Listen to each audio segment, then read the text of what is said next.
Mediterranean life, How man. good is it? It's just the best. I could just be here all the time. I don't think I want to ever be at home. I'm not going home, I don't think. Like, she won't be too happy, but it's absolutely fine. Oh, right. Oh, time to get out of this chair. Oh, thank you. Welcome back, everybody. We're back in Merit, and it is time for the Dolce Vita series. And today we're kicking off with the IPO Day 3 coverage. And David, as is often the case here in Merit, smash the guarantee again. Yeah, we smashed that 500k guarantee, 937 runners, producing a massive prize pool, 146k up top. And now that I think about it, you need to be somewhere. Where? Get your ass over to the commentary booth. Oh, right, gotta go. So while Andrew takes his spot alongside James Dempsey, I'm going to throw it over to those guys in the booth now.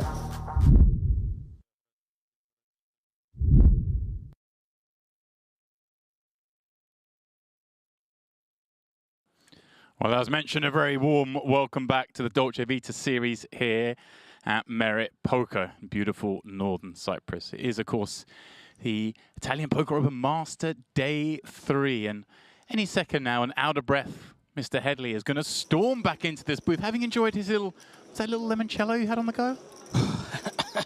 Oh, geez, all right. It's still burning the back of the old throat, James. We've made it over in time. Hello, everybody. Wait a second, look at this trophy. How beautiful is that? I want a piece. Here we go, serious business. That's how the chip counts look to start off this feature table. Blinds at 10k, 20k. This is, as we said, the beginning of day 3. Neja leading the way here with 65 bigs. Kazarian just a smidge behind on 63. And of course, a smattering of short stacks in there as well. We're coming back, table, I believe 175 players-ish. I checked Poker News last night, that was the situation.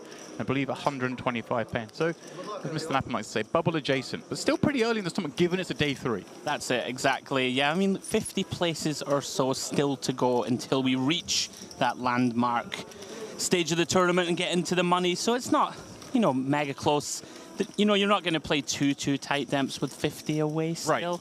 It's more... We're going to look to get after it and build that stack. It's more something we're going to deal with in the next frame, but it's certainly something to be mindful of. I guess if you're one of these 15 big blind stacks, you're not thinking of it too much. But if you're a 30 big blind stack, it's going to loom large. You're certainly not going to try and get in a flip at this point. I know, but it's Merit and we love it. The amount of times I've seen people just flagrantly disregard the money. True. It makes for good viewing for us. And something you pointed out just before we came on air, you were like, oh, the min cash, I'm surprised it's so small. 1.3x, obviously $1,300 min cash. Right. With 146k up top. Obviously you're thinking, am I here for the min cash? Am I here for the 146 beans? Agreed. Kazarian kicking things off then. Let's take a look at our first lineup of the day. Always interesting when you come back for a day 3. And actually interesting to note, we say come back for day 3. These guys are actually 2 hours into the day already. So some dynamics would have already formed. Some things we're not aware of. Yeah. So actually, yeah, hang on. They came back with 175. I'm looking at our screen here. We have a tournament clock back here. And of course, they're down to 130 already. So we are on the bubble. We are exactly on it. So at 125 paid, so literally 5 away.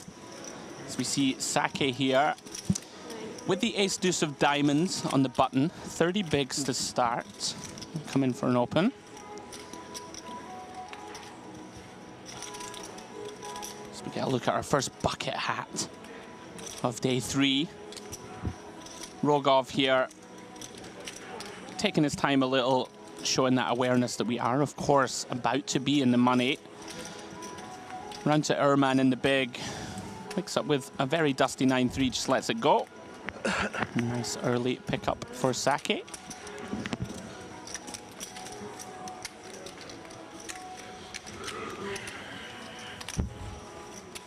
Another look at that beautiful trophy. Blends in so well with the set as well. I love the colors. Yeah. I like seeing that. A bit of flair in the trophy. We saw that one yesterday, the mildly terrifying Joker one. The Joker, yeah. My goodness. Still seeing that in my nightmares as we progress through the week, I'm sure. But yeah, kudos to our technical team as always. Set looking beautiful. You did reference there, James, that we're 5 off the money, but people playing very quickly. This is one thing I love about Merit. You never really see much, you know, egregious tanking or the like. People just content to get on with it. Yeah. Yeah, this is certainly a stage of the tournament where it makes sense to... Like, nobody has taken any time whatsoever. Right, yeah, I'm... Let's see if you want the shorter stack. See if you're a big stack, obviously you want to get as many hands in as you can. Chance to apply pressure. Shorter stacks here, we see Rogoff on the button. He's got 25 blinds.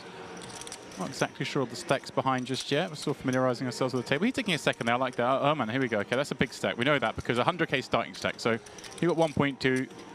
You got 12 starting stacks. You're definitely one of the biggers. Here he is in the small. Looks like just completing with ace-3-0 and another big stack in the big. So that makes sense. You know, these guys are going to just play fairly honest at this point. They can't really bully each other. Both going to realize a lot more, I guess. They're disincentivized to play big pots against each other, even though they have 60 blinds, right? I mean, it's hard to get 60 blinds in, but it does happen. Absolutely. Off to the King 10-7 all diamond flop. Kazarian does flop best. Airman with that overcard and a little baby flush draw. Action goes check, check. Through to the Jack of Spades turn. Kazarian still best. Airman now with the decision whether he has enough showdown, James, or whether to start bluffing with this combo. Does go check, check again. 6 of hearts completing the board. Whether Hazarian decides to try and eke a little value, it does look like he's going for it. Quite like this. Probably expect the small blind to have announced himself by now with a hand like a king or a jack. A quick fold from Airman. Small one goes the way of Hazarian.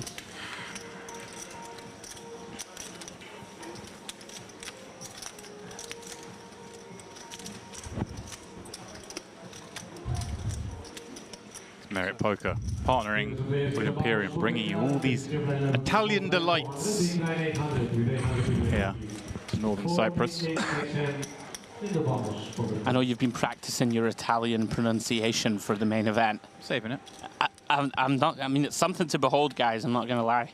No spoilers coming out from me. To be fair, you're quite good at stuff like that. I just had an announcement from the floor about the bowl, but I thought maybe they were saying hand for hand, but obviously not, so we're carrying on here. But I'd imagine we probably not far from going that point. Obviously 125 paid, 126 would be Bubble Boy, but it's reasonable in tournaments sometimes, Tom Director's discretion to kind of move that a little bit early, especially if you get the feel that people are tanking other tables, because it's the fair and right thing to do. But as you mentioned at Merit, quite often we just see the pace of play. People don't do that. I mean, look at this from Nashar. Snap peels +2 with Queen 9 off. Whoa. This is spice in the extreme. Okay, we're playing. It's begun. Buckle up.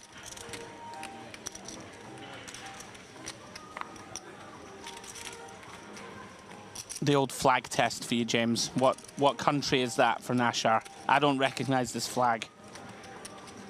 This thing, I'm pretty good at flags as I know, you're good, I know. I thought I'd put you on the spot.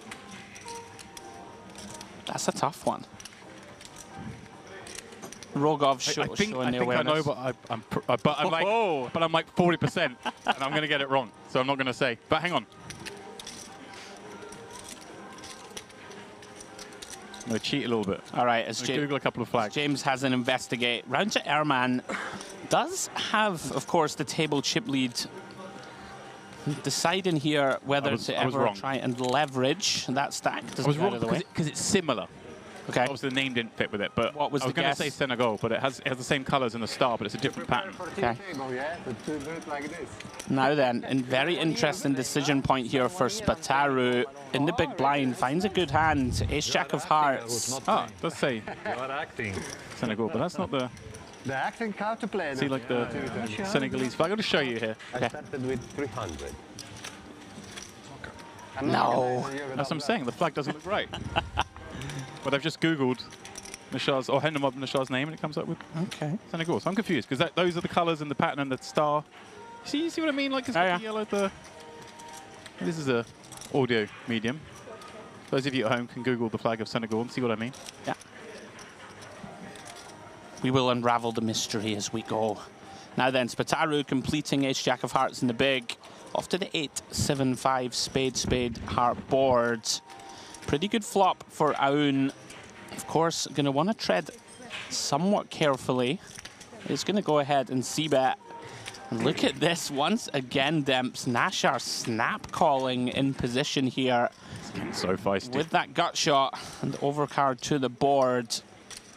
Nowhere to go here for Spataru. This is one of the pots where, like, Spataru's, like, there's one part of you that's almost happy that you just completely missed and you get the fold, right? Because you got dealt this hand, you feel like you have to play, but also it's the bubble, you don't want to play, but you have to play, and now it's like, well, at least it hasn't come jack high and gone bet call in front, and now I end up jamming into queens, you know? Here we go. Sees the 3 of hearts turn. Aoun's still way the best of it. They're very tricky spots, these, you know. Of course, Aoun going to be trying to range Nashar. And I mean, Nashar's range here should be pretty strong, Demps, right? There should be a bunch of sort of 10s and jacks in there pre-flop. You know, some nut flush draws, hands like king, queen of spades type affairs. Of course, not going to give your opponent a hand like queen 9 offsuit. And Aoun seems to have sniffed out where he is. Big turn bet, 150k into 260, and that's going to get it done. Well played. Aces. Better. You heard one of his table mates there announce or make the query of aces. Not aces, just pocket 9s, but Aoun sniffed out very well that he was well in front. Takes that one down. I'm still on flags. Yeah, I really want to know now. That flag that's showing is Guinea-Bissau, so next door to Senegal. Okay. When I hand them up, I send the show it's showing us Senegal. But I feel like I get half. Give me half a point. I will. For recognizing the color pattern, the star. I'll allow it. I'll allow it. And Nashar are going to be one to watch whenever I see somebody peel queen 9 off here on the bubble. And here we go, Demps. Queen 8 off from the same player from +1. Full 3x open, Nashar. Okay, we're playing. Yeah, we spoke about sort of bubble pressure and the like, and Nashar says absolutely not. One thing I will say is that a lot of your opens and stuff on this bubble should get tons of credit. We see hand as strong as ace-10 there, just go straight into the bin. As of course you would expect it would, facing a full 3x from +1. Rogov, tank a little again. One of the players, or one of the only players showing that awareness to really take his time. 3 spots off the money. Yeah. Completely right. I mean, of course, makes all the sense in the world, Yeah, right? this is completely the right thing to do. Yeah. It feels wrong. But you just got to burn that time. Waste a minute.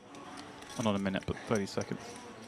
I did some fantastic egregious tanking this summer. Let me Oh, it was majestic. It was it made beautifully Mr. Lappin handled? proud. Oh, Lappin's the king, I think. there was one hand where I tanked for 3 minutes pre-flop. Right. We were on the bubble, 3k. So 6k min cash. And Yeah. I actually made the money with 6.5 blinds from under the gun, which felt majestic because then it ended the day and we moved, redrew, beautiful. But Oh, you even managed to fade pain the blinds, that Yeah. old classic. But I was tanking longer and longer and longer, and I got to 3 minutes in one hand.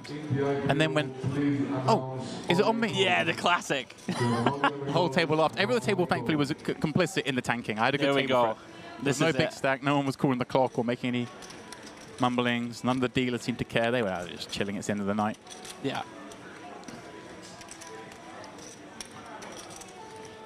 Yeah, a lot of the run good can come from that, having a table with several shorties who are very happy to see you tank. Nashar, going to be one to watch. What can I do? I do love the old merit wildcard players occasionally, just out of nowhere. But I think I have Peeling one. queen 9, Definitely. early position, then opening the queen 8 off.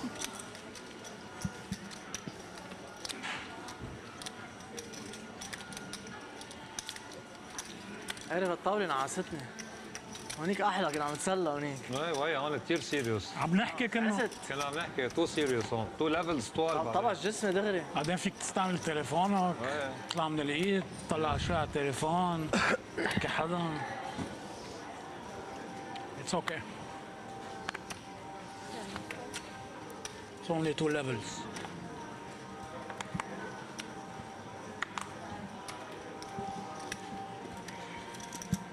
Action round to Saka is going to come in for a raise with the king 10 off from +2. Rogov once again likely to burn up some time. Yeah. Yeah, that'll be the theme of it at the moment. Honestly, I'd imagine they'll go hand for hand 2 away. Maybe just 1 away, but I'd imagine two away and perhaps sooner. Not that like Rogov's being egregious here, but I'm sure there'll be a table out there where people are just being way over the top with it. Sure. All right, dealers in the IPO, if you are calling on the call, please freeze the action. If you have an all-in on the call on your table, freeze There we go. the action. You hear that? We are now hand for hand. Well then, Kazarian wakes up with the ladies in the cutoff. Is counting out a 3-bet. Makes it 125k to go.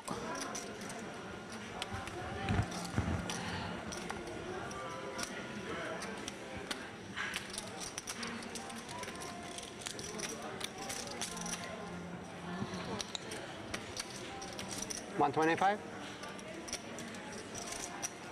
Round 2, Lelgant. Beautiful looking king 10 suited. Of course, not much he can do here facing an opening 3-bet.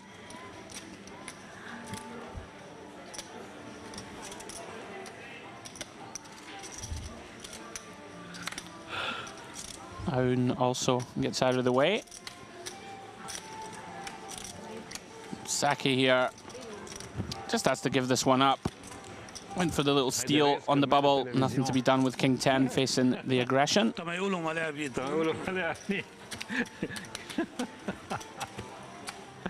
All smiles. Okay, hand for hand commences.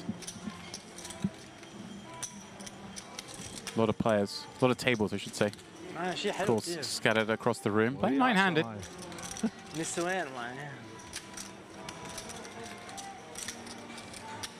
Chances are, of course, bubble will burst somewhere else in the room, but hopefully we'll get a snapshot of that. We have to freeze the action now. Freeze the action. Synchronize it, hands, no? It's hand for hand. No, not yet, not yet. Yes, for hand. I think hand. Hand for hand, yeah. Because they said when Time, it's all in, stop, we hand for hand. stop. He said, just freeze the action. Yeah, but they didn't. You can always spot the players who aren't sure what just freeze the action means. It's like, you haven't done many bubbles, have you? Is it hand for hand? What's hand for hand?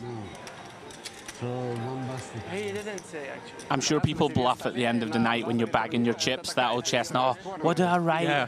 Oh, which slip goes in the bag? I'm like, come on, mate. Wasn't born yesterday. I won at the World Series. It's always when someone at the table asks where the nearest bathroom is. You're like, okay, well, they haven't played many events. They don't know where the toilets are. Come on. Do you allow to speak Russian without hands? No, I can't. Because like, والله لا لا Okay, no problem, I can speak. Look at the thing. That's what they're playing for. Forget the 146k. It's a very cool trophy, I gotta say. You from Italian? No, I'm Romanian. Ah, Romanian. Good. Turkish, okay. He doesn't look like, you know, انت هيك بتفضل اللعبه اروق. He look like تركز a اكثر عليها. لا Turkish. كثير سيريس. هو بحب يلعب سيريس ما بحب هيك عشا وصريح. لا هيك ما مش رح فوت بورق خرا انا بفضل هيك عن جد. اه جد. يا في ريس بلايند وقصص وسترادل. No, sta un problema. اذا عشان معنا بنعملنا شي وحده شو. Поэтому решили сюда приехать. Все правильно. Здесь хорошо. Ahmad. Well, whilst we prepare for this bubble, quick look at how things stand on this table. Just as they were, no raw change here. And Kazarian, those two are the ones leading the way. Logan, they're very comfortable, over 700k, over 30 blinds. As is Ali Fazil. Ali Sake, bang on that mark.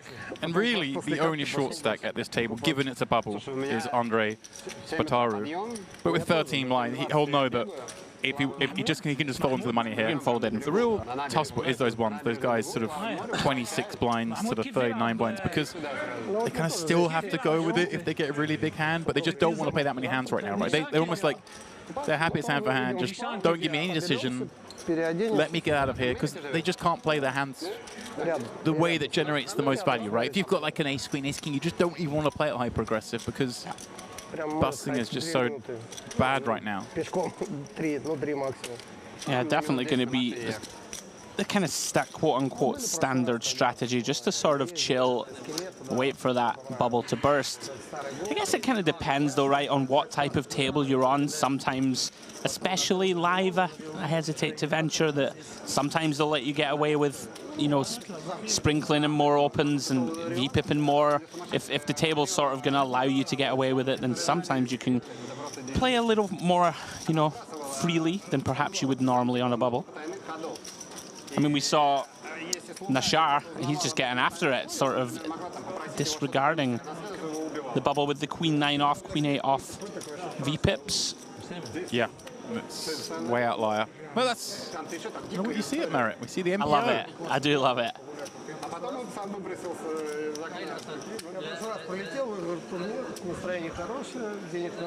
Just a little break in play here, guys. We are, of course, in hand-for-hand mode. 2 spots away from the money.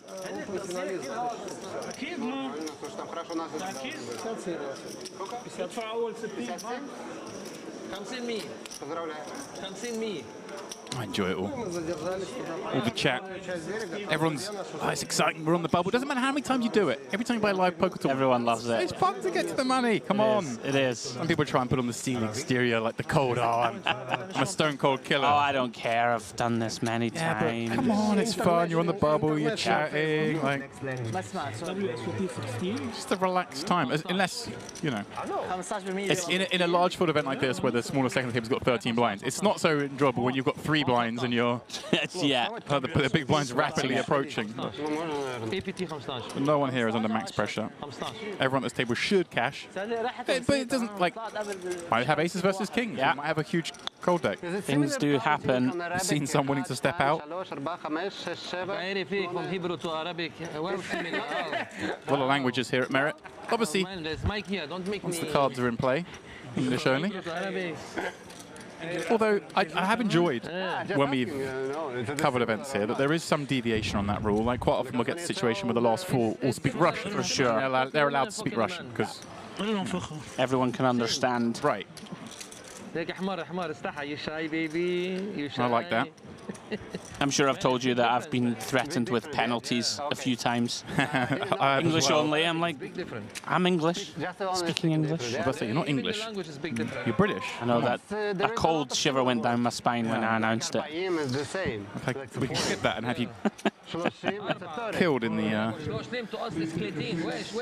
Next time I'm in Glasgow. Yeah, I've had it many times. Whacked. I'm like, well, I wish I could speak another language, but I can't. So for now, I'll just speak that English. Is that right? A man of your caliber, no second language? Come on, James. Poor, isn't it? I thought you were a man of the world. Very poor. All these ski trips to exotic locations, and you can't chat to them. I can. I've got restaurant French. All right there. If people speak really slowly, give me a second to translate. I can muddle through in French. I like being at the poker table when French is being spoken because I can catch like bits of it enough. But I'm like, I have to focus on the sentence. I've just about translated it, and there are 3 sentences on. But I can get the little bits, you know. Le poisson. Yeah, they always use this phrase. I don't know why. Right. Next hand activated. Now then, decision on Rogov. Have seen him be on the side of taking his time, of course, on the bubble, which he should, and does have a hand here, ace-10 off, that could potentially decide to raise fold. This is one. I mean, it looks like he's actually he is going for it. I'm not a fan. I think it's fine to just fold this hand. Right. But again, it depends on the table, right? Like if no one's going to pound on you, That's true. And no one's going to 3-bet you light. Yeah. And it's this type of table, then... And he's been at this table for 2 hours and sure. haven't, so and probably has a pretty tight image, I think, right? It's been taking a lot of time to act. All that said, I mean, I'm still worried you got... And here we go then. Let's see how Owen responds. We've seen some players getting out of line here with Queen 9 calls and... True. Look, it's not like he's... Just because he's opened, if he catches a piece, he has to go broke with it. He is starting with 26 blinds, but... 500.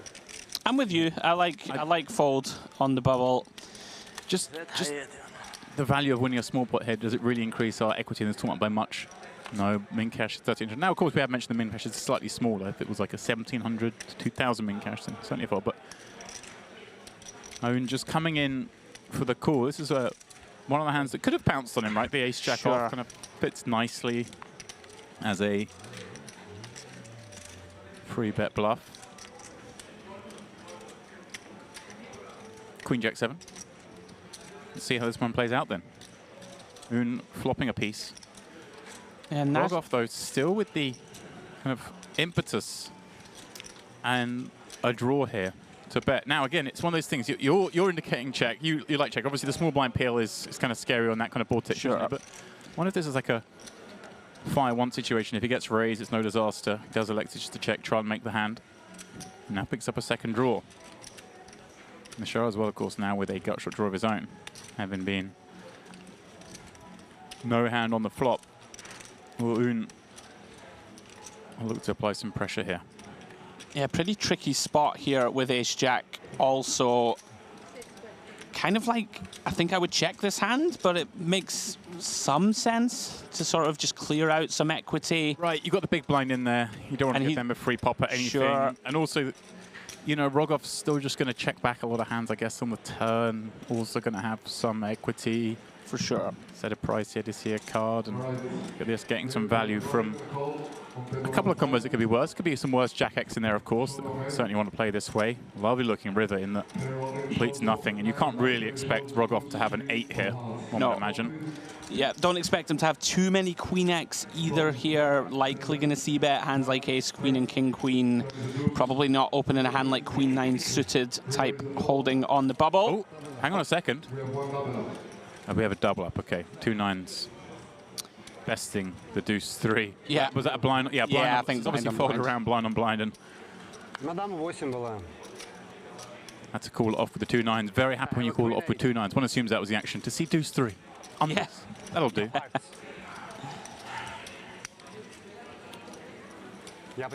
Looks like that hand went check, check. You can see Owen counting chips. Yeah, that makes sense.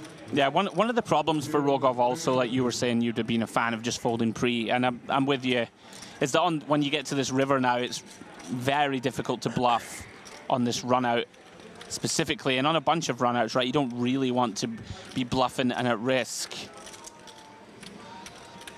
And, you know, potentially could have saved 100K there of our stack for win the bubble burst. I just don't think the hand makes a whole lot of money from that seat in a normal situation, and then you throw in the bubble, and also just you don't get to bluff as much because it's the bubble. That's and it. Even when you do just win the blinds or have a big blind defend and check fold, like sure you pick up 4 blinds, but it literally makes almost 0 difference to your outlook in this tournament. Agreed. I just got super nitty this summer. No, I mean, I like it a lot. I think a hand like an ace queen does better as an open. Maybe just let go of an ace 10. Well, speaking of ace queen, Zarian. Now, a different matter, of course, for every hand from this stack, especially when the other big stack's on your right and has already folded. Taru. Now, he'll be aware that Zarian is going to be opening a lot of hands, should be opening a lot of hands, but at the same time, like, just fold in a couple of hands, I'll be in the money. For sure. Yeah, nicely done. I mean, I think it's different if he's in the big blind or the small blind, for example. We still have 4 ranges behind us that can cold find something. And Kazarian, you know, can still just have a good hand, which he does this on this occasion. Again, though, yeah. Let's say he just folds super a lot of the time, which is going to be the case. You pick up 90K. What? You got 240 or 330. Once you get the money, it's much of a muchness. Yeah, look at Nashar. Love seeing it. Likes in the call, James. Wow, 10-5 suited out the small. And this is a very wide defend from Fazel. Yeah. Fazel also So some spiciness on this money bubble. Deciding he's got just enough connectivity. Looking for the old 7-8-9 flop. Doesn't find it. Ace 7-4 instead. Gazarian with the best of it and the betting lead and the big stack. No reason to see this go anything but bet from him. Yeah. And Swift folds behind. So, I say Swift folds behind. Hazel with 6 of clubs is having a think about it. I think he's thinking, look, I know this guy's going to be opening super wide. He's always going to see bet an ace-high board. I want to fight him. I like the instinct to want to fight that, but sure, recognizing that, like, come on, I'm going to have something better than just a 6 of clubs working. Yeah, I think part of the problem with when you complete these hands... Sparty's going, I was going to jam, I would have had an ace. I think the conversation going, well, actually, I had ace-queen. Who knows? Who knows what's being said? But that's certainly the topic. Yeah. What do you have? Ace with something, no? I beat that, I said. Oh, there you go. So I had ace-10, and he goes, I beat that. He was ahead against the ace-10. He's telling the truth. It is the old classic. Everyone at the table's like, yeah, I'm sure you had a real hand. The chip leader raised on the bubble and ace-10 beat on an ace-7-4 flop. Yeah. Funny thing, I'd be thinking, all right, so you flop 2 pair, huh? 7-4. 7-4 suited. Yeah. 7-4, right? For a kind. Let's see, let's play. I'm telling you. Let's play flip. flip أنا وياك. بالوقت صار شوي. Understandably, Azarian keen to get cards back in the air. Try and leverage that big stack. Yeah, obviously hoping this bubble continues a little bit longer than nice. ما توقعت يطول بابل بهالتورنوا بتعرف؟ ما توقعت البابل يطول بهيك تورنوا. قلت له أنا هلا نقرف. $1,300.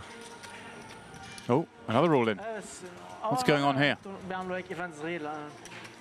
Got Jack 10 of hearts is all in on a 10-9-5 board. Can't see what we're up against, I guess. I mean, normally the players keep their cards covered. I guess that's happened. I guess one player exposed that hand prematurely here. Is that what's happened? Should obviously bubble hand for hand, keep the cards face down to not to influence action elsewhere.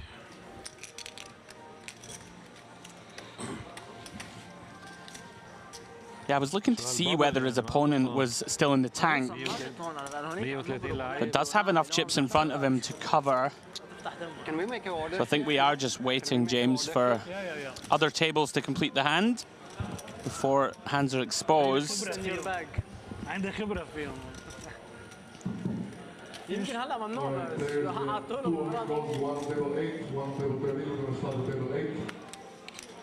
So we have 2 all-ins. Okay. Here we go. Kings. Oh, that's so cool. I hope he sort of said, look, you're in trouble, pal. We are still 2 away. So King's the covering stack. Jack 10 needs to improve. And that's a terrible turn card. Obviously, nullifies a Jack as an out, doesn't bring in the backdoor draws. So we do lose a player now out in 127th. A neighboring table. Is this a river all in? Looks like it. So, King 9, 7-7 Jack. Flush draws missed. Straight draws got there. It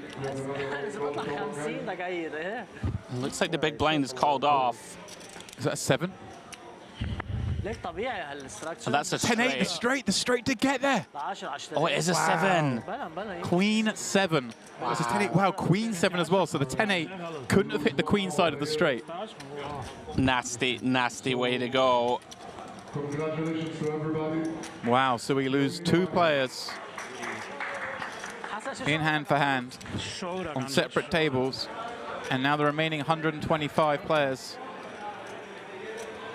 Congratulations, we are on the money. are in the money. Yeah, I like it. Very unfortunate. Defend the Queen 7 suited. Flop trips. But a punch in the gut from that 10-8. Turning the 9. Sends him out on the direct bubble. We are now in the money. Everybody with $1,300 locked up, as we referenced at the top of the broadcast. $146,000 for the win. بدي تشتريهم. بدي بدك. لا هو. A relatively pain-free bubble demps, didn't take too long. Just a couple of hands. I've never seen a long bubble at Merit in all my time covering an event. I've never seen it. It's always Boys like don't turbo. mess around, do It's they? always like turbo speed, yeah.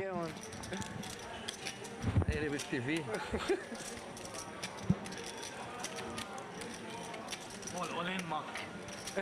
كيف ورقة مثلا الصين.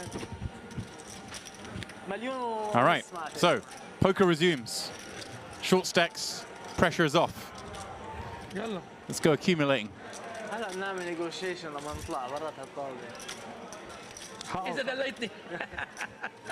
حقهم 15,000 هون. تعريف؟ It's all smiles now. Everyone guaranteed $1,300.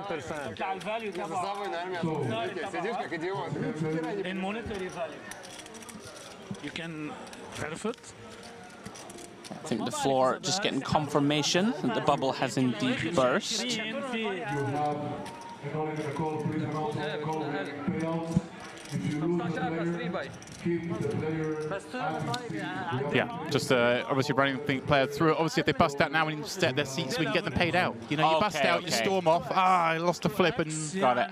You forget to play up your $1,300. Yeah, I thought for a moment they were saying that we were still on the bubble, but it has burst. Just some housekeeping needs to be done. That is the worst feeling, though, when you get in the money and you get, you know, 2 outer or 1 outer or something. Oh, just wait here for a moment for, you know, for them to come and do the walk of shame to the cash desk. And for whatever reason, if it's busy and you have to wait a few minutes and you're fuming, it's the worst.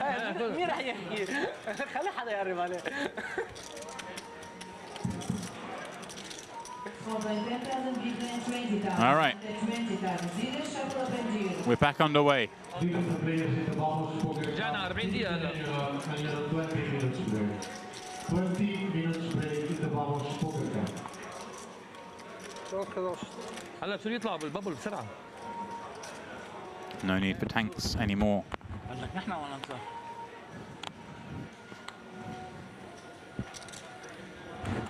So action on Rogov. Successfully navigated his way in. Out of the way with the King 6 of Hearts.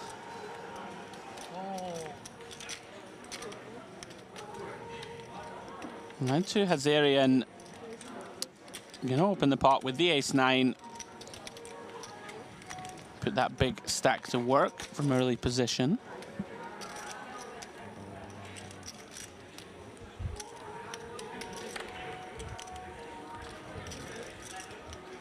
Round to Nashar. He is going to be box office, somewhat selfishly, hoping he runs up a stack. Well, hello there. First look at the pocket aces. Saka finds them, Demps, in the big. Ooh, yeah. And it just raise and call. Yeah, and it's just like, it looks like, oh, we're in the money. Everyone's going to play aggro Right. now. I get to do some stuff here. Come out with a squeeze. Yeah, somewhat unfortunate here. But you never want to make too strong a prediction that neither player really has a hand that should want to continue versus squeeze. You never know with Nashar. Kazarian's like, look at the smaller space. He's like, really? You just suddenly find a squeeze from the big blind. I mean, but look at this. Yeah. Okay. And I was going to say, obviously, gone a pretty small size here, less than 3x. Not a fan of this, theoretically. I'm with you. As an exploit against Nashar, who's just playing lots of hands. And okay, these guys have played for 2 hours earlier. Sure, he wouldn't have seen the hands that have been on the stream yet because of the delay, but he'll have some awareness that this guy's in a lot of pots. Sure. I love this, just going a lot smaller. Almost turning our hand face up to Kazarian, who kind of smiled and laughed as he might like, he knows. I know what's going on here, but if your target doesn't know that, then it's happy days. Nashar with nothing on that board. I really like that deviation from Sake, Yeah, even very though nice. the original race is like almost announced it, like, come on. It does smell fishy, sort of stinks to high heaven, but it doesn't matter sometimes. You know, if we can get one of our opponents to put an extra 70k in, let's do it. Well played, Saki. حلو الفيتشر تيبل حبيته. هلا عم ننمر ببيروت هروح.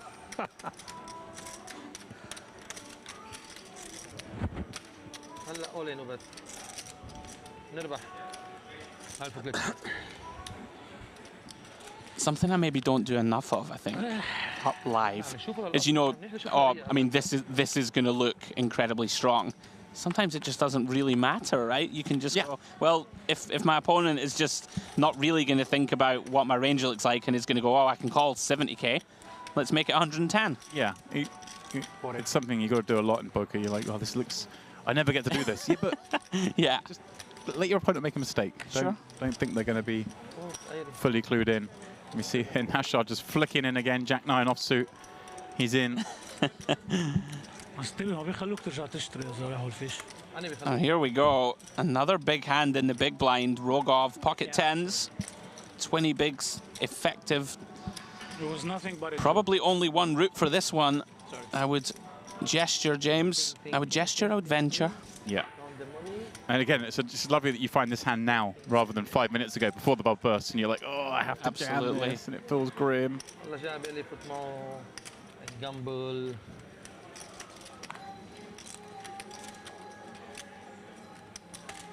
Yeah, of course, in the longer term, you might be a little scared about this flat call from the cutoff. But Nashar in there, You raise, put me in this. every hand. How much is that? He covers me. No, leave it, he covers me. Does he ever want to just spin the wheel? Is it time to go home? What's the time now? He's thinking about it. Where is home? Where is home? Roulette. Roulette. Okay. You say, where is home? Roulette. Roulette. Okay. Well, maybe he does want to spin the wheel, Demps.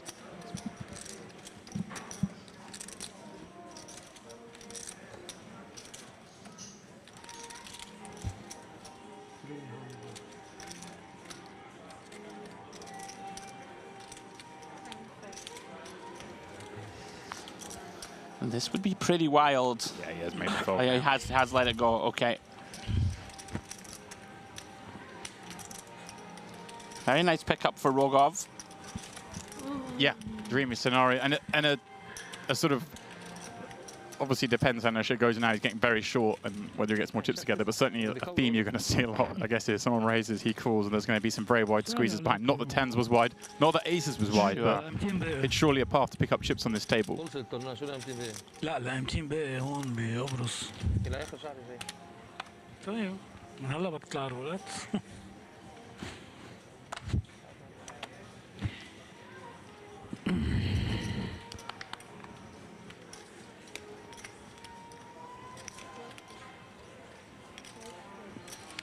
Round to Aoun in mid position. Very playable ace-jack.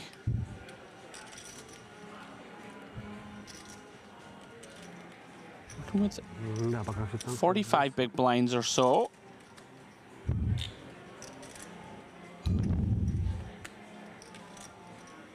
Is going to make it 40k. Here we go. Another big hand. Fazil finds ace-king in the cutoff. 26 big blinds to start the hand. Somewhat awkward stack size. You know, if he has 20 bigs or so demps, people normally just send it in here. With this sort of 26 bigs, just deciding whether we should 3-bet call or shove. Got some deep breath going on. Yeah. Getting dramatic. Very intensive. Looks like sort of half stack. Looks like 350k. Right. Whose breath is this heightened? Aoun. The nerves are okay. All right, we muted it. Here we go. Yeah, I mean, just gone for the effective jam rather than anything else. Any kind of tickle, any induce. Gonna have to just get out of the way with this one. Yeah.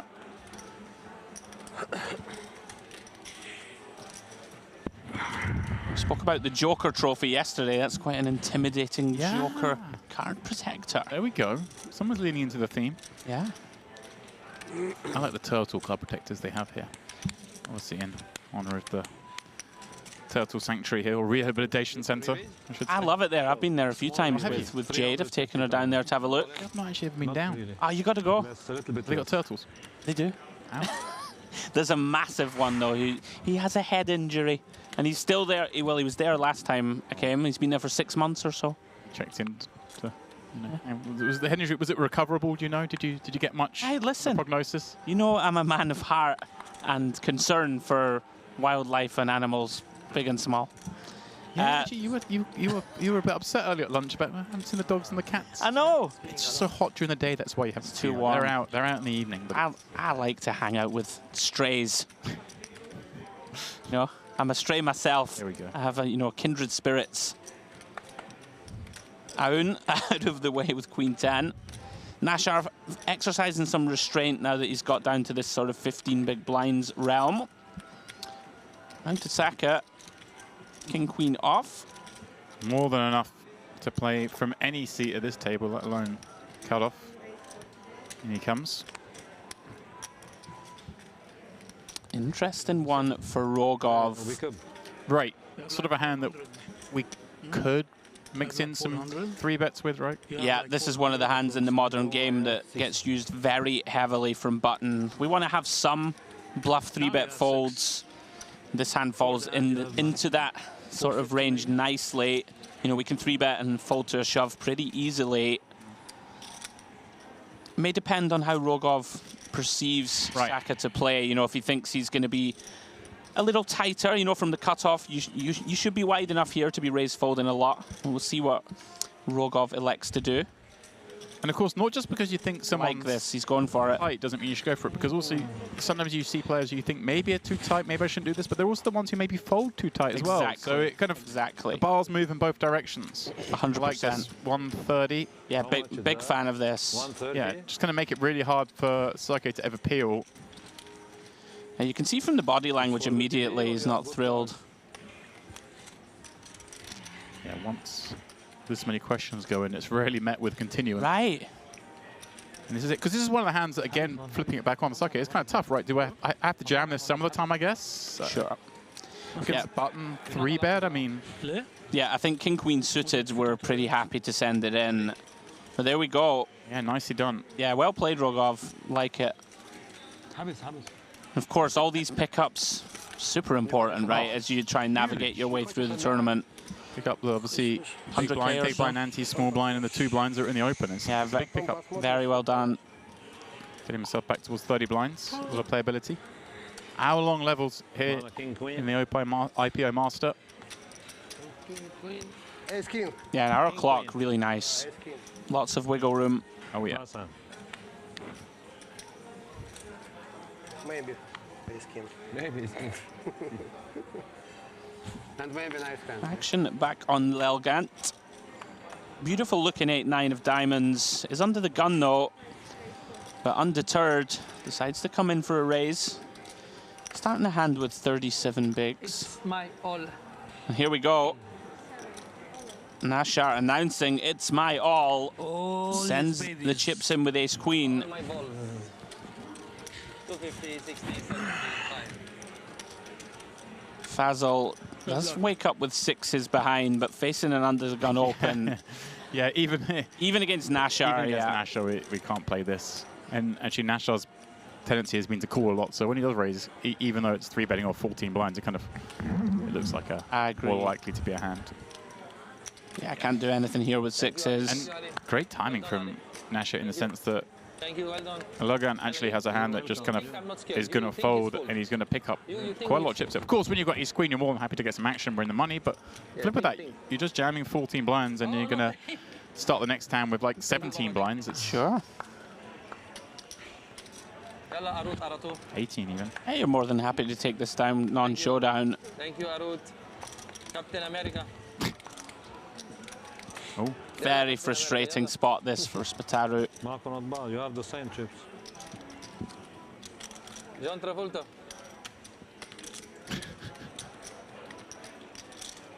You say John Travolta? I like your company, you know, all the time. Yeah, I know. So you can call because it's all my chips, so I can double up. Maybe take me out.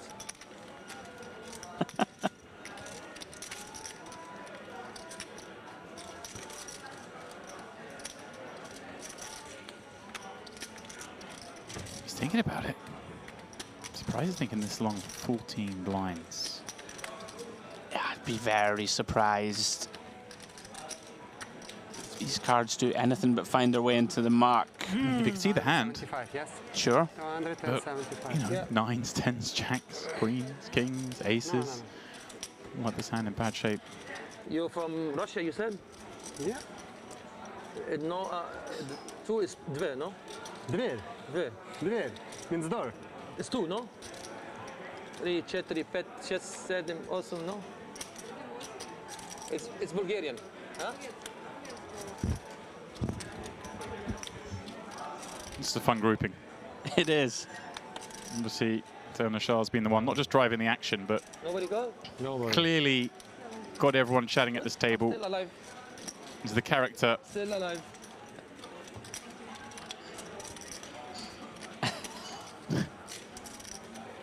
He lives on. Hazel just gives him a little side eye Guys, I have there. 375 now. So another mistake. Throw it on the floor, not the... Good luck. I'm joking. It's okay. They're calling me? Who's calling me?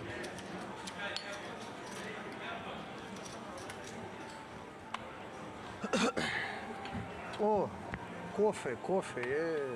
Good. Coffee.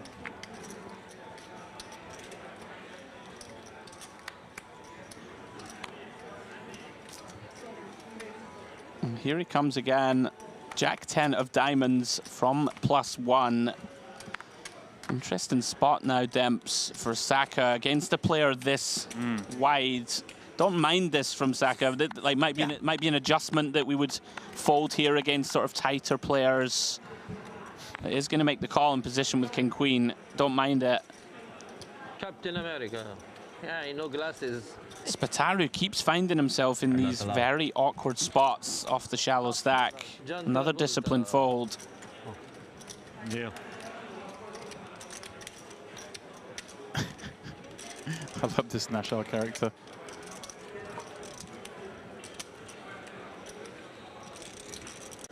King 10, 4, 2 Jack 10s in now, of course, with Logant peeling from the big. Both of them finding that second pair. Sake with, obviously, away the best of it. Interesting, of course. We did see that, as you mentioned, the other King Queen. We could have had a four-way with 2 King Queens, 2 Jack 10s. So it is, you know, not a huge fan of wanting to bet this 10 here, but of course also not surprised that Nashar just kind of does play this way, and that makes him tricky. That makes him, he can get more action here than most, but obviously he's going to get action he doesn't like right now. Decision point, it looks like for Sake, deciding whether he wants to raise or not. Quickly pulled out the 75k to call. Let's have the King of Spades. Yeah, certainly some merit to the idea of just clicking this to get it in. Yeah, looks like that's what he's going for. Exactly, yeah, I don't mind it. Especially against someone like Nashar, right, like with respect, who may bet call hands he shouldn't. And also, you make it kind of easy. Like, Elgant just has to play super honest now. Yeah. You're kind of going to know where you are. If he plays back at you, maybe you can even fold now. Here we go then. Nashar quickly calls for 85k more. Looking to strike this turn. Obviously drawing a lot thinner than he might imagine, given that Elgant just followed that Jack 10. And the ace of spades on the turn. Really ugly card for Nashar to see. Obviously not the best card for Sake to see either, but with the King of Spades in hand, we'll have that slightly warm and fuzzy feeling.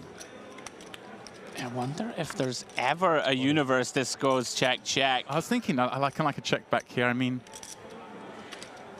you just... Nice hand. Just a very kind of strange, sort of strange hand that you don't see too often here. You're not really going to see a 10 bet call flop 3 ways very often. Sort of muddied the waters a little. Nicely done from Saka. We work together. Saka, Saki, what do we think? I've gone with the Arsenal left winger pronunciation so far. Saka, Saki. Saki, I think. Right, let's go Saki. Very fruitful feature for him so far. Did you say fruits because you saw the lemons in the background? I didn't, but you know, bit of continuity. Could have been.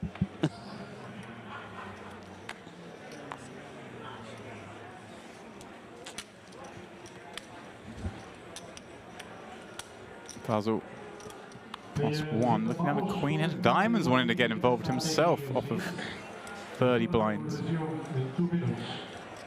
Yeah, this one very much bottom of range to be open in the pot. And Sake feeling himself on a nice little run of momentum. Going to make the call here from +2. Another example of sort of much wider ranges at this feature table. Well, this is not wide. Ehrman finds pocket kings in the hijack. Beautiful spot.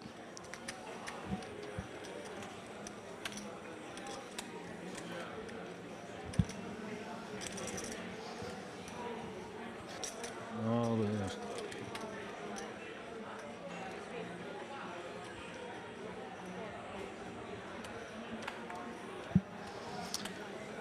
Does 3-bet, 125k to go. Shade over 6 big blinds in position.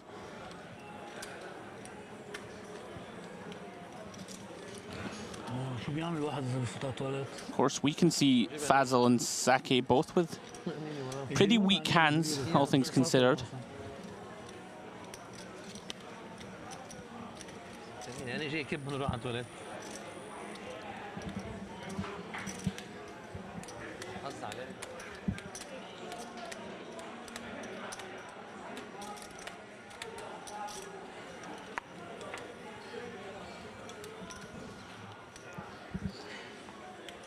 Yeah, this one just going to get through. No continuance, yeah. You have the better hand? Default. Default. Better than me? Yes, then.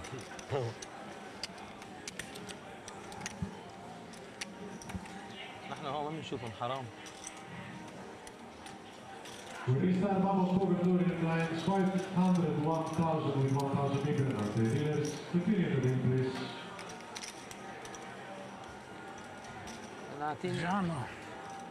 اعطيني حيلا قص لقتلش اول ان.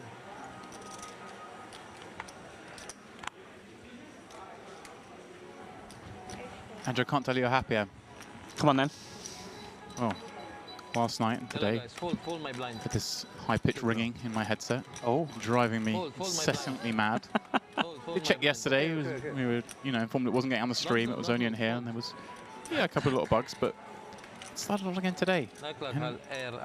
Just turned out, I've got my phone in here and my laptop in here, and they're both plugged into the mains. And when I touch either of those, I get high-pitched ring in my ear. So I have control over it myself. So I can annoy myself or not annoy myself. So you're basically a conductor of all things. So I've either got to unplug my laptop from the power or don't research anything. Those are the answers. Don't worry about the ringing in the ears. It's just tinnitus. Nothing to worry about. Too many raves back in the day. Well, Hazarian Kings again. Yeah, and look at this Nashabu, just scraps left in the big blind. And a hand that probably just have to defend. Does do so and sees Queen, Queen 8. Yeah, mercifully for him, comes up empty. Quite like this from Hazarian. Demps checks back, deciding best way to try and get more money in is to let Nashar bluff at it or catch up a little. 25.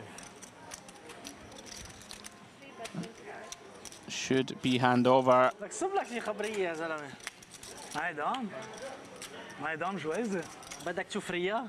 فرجينا يلا. ما راح نشوفهم طيب ما هي ذاتها. ما ريتان. جربت دق لك، جربت اعمل لك شيء، حطهم يا زلمه. يا ريت ما انا اصحى قدام. ما خلص كلهم 100,000 يا زلمه شو بدك؟ امشي ريا. So you got to be better with technology than me. Why is it doing that when you touch it? Come on, you're the science guy. There's some power going through there. A little bit disturbing, isn't it? It's conducting through my body. It's then obviously going into the soundboard. I don't know, I'm creating some sort of feedback loop. I don't know. It's too much for me to understand. Pretty sure this is how people get superpowers in the comic books. Is it? Maybe. What will my power be? The power of elite poker analysis.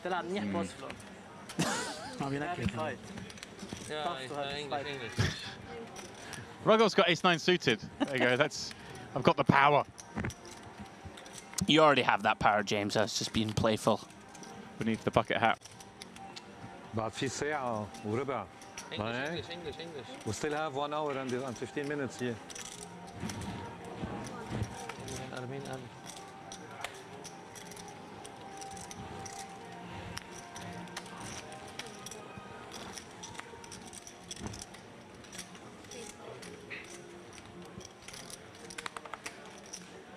So he does pop it up. As well he should from +1. Getting it all the way around. 2-1 presumes, and the Shah and the small.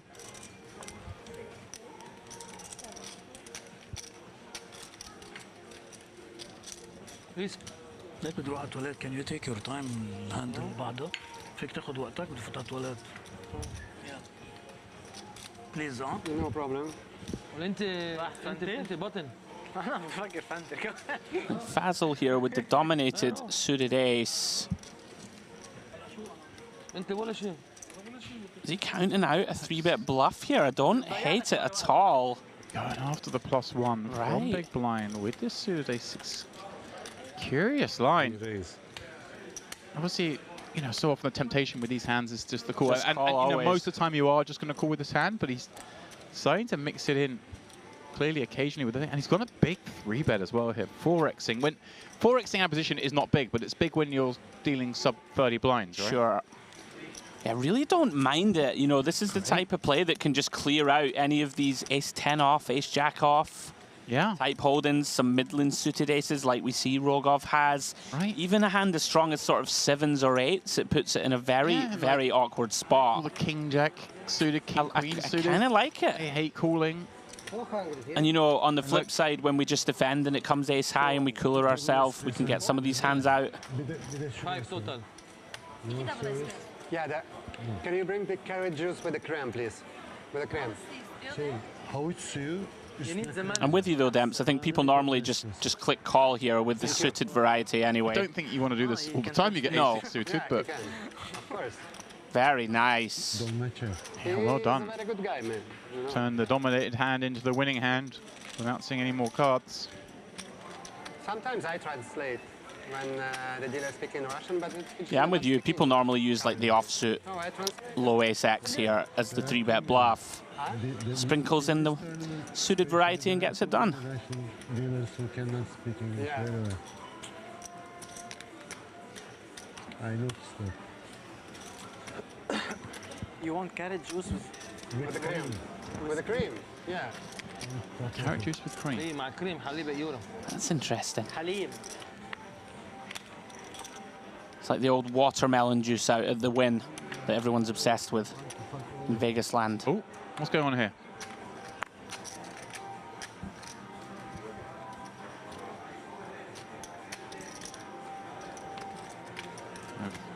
No idea. We've got king queen against 6s.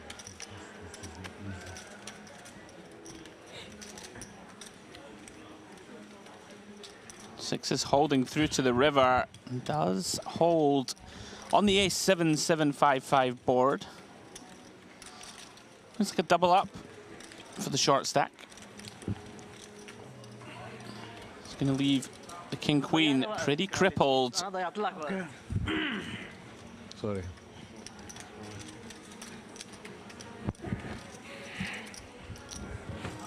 Back to our feature table. Spataru, very patient. Continues that patience here. He's been very patient, and he's been dealt some Very cuspy cuspy. situations, and I think he's gone the right way each time, and especially because I think this is the kind of table. Okay, we see National driving a lot of action, but things are happening here that he knows. Like, just by my time, it might not happen, but there are going to be good situations. Got to keep myself in this tournament. Absolutely. Here we go. Nashar talking about keeping himself in the tournament. Jams this ace-3 suited for fire blinds, and Faisal in the small, obviously with more than enough to continue. Electing just to call. I haven't seen the stack size behind Sake. Yeah, I guess he's trusting Sake to play pretty honest behind. That Sure. seems reasonable, right? Yeah. Yeah, I think it's okay here to call and potentially fold to jam behind. Pretty unfortunate here for Nashar. Button versus small. Still has 37% though, Demps, to find a route back into this tournament.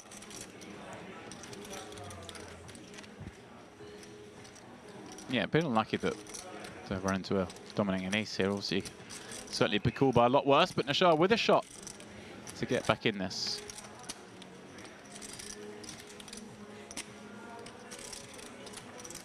No help. ولا واحدة. ترويكر. 3 and a 3 only on the King 7-8 rainbow, not a hard in sight. About as good as it gets, Faisal, without having hit himself. Something gives him a straight draw, not that he needs it. Nashar, one card away from elimination, but elimination inside the money. And that is the case. GG's, Mr. Nashar. He was fun. Really entertaining watch. Thank you. Shame for us that he couldn't spin up that stack a little and entertain us a bit more. Some certainly very spicy hand selections, but GG, sir. It does make the money. We wish him well through the rest of the week here. If you are just joining, La Dolce Vita series here in Merit. And this is the IPO Masters Day 3. Myself, Andrew Headley, and James Dempsey in the booth bringing you the action. I'm joined by Mr. David Lappin a little later on. Yeah, just checking our payouts. So 1,300 was the min cash. That remains the case until you get to the last 98. And that's the next pay jump. So a little bit to go yet. Currently showing 116 players in the field.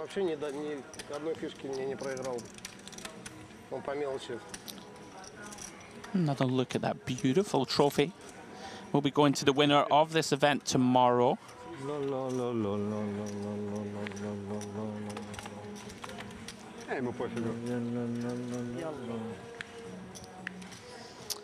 Once again, Spataru is one of these very uncomfortable spots. Ace-7 offsuit.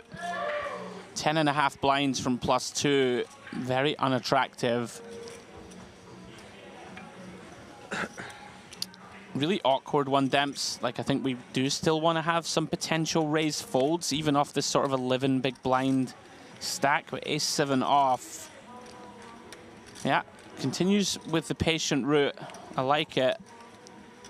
1 hour clock. Decides he can still find better spots. Round to Aoun.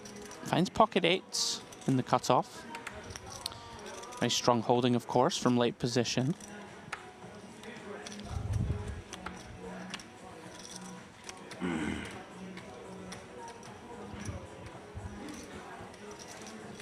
Does come in for a raise. 40k to go.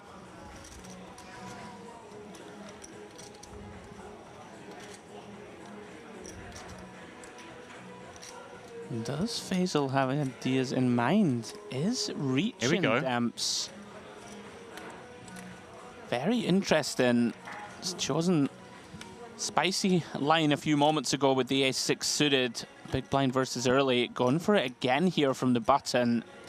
King-9 off, very wide selection. Welcome to Lebanon.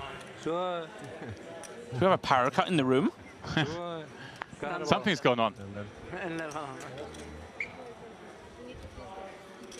Well, we can see graphics. See. You didn't touch your laptop again, did you? I didn't, I swear. You've brought the power grid down. Freeze the action.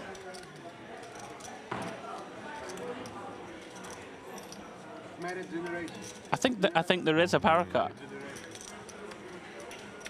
Maybe. So I heard them say freeze the action. Freeze the action, yeah. Okay, we are back now. Rogov out of the way.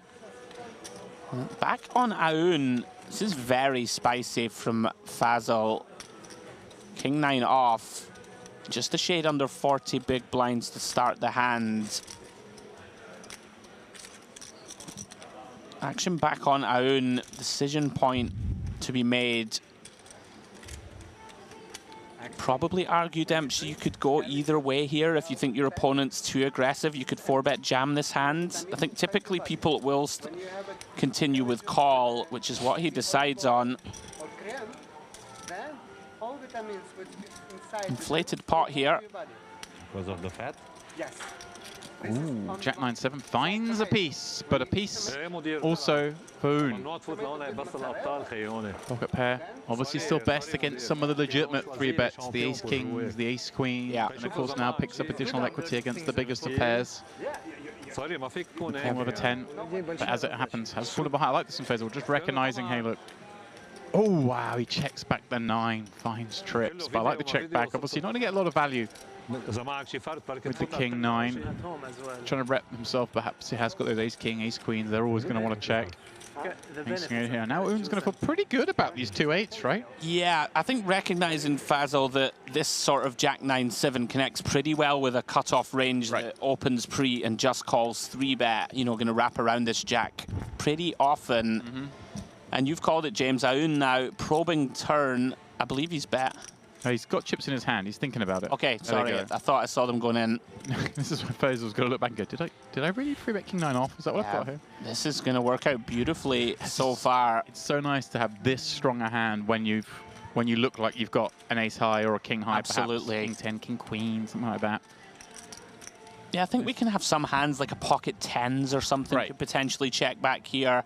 Maybe a hand like an ace 7 suited, but I'm with you. We're extremely high up.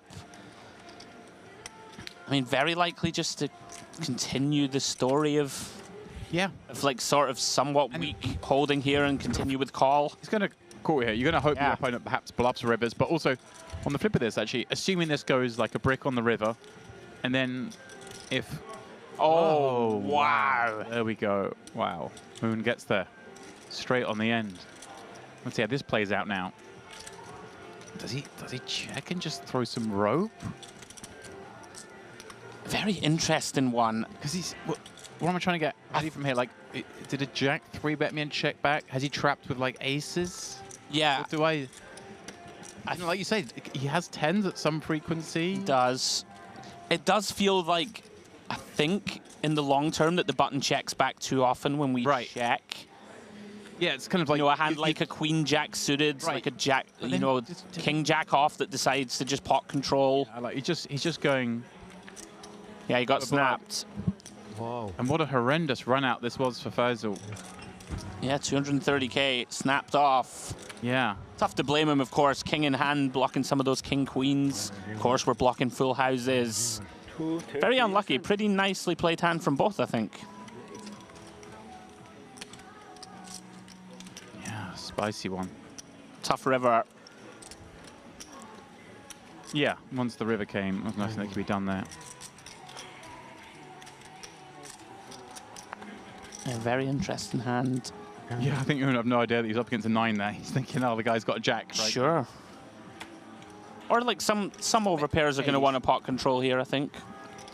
But maybe not trappy blinds. Like, Sure, trap slash aces would be probably the only one, right? Because even kings and queens are going to just want to bet this flop. Probably just run it, yeah. With you. Huge river card for Aoun. Yeah. He's up now, sort of 1.5 million, I think. Yeah, thank you very much. Yeah, it's good. What looked like disaster. I think the hand's far more interesting if we see the 3 of clubs river. Right. And then does Oon try and go for value? Does he check and fold? A bluff? Does he, yeah, far more interesting. Maybe blocks, looking for like a little hero call from a 7 or some kind of an ace high. Fun one. Not fun for Faisal, of course. But he played the hand pretty well. Just unfortunate river.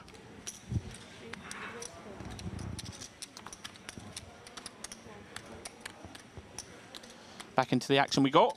Hazarian, Queen 9 of diamonds from under the gun. I'd like to drink my juice next time.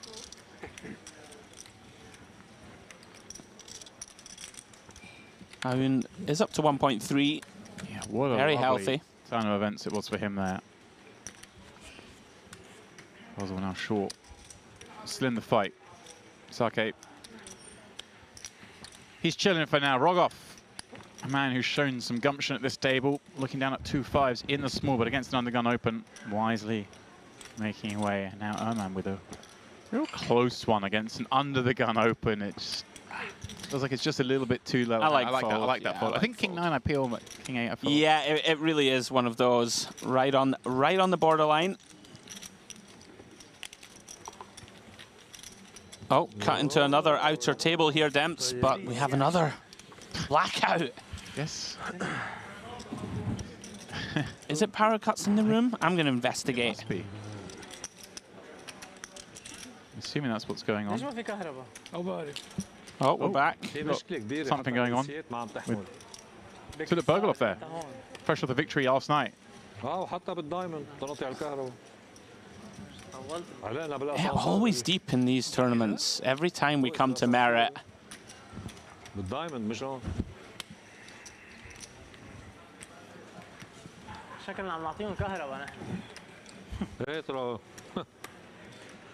Action once more on another outer table. Oh no, maybe not. Okay, it is indeed power cuts in the main room, intermittently.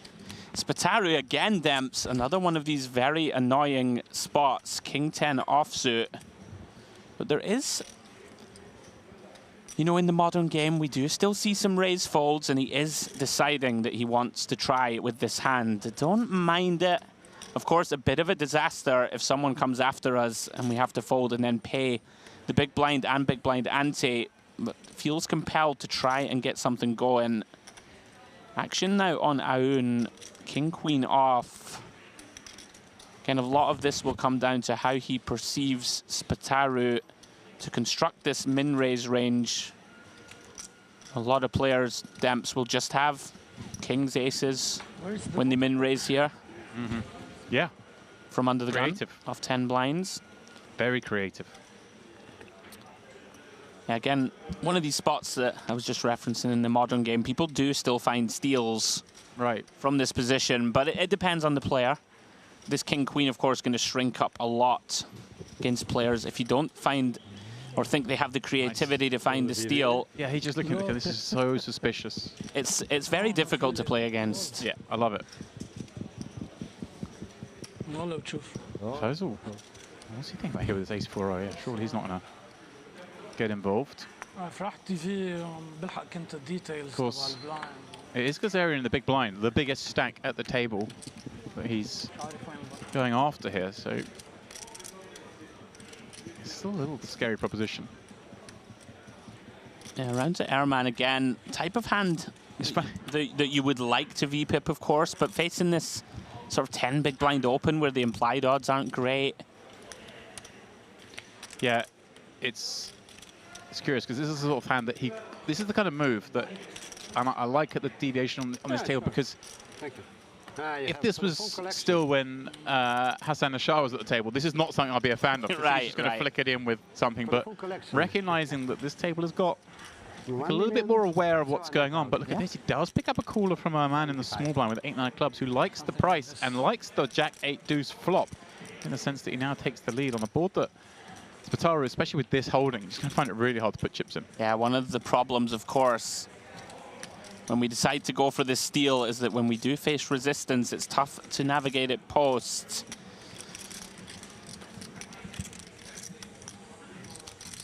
And we really do have a hand that doesn't connect very well. It does decide to take a free one. I like the restraint, and still going to be opportunities now potentially to win this pot. Yeah, because now this certainly looks like a card that is going to fit a 10 big blind all-in opening range. It's hard to give someone an all-in opening a range of 10 blinds, but if you do going to get them one, it's probably going to include some ace-king, ace-queen. Yeah, and it's best of the best. Going to be sort of heavily around these sort of ace-9, ace-10 offs that go for a steal. Right. You know, the occasional king-jack off, king-10 off type hand like this. I would imagine he needs to announce himself now. Small blind shouldn't have too many ace-X in hand. May have a few of the suited ones, of course. The queen you call easier because you're blocking the straight also. Probably queens then. Should get the job done. Yes. But I monster than aces, kings, and queens. Really? Super lucky I got. Does bet 35k. I guess I'm checking the river. Very well done from Spataru. Keeping himself afloat. If I don't hit. Well done indeed. I figured you have something. Such a significant pickup off that short stack. Yeah. flop his way. Captain America on the rise. I'm going to keep the name going. Michelle's gone. I like it. Oh, there we go. Look at this. We've lost our graphics from the power cut. Oh, yeah. We lost everything. Apart from us. We're still here. Kazarian, the one that's still leading the way here, 49 bigs as the blinds go up to 15K, 30K. Carlos Un in second, tied up there with Neja Oman.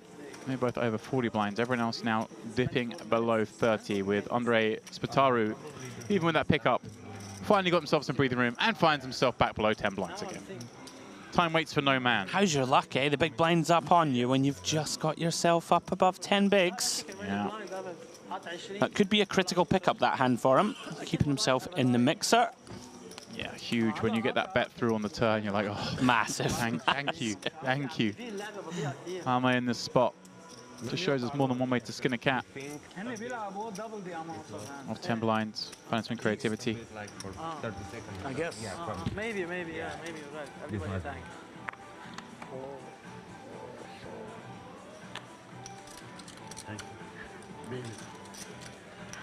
Action then. On Lelgant. Gets out of the way, and Aoun. The boots, the rockets, the aces. Whatever you want to call them. They're the best hand in the game. Glance the tournament clock. Just checking. Oh, yeah, nice. The blinds have gone up, and I find the best hand in the game. Perfect timing. Yeah, today it's 1 hour. Yesterday it was 45 minutes. I just noticed. 65? 65. Takes some time. Finds a raise of just over the minimum. Minimum the chip. Can he get any action? Doesn't look like it for the first hands behind.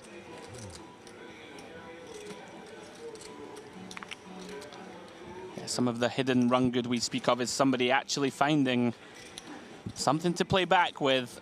Not so far. Round to the blinds. A very quick fold from Kazarian. Wouldn't have been shocked, Demps, to see him get involved there with 10-8 suited. No. Spataru just showed the 7 deuce. If you show 7 deuce, you get shown aces, sure. Yeah, you do. There we go. Come on. I want, but I can't. I want you to want.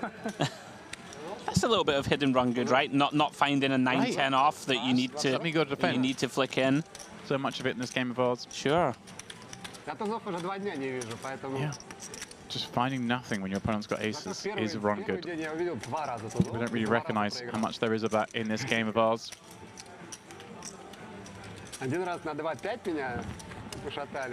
Intermittent power issues here. Please do excuse the beautiful backdrop that we usually have. We can see some lemons. I feel like I'm in Italy. The tiles. There we go.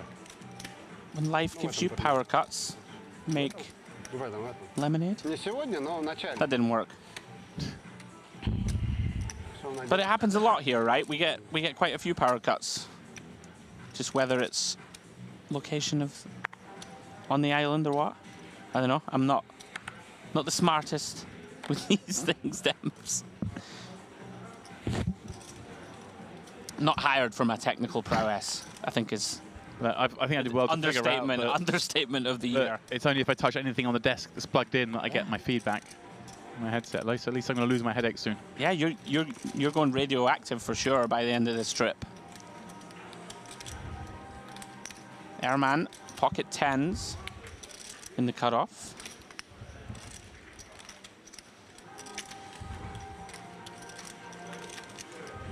Shade over 40 blinds to start. Spataru once again comes up empty. Now then, Lelgant, very playable King-Jack of clubs, Demps.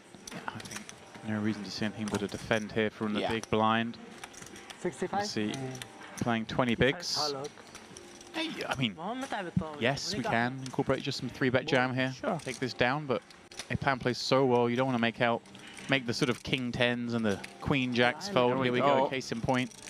This would be the kind of board perhaps you could cold deck a hand, and it somewhat has here with Erman having 2 10s. Jack 8-3 rainbow. Yeah, I'm with I don't you. want to keep betting on these kind of boards, but I guess if there's ever a sort of hand that we like to check back, this might be it, right? It's exactly this. 10s and 9s are the hands that don't mind checking. You know, when your opponent just has no equity whatsoever, like a 6-7 type hand, you allow them to stay around. Oh, I love this. Look at this, a clicky check raise. Yeah, this is really nice. Actually, a little bit more than clicky. 3x, near enough. One thing I will say about this spot, holding 10s, is like probably one of the worst sort of bluff catch hands we have. Blocking, of course, the natural 9-10, 10-7, Queen 10 type holdings that could check raise as a semi-bluff. But you do always feel compelled to call one, right? It's very tricky, but not too many natural bluffs here now for Elegant. And you just know that when you get it wrong, you're all but dead here. Obviously, we can see the percentages up to all the way up to 14% here, purely because we've got a whole bunch of folded cards that we're counting as not outs. But for him to know, he'll know that very hard. Yeah, real tough spot here. I guess there are some, you know, some other hands in here that, of course, we can still have in bad shape. There could be some other bluffs. Yeah, of course, you want your opponent to have some 10-9, particularly some Queen 10s for that. But yeah, the 9-7 of clubs, 9-7 of hearts, these kind of hands might want to make this move. Yeah, I think in Theory World, there'll even be some hands like a 4-5 suited and stuff that wraps around a 3. Like, you don't see it too often from players. They do typically seem to be more weighted to the ones you just referenced, Demps, these sort of 9-7s, 9-10s. Let it go. Like. What a great fold. Yeah, very nice. Yeah,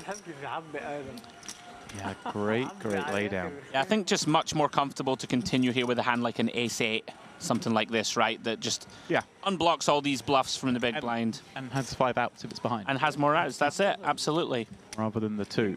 Yeah, very nicely played from both once again. And some strong play here on our main feature table. في تبع 300 عشيه ولا ممكن يخلوها للفاينل ما اخر همه يمكن لا بيكون في باقيين باكجز انا كينج جاك بيكونوا باقيين باكجز Oh, honesty. هذا مع شركه شيت شو هاي رولر يعني بري فلوب How many days? خرب عليك كمان 1 day. Really? Wow. راح فينا نلعب I want to show pre-flop, but I still. نلعب الساعة 12. I was thinking that he has jack 8 or something like that. If I put I have not much. 300 more, about 10 big blinds. What I have to do with a king jack. Backdoor flush draw. So, cards back in the air. A new arrival to the table. Definitely recognize him. Hasbani. Yeah. Then go home. Sleeping well. Seen him play some of the high-stakes PLO stream stamps for sure, and a bunch of tournaments here at Merit. As is often the case here, another Merit reg. Absolutely. There are lots of them.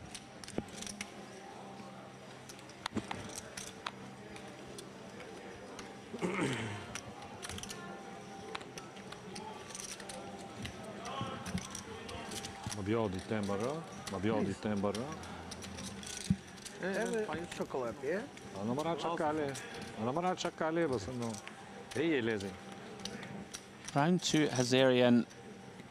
Pretty tight laydown. Demps maybe seeing this short stack of Spitaru behind, deciding 9-7 suited, doesn't really want to raise call or shove. Seems on the tight side to me though to fold here. Spitaru with a fairly easy one here, 7 blinds, an ace. Check عليه. Announces all of it. Captain America. How much is it? 150. 150. Oh, this is a very close one for our own. 15. 2-1-5, 7 blinds, 6 more to call. 185 to win 290. I think we just got to flick this one in. You know, it's for 7 blinds against a button shove. Gonna have some hands that we still dominate, I would say. Plenty of the suited connectors and stuff. Yeah, 9-10 suited, all these. We're fine against hands like this. Look, sure. I mean, obviously with card removal, we're seeing it's a straight flip. Oh, hello. Welcome. Yeah, I think you can fold here maybe for like 9 blinds, right? 10 blinds, but 7 feels like a call to me intuitively. Never thrilled with it, of course. Let's gamble. Yeah, here we go. Be okay to see that. Getting definitely the price. Sure. Against ace-4. So Spataru, the one at risk with the marginally favoured hand. As I say, obviously we're seeing some folded cards here because it's showing as a straight flip, but it's not far off that. Captain America's in the pot. This is not suited. Ace, 9, 4. That's about as good as you're going to get it. Of course, there is some backdoor action here. The club connecting, the 9 working. Small. 7 of diamonds. Oh, never easy. Scary card. No. 8 outs. And same 7. Heading to the river. King or 8? That's how I like it. Spike the king. Let's go. King. Counterfeited, but it matters not. Spataru up to 475k, and of course, still with 1.1 million. Just a mere scratch off the top of that stack. It's Jack. Yeah, credit to Spataru. He's had some very awkward, right on the line spots. 2 cards in the deck, Kept himself afloat with that creative king 10 off, under the gun open off 10 blinds, and finds the double up. Well done.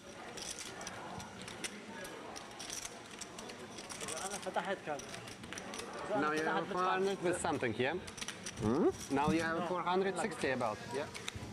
احكي مع حالنا. All right.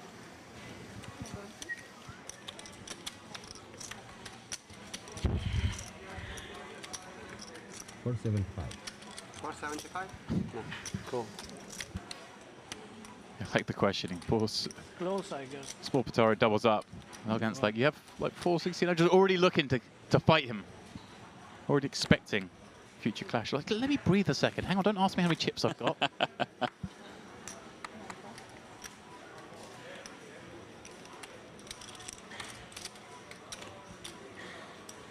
Rogov looking a little frustrated, but has really kept himself afloat well. Also, back round to Erman, pocket 5s from middle position. Certainly, hand he's going to elect to play. Looks like coming in for the minimum raise, 60k to go. Gazarian, here we go with a candidate that loves to 3-bet. King Jack O. It's a little bit too weak to call, a little bit too strong to fold. Let's see how he decides to play it against his other bigger stack. Well, this stack's obviously shallowing as things go. Okay, does like just to let that one go. A little bit of respect. And look at this timing-wise, because Spataru behind with ace-queen suited. Yeah, beautiful sight to see Demps. Yeah, 16 bigs. You see Gazarian, obviously, you can't 3-bet every combo. Well, maybe you can. I don't know. Maybe I 3-bet too much. But obviously, just electing that Oman's being a little bit more on the solid side. Sure. There are still 3 players behind. I'm just going to let this one go. I'm going to pick my battles. And it's just instant gratification when you see Spataru now rifle this in for what's going to be, 16 blinds. Yeah. Wonder if he ever... We've seen some creativity from whether he's going to pick anything non-all in here. I don't think so off 16. I mean, you could make it sort of 4.5 blinds with the intention to call off. But, one of the positives here is when we do jam 16 blinds, we probably get 5s just to fold here. Right. And if you can get a pair to fold... Oh, look at this. No, you may have called it. Nice. I'm loving it. You have got called a lot it. of creativity, this man. He's gone for, is that 175? 150. Okay, 2.5x. Yeah, 5 blinds. If we're going to do this, got to make it sort of 4.5, 5 bigs. Yeah. We'll say the only problem with this is if you're not finding bluffs here, like if you're not finding an ace-8 off to do this, then might just prefer to just jam. Like maybe a hand like ace-jack looks you up anyway, and you jam, and it may decide to get spooked and fold in this spot when you make it so small. Well, let's see how Oman continues with 2 5s, because it's pretty grim here. Very grim. I think we still just let it go. I mean, there's just not a lot we can do here. A little bit of momentum for Spataru. Yeah. Gazarian's thinking, what's going on here? Very well sniffed out from yourself. I thought he would just send that one in. Only because I saw the king 10 under the gun where he found a different path. Sure. He seems very, very clued up. A very wily character. I guess also if you perceive that your opponent will call a good amount of the time here, which shouldn't happen too often, but if you always keep king queen off here with the small size, then it becomes a real print. And also, not that it's too important at this stage of the tournament, but you do give yourself the out in case something wakes up behind, right? True. You know, like, if it goes jam and then re-jam. Right. If it's a cold 4-bet jam behind, we probably still have to just call it off because we put so many chips in, but there's always the avenue of survival. Yeah. Which again, that's something we'll see a lot more of when there's 2 tables left than non-all-in, right? Because of the added equity of survival, but even with 105 left, it is a factor. Yep. You have to say no. No, I don't want. Rogov now, king jack of hearts from +1. In for 60k.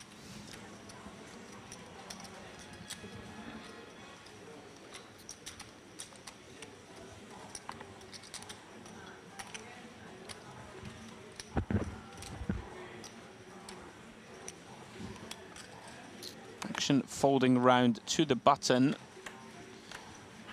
Aoun out of the way. Into Hasbani in the small. And here we go, Demps. Pocket 8s. 15 blinds. Again, somewhat dicey against a +1 open off 17 blinds. But in the modern game, people are going to raise fold more than enough. And Hasbani recognizing pocket 8s more than strong enough to go to war. Frustrating one for Rogov. Really can't call off here with just king jack suited. Nice pickup for Hasbani.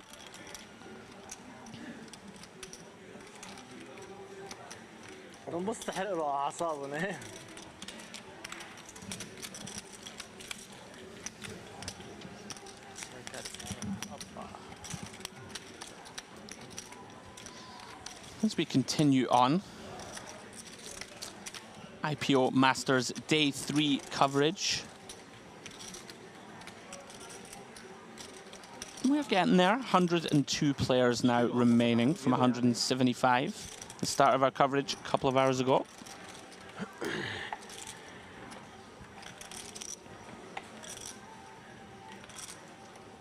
Action will be back on Rogov.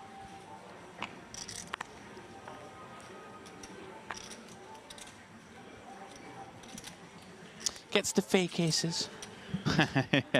It's a horrible feeling, isn't it? You know, you slide that card and you think, oh, oh, never mind. Kind of depends which one you find first. Oh, I was referencing when we have the ace, of course. Yeah, when you find the slide it, you know. It's only a 4. Oh, that one's an 8. Yeah. All the way around, it's painful. This is the ways we try to feel alive as a poker player. Hazarian, Jack 10 off. Been pretty snug, actually, the last sort of 45 minutes or so. He was really leveraging some pressure on the bubble. Been pretty quiet since. Let's decide now's the time to activate. I'm going to go for a wide one here. Jack 10 from early position.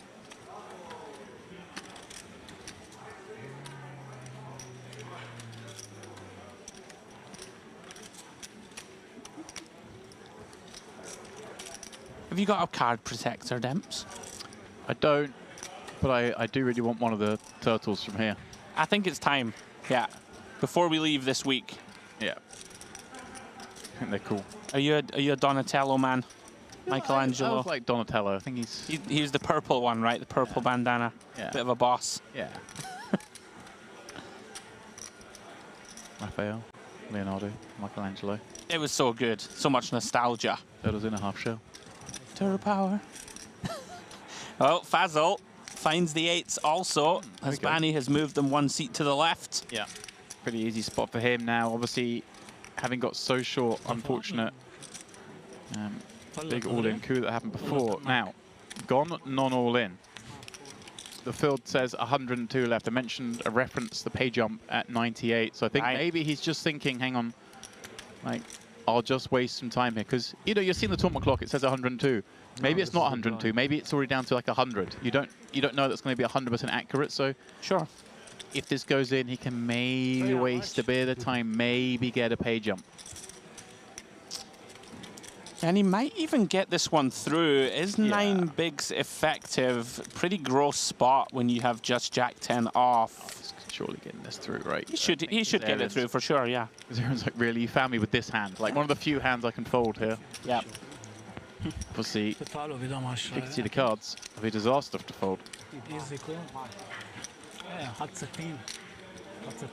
Yeah, very nice for Fazal. Take this one down uncontested. كل فولدو هذا كل فولدو ايمان فتح فرامل عندك احسن بشوي من السلامه بانطوفلات مرتبه بانطوفلات سليبرز كروكس ضيع له وقت فضحك له عم يخدمني هيز بولينج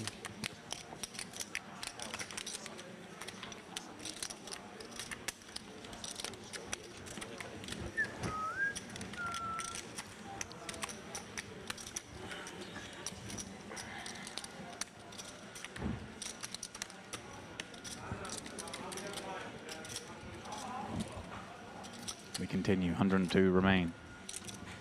Comfortably inside the money. It's part of the IPO main event, or the IPO Masters, I should say. Oh man, been very disciplined. We saw a very nice getaway with the 2-10s before on a Jack 8-3 board. And he's been, he kind of looks like, if I sit at the table and see the way his mannerisms, his control, he looks like a very controlled, measured player. I like Don't see him making some sort of rash mistake. Sure.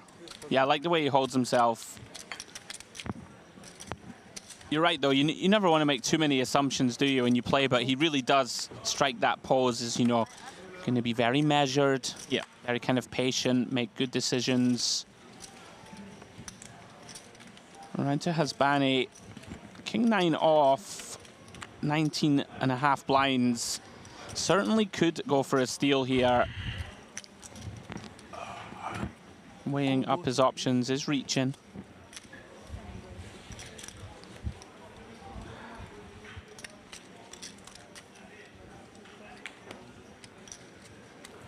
Raises it up. Faisal out of the way from the button. Sake the same with 10-3 in the small, and Rogoff with a pretty garbage-looking King 4-0 in the big. Off a pretty shallow stack himself. Yeah, it does just lay it down. I think I like it. I mean, of course... Close though, right? Yeah, it is close. Like, of course, the shallower we get, we start to just, you know, try and just realize and flop something post and just go ahead and get it in.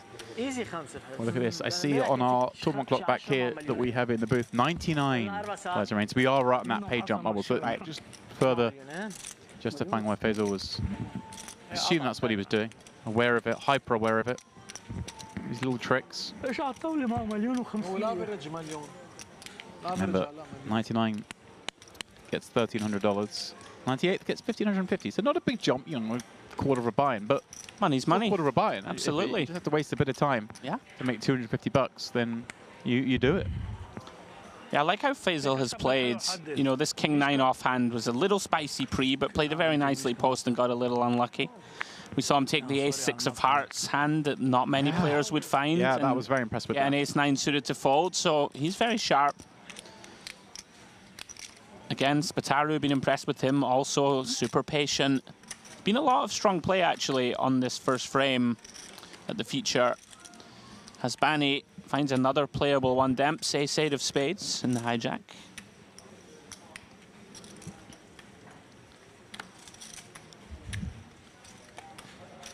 Yeah, very much so. Like this, so kind of taking the same amount of time and motion as the last hand, just staying consistent. Pops it up. Hazel now with the decision in the cutoff. King 10 suited, 13 blinds. Looks over the tournament clock. We'll see 97 left. So now, if he's going to play, there's no need to save any chips back.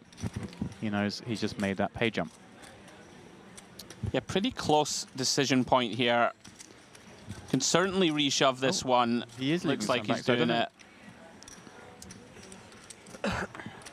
Does send them in. Yeah, he's left a few back, but as far as our tournament clock, obviously, maybe it's not saying the same thing out there. We are on a delayed tournament clock. Maybe the delay's out by a few seconds. It has just ticked down to 97. But either way, deciding to go with it with this King 10 suited. I like it. Yeah, I'm with you. maybe hoping there's a world in which House Bunny calls and they somehow check it down and he saves the 30k. Something we see on final tables maybe, where a big stack's incentivized to check it down with you, you're incentivized to check it down. Sure. With 100 players left, I think that doesn't really become a factor. Yeah, likely just making sure that he's secured that pay jump. Yeah, just in case, just in case someone pressed the wrong button. Sure. I think the good thing here about rejam also is, you know, our opponent starts the hand with 20 blinds themselves, or like 22 bigs. So you actually end up having a lot of fold equity still, even though we only have 13 bigs. Yeah, very hard for House Bunny to continue at a hand like this.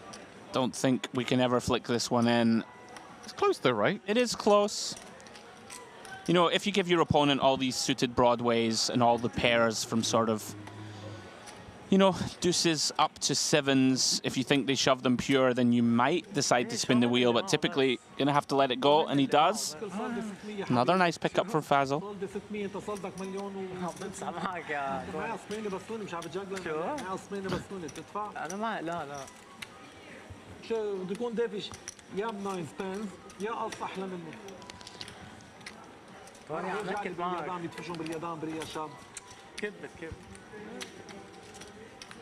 Some discussion going on.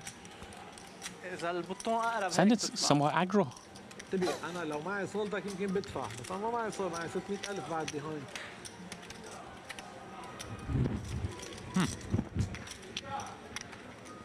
ما عندك لعباته كمان. تدفع يا خيي محلي بالستاك. All right, cards are back in the air. We're going to understand things again. We're safe.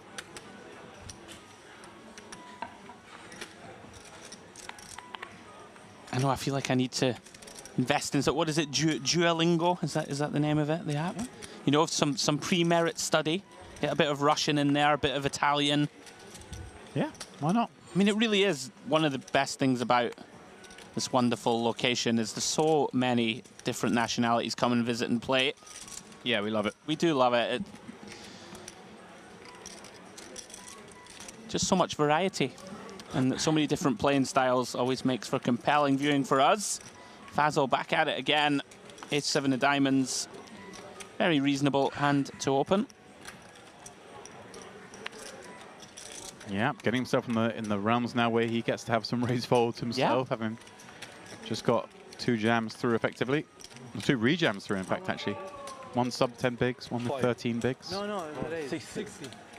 Because here with the Jack 10-0 again. It's like, hey, the last time I played pot with you, I had to fold the sand. This time, I get to call. I think good price, 60. He's, of course, lying. But a little bit of patter between the two.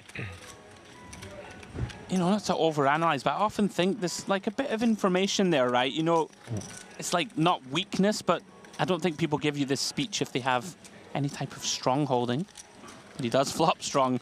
Well, look at this. Obviously, Feza with the gut shot, fact or not diamonds, but at the top of the screen there, 3 of the 4 8s have been folded. He's drawing very thin here. Yeah, it's the type of board that we're going to feel compelled to c-bet. On this Jack 10-9, we should cover it pretty well. Big blind going to catch a piece, of course, but we can put pressure on hands like a weak 10. Hand like a 9-6, 9-5 suited types are going to struggle to continue. Unfortunately for us, we've run into top of range for Hazarian. Quickly check raises, makes it 150k to go.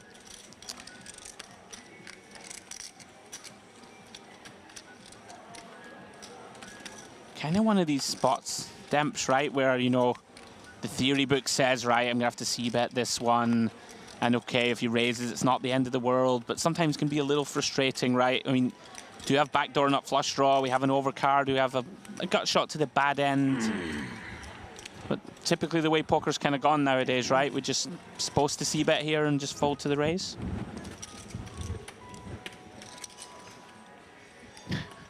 Doesn't look happy to fold. No. But I mean, come on. We're going to have so much better than A7 on Jack 10-9. Of course. Yeah. We get to have the nuts. We get to have Ace-Queen as the non-paired hands that want to continue. We get to have all the Jack, Queen, Jack, King that can continue. All the Jacks, 10s, 9s, aces, kings, queens. It's like, are we really getting check raise bluffed on this flop? Yeah, not Seems often. unlikely. Not at this depth for sure. Right. And even the ones that do are going to be, you know, Queen 4 of clubs or something like this that has a good amount of equity. Yeah, gets away from it in the end. I like it. Fazal has one of those personas or this mannerisms? Demeanors. Demeanors, thank you, James. You know, where he just seems really annoyed every time he loses a pot. Yeah. I'm here for it. You're quite jovial at the table, right? Or well, we've never really played actually. Yeah, so I'm definitely not do you get, like, I'm not the intimidation guy. I'm not the. But like even in like a huge pot, do you ever get like massive tilted and puff up the old chest, give him a dirty look? No. Me either. I don't have it in me. No, I don't believe you should. But you know, Fazal has that stern, evil eye. I hear you. Yeah.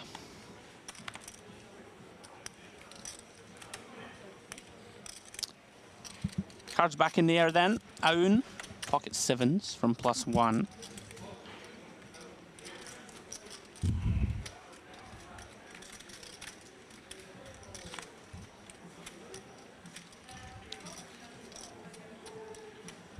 Does reach for the 65k raise once more. Has downsized it to 60. Interesting one for Hasbani. Queen 10 suited. Working with 20 bigs. Pretty awkward spot demps from +2. Is content to flick in calling chips. Never thrilled with these spots, right? With kind of the whole table still, so to speak, to act behind. Right. But does decide. Although, have position. You know, it's true, but you do freeze a lot of the action by doing this, right? People are scared when it's +1, +2. Playing a pot. Hasbani does get to have a lot of strong hands. There is some, but I'm with you. You also just run into someone just finds ace-king behind, or queens plus, or whatever. Potaro always finds it like kind of a little awkward, and here we go, case in point once more. King 9 suited from the big. Definitely wants to play it, but it's pretty ugly against +1 and +2. 100%. But I think what we see in the way he's managed to navigate thus far, I think he's obviously more than confident enough to play this one and recognize the situations that are going to be bad when he flops a king. Doesn't have to go broke. Here we go. Yeah, does reach for chips to complete. Yeah, 3 kind of not great hands considering where they've come from in this one, but obviously all certainly reasonable. Queen, deuce, 4. Top pair for Hasbani. Aoun will not hate this board though, just the solitary overcard. Now, interesting to see. These are the kind of spots that I think you can kind of leverage the man in the middle and the big blind somewhat by betting here with these 2 7s, because it's just so hard, isn't it, for Hasbani to continue without a real hand. Yeah, I would agree.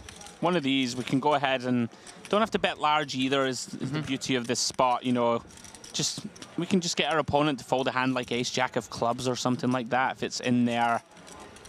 Unfortunately, we have run into the queen, but I do agree, I think Aoun can get information for a small size here. Yeah. Unlikely to get messed with too much from the big blind here specifically. Yeah, and just very hard for big blind to have much on queen deuce 4 when it's gone raise call from these early seats. All those sort of the deuce X and 4X onto the combos are just not really ever in there. So much different, isn't it, than if it was button versus big blind. The big blind just has all the stuff down there. They have all the 3 5s, the 5 6s and whatnot. Yeah, absolutely. So then, the brick on the turn. There are, of course, some hands that Aoun's still ahead of. Some of those spade draws. Maybe some, like, ace high with the ace, the spade stuff. But I think the nature of the flop bet means that now we just have to kind of recognize, don't we, that it's very hard for us to get the best hand here. Yeah, agreed. It's just super tricky to proceed. Jammed. He did just jam. Kind of fun, right? Kind of is. Make it look like spades. Yeah. Obviously, sometimes we're going to jam into some top of range, but maybe recognizing that he doesn't think Owen ever just really checks a hand and says, like, I know I've got the best hand here now. Let's make it really hard for him. If he's got a hand like this, if he's got a hand like tens, jacks, they're going to really struggle. 100%. Just thinks, hey, like, if he had a queen, he would have bet himself. If he had overpay, he would have bet himself. Yeah, likely thinks that Owen will just set it up on the turn for the river. I'm with you. The problem with this line is, of course, if you're playing against... That's fine if that's your perception, your opponent never is trapping here, but if they're ever trapping here, then this is obviously very dicey. Yeah. Yeah, interesting here. Owen may see jam as being more bluffy than, you know, something like a half pot. Right. Like, I mean, what's King Jack of Spades going to do here? What's King 10 of Spades going to do here? What's Jack 10 of Spades going to do here? What just Ace X of Spades perhaps going to do?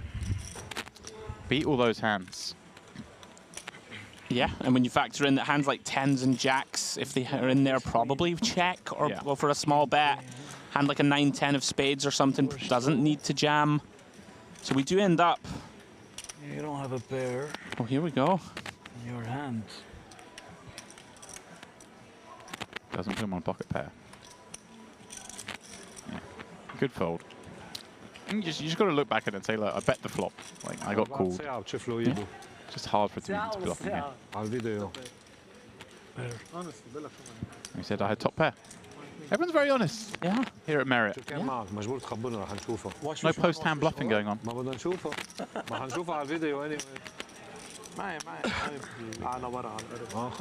Yeah. We'll see it on TV. Curious hand. 2 red 7. Very curious hand. مش راح يكذب عليك يعني. Queen 4 deuce, I have to protect my pair. أكيد راح تعمل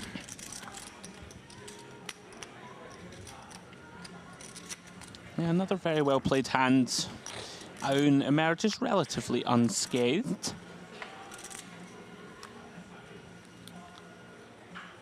We have seen a lot of very good post-flop decisions.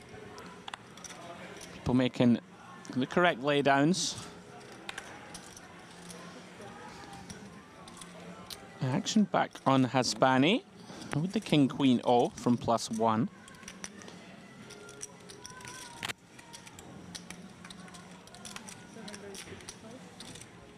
Back at it again.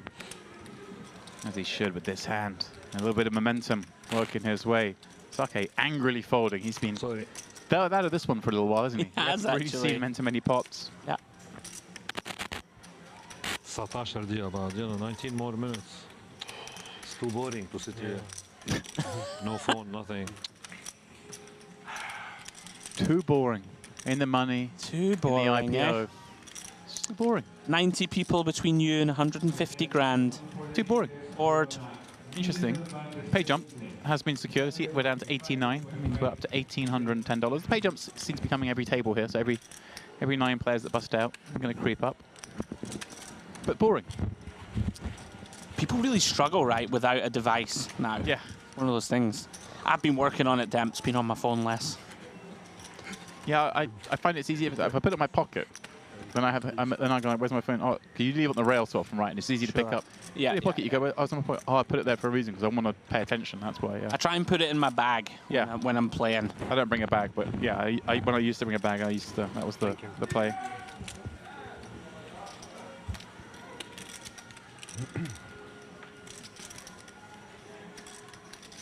I'm like the well-meaning nerd who brings a little backpack of snacks and like healthy stuff at the start of the series, and then by the end of it, I've just completely given up.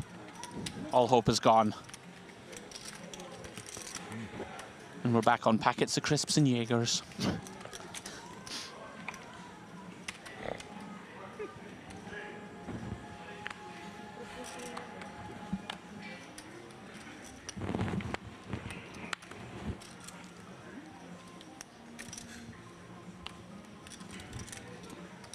All right, Haspani. Not going to play this one, surely.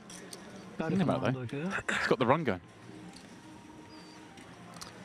Hazel, 14 blinds, Jack 10 suited. He's going to try and sneak one through here. I love this kind of hand to do it with, Andrew. I love sneaking one in there with the old Jack 10 suited. Yeah, got to try and keep yourself afloat. I'm going to go rogue and suggest that you can flick in the occasional limp here.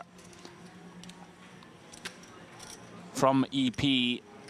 But of course, pretty standard to go for the min raise. Working out nicely thus far. Round to Aoun in the big. 9-7 off. Pretty unpalatable against this sort of 14 big blind stack, but is going to flick it in. Makes the call.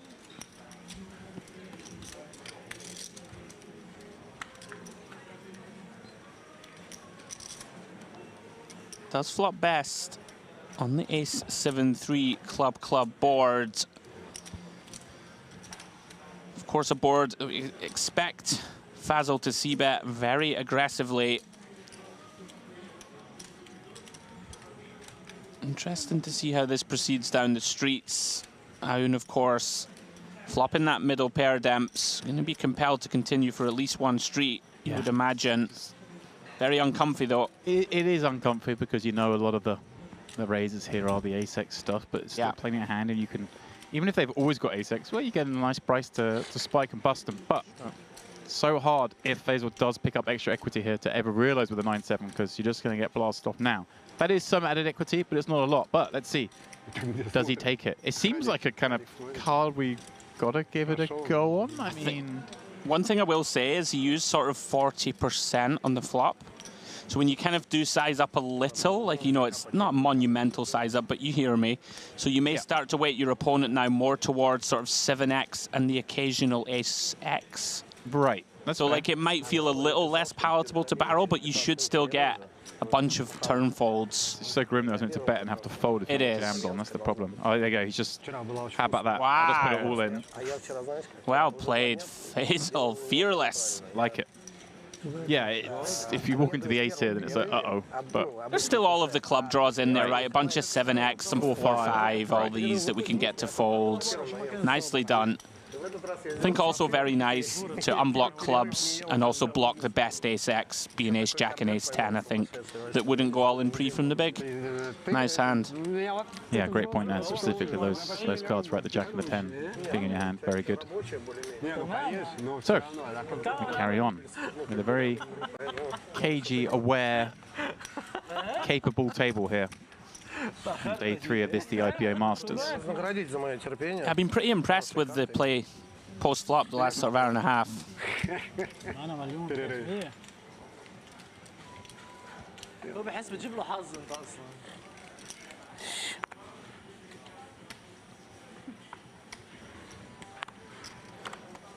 Fazal, once more, going to be getting involved. King, queen. From under the gun. Comes in for the min raise of 20 big blinds.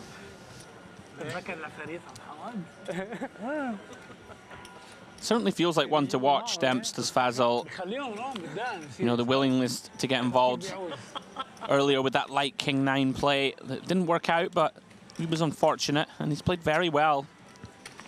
Really not too many mistakes at all. Need break, need break. Gets that semi-bluff through, back at it here, King-Queen. Very need break.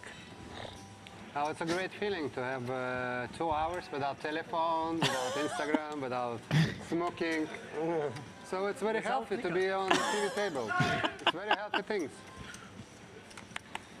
And they count down. Now, of course, players are in the same room as the rest of the tournament, but just for the extra safety, security, whatever you want to call it, just removing electronic devices from the feature table. Of course, it's on a delay, but just the added feeling of let's make sure everyone's there's nothing funny going on. I like it. It's becoming more and more of a common thing in poker events around the world that you can remove all electronic devices from near a stream table because hey. Yeah, it's a scary world these days for sure. Hasbani here defending 8-6, bottom pair, and a gut shot. Fazal here, like this check back, decides to take a free one. Don't want to bet fold a hand that has so much equity, and that equity has been realized. Turns the nuts. Jack on the turn, makes the king high straight. Hasbani, of course, decides here, try and navigate this 8 to showdown. Fazal, though, gonna start going for value. which of course he should. Unblocking all the pairs on this board. Dreamy, isn't it? Dreamy. So much potential here to be up against maybe a lower straight, maybe the queen high straight even, plus all the 2-pair combos that could be out there. Yeah, bunch of sets in there still also from the big. Yeah, club draws. Oh, wow, is he gonna? Okay. Thought Hasbani was about to pull the trigger on the check raise bluff. Gets away from it.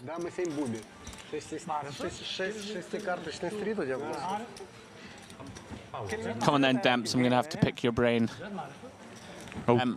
You know, you were talking about the safety and security of no devices and all that stuff. Of course, we've seen the controversy in the last few weeks with laptops on rails at final tables and all this type of stuff. Like, are you in favor of like literally no devices whatsoever? Like, it seems pretty difficult to enforce, obviously, but like just on feature tables, or the entire poker room seems pretty impossible. I would love it if phones were like bad poker rooms, but I think it would be great, yeah. It just seems like one of those things is going to be pretty hard to bring in. I think people are too dependent on now. Too attached. The horse is bolted. Yeah. And obviously the whole laptop gate, they like to call it from the horses. I mean, come on, how like it's making like it's something for those in the world to do to make it feel like they're like helping as best they can. But come on, versus if Dom was given the same advice, he doesn't need a laptop there. Sure, what he's saying. He's like, oh, you're now playing 43 blinds deep. You're going to raise this. Like, he knows that stuff anyway, doesn't? I think people overreacted for sure. Way overreacted. Like, of course. To what could be done on the You know, that's the world we live in, right? Like a bit of hysteria. Like, people love it. Yeah, they like to wring their hands. And I agree. The perception is not good, which is like the same thing. The same reason that we've pointed to. Obviously, no one's doing anything, but just the perception. It's just nice if no one's got a device there. Well, there's all these worries now about the special glasses, right, with the cameras in them, and yeah. We got to protect this beautiful game of ours. We do. Next level is like that. We see Saka. He's been a little bored, but finds Queen Jack suited under the gun. Yeah. I say we saw some sort of angry folding. Just like, come on, give me something to play with. And he finds it here. Queen Jack hearts with ace 9-0 on the button. Kind of icky to play this one, I would think, against under the gun, but yeah, credit to him for thinking about it. I think you can very occasionally mix in a 3-bet here against players that you perceive to be way too wide from specifically under the gun, but normally you're just going to lay it down. Yeah, and again, Saka just appears like he's playing really tight because he didn't play any hands. Now, obviously, they're going to have some history, but sure. If it was someone who'd been like beat-pipping a lot, then I might do it, but I'm with you.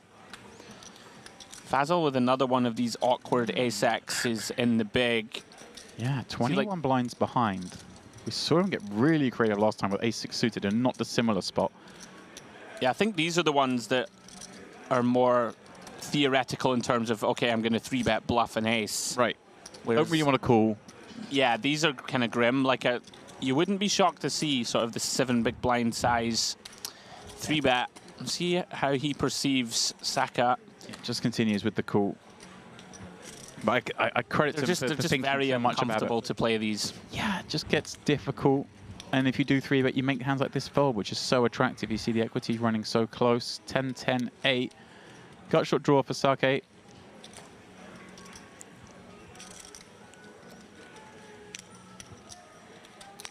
Board that, you know, isn't entirely his, but, you know, certainly has some of this. Yeah, always very interesting spots, these. Now, this is the problem for Oswald. How can I continue with a7 high? Sure, I can be ahead against some stuff. Sure, we might just have like king-queen here and be barreling, but I've just got ace high with no future playability on a diamond spade board. Yeah. Yeah, I think if we have the ace of diamonds, 7 of diamonds in hand, potentially we can do something. Does decide to just check fold. It is one of those spots, right? Like folding pre feels a bit too tight, even though I kind of like it versus under the gun with, what is it, 80 left? Wouldn't mind it. 3-betting is risky, is inherent risks. Flat call doesn't feel great. Yeah. Very tricky. Oh, outer table action. Jack 10 deuce, couple of hearts. Looks like we have an all-in player and a player thinking.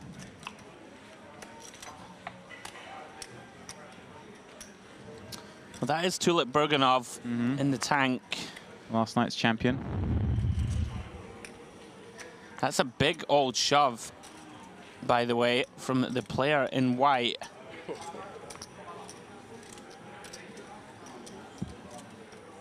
I believe he laid down ace-king to that jam.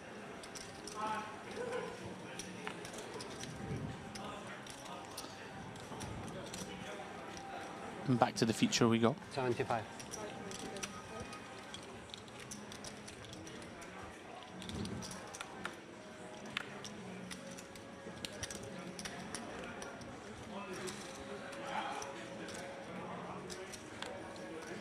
Open here from Lelgant in hijack, and Hasbani, decision point to be made. King, queen of clubs on the button. Somewhat tricky here. Lelgant has sized up Demps to 2.5x. Starts the hand with sort of 22 big blinds. So Hasbani, yeah, has decided just to run it. Don't mind it, getting the sort of, yeah, attractive situation of when we jam and their opponent folds, picking up that extra, yeah, sort of 15k. Yeah, just over that slightly larger size, jamming what, 22 effective. Yeah, like it. Lelgant now nowhere to go. Like you say, Hasbani's a man we've both seen plenty of times in the past, like very capable. Yeah, got very good instincts. It's like, really, I barely played a hand. I raised to 2.5x, I just get jammed on.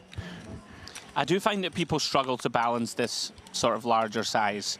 It does seem to be weighted towards, you know, whether it's a subconscious thing or people just being like, right, I'll add a bit more on to get more fold equity. Generally seems to be a weaker subset of hands. Well done, Hasbani. He's chipped up nicely, 500k when he arrived at this feature, up closer to 900 now.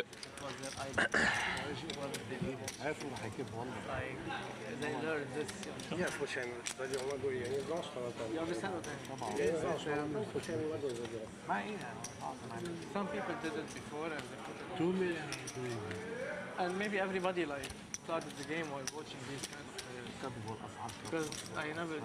I never made anything. ليش all in فيك تعمل 3 Sometimes you can do it. Or maybe to say no, I will not show you. قصدي في اجى هونيك معبيك انا بعطيه انا بطل Man, under the gun. As we come to towards the end of this frame, being very steady, hasn't really had a chance to get involved, but when he has got involved, hasn't been frustrated, shown good restraint, still has 1 million in chips. I think you have ace Expect king. to see him go a lot deeper in this I tournament. think that you have ace king like last hand. Good hand. Probably. Now you'll get to know on TV. Yeah, I will definitely I will know. What you had? All right. What you had? Also, 7-7. nah. Sort of talking like I mean, he had Queen Jack O. Completely fine hand to raise. Say. But he's sort of like making out like, oh, I made a big fold there. Yeah, you know, yeah. like, I think you had a really big hand. Nothing more. And here this hand, the one that Fazal now has, King Queen of clubs. How's he going to play the same spot? Hijack B button, exactly the same scenario. Yeah. Slightly smaller raise size, of course, but I think honestly can get behind call or shove. I think they're both very viable options. Just transfer it. yeah, I think this comes down to kind of how the table is, how you perceive your edge to be, right? If you don't want to like just risk busting in this hand if you think this is kind of a soft table, but I think this table everyone's kind of shown they kind of know what's going on. Yeah. So I kind of like this play more, just going for it. Yeah, I think so. You know, whenever you can get a better hand, or quote unquote better to fold, bunch of these ace highs. Going to be some low pairs, I think, low to mid pairs that will also fold. Can never be bad. King Queen suited, just one of those hands that likes to run it. Or doesn't mind running it, should I say. Okay, and Rogoff with garbage behind. In English, I will get punished.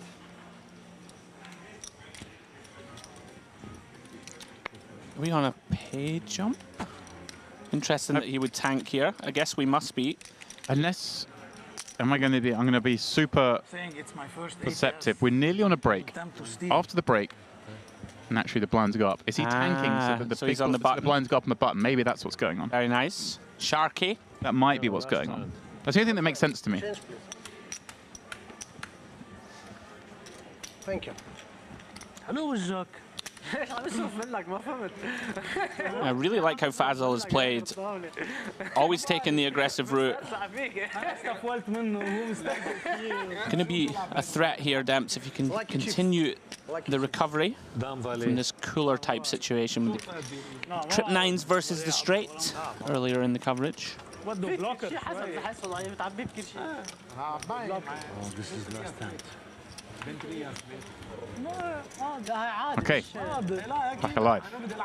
Here we go. Last hand was just declared, I think, at the hand, because there's a minute left on the clock, so that must have been what he was doing. They kept 6 or 7, probably 8.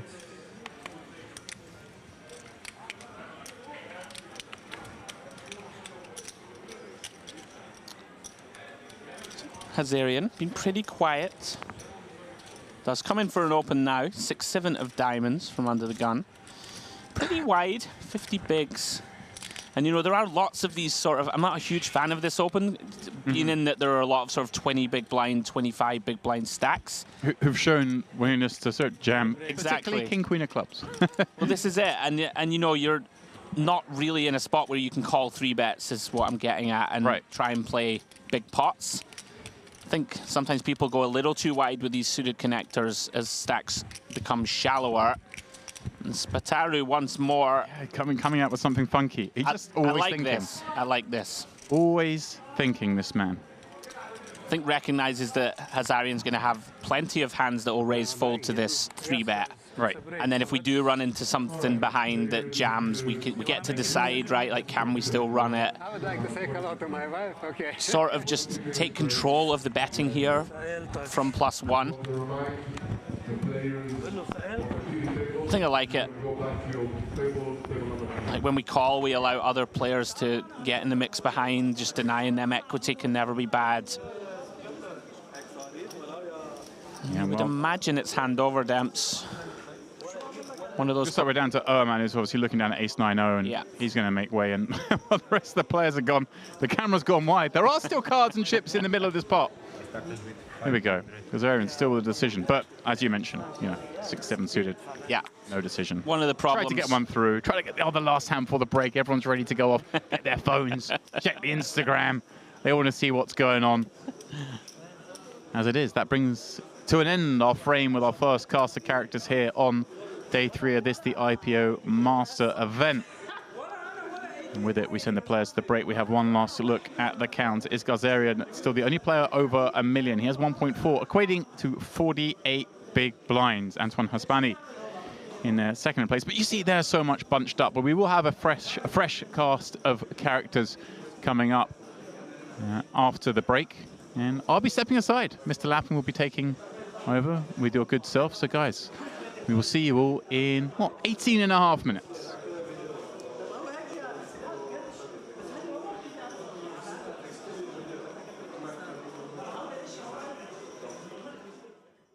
What is going on, everybody? Merit Poker from sunny and extremely hot Cyprus is calling.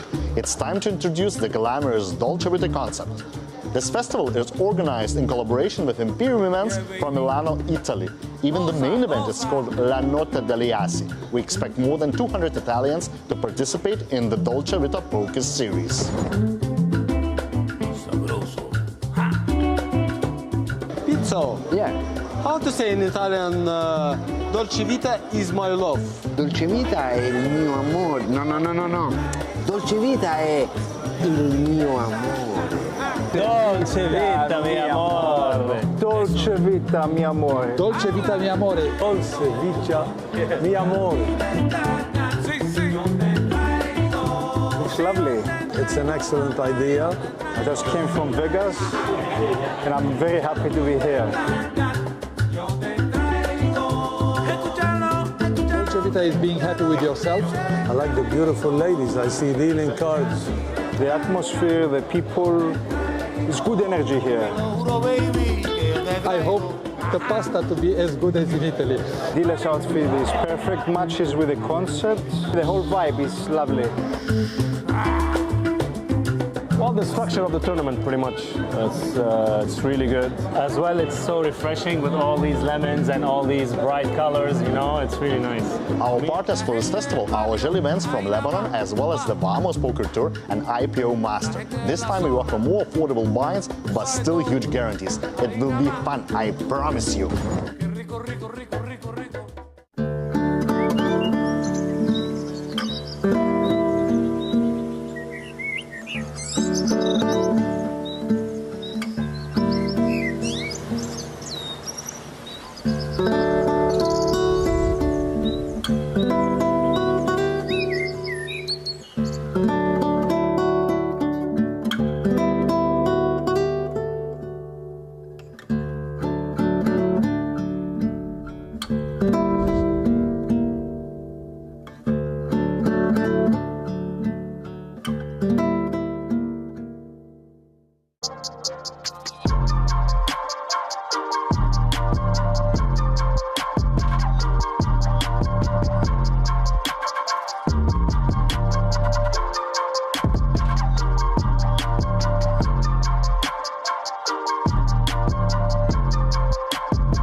Your unique journey starts now.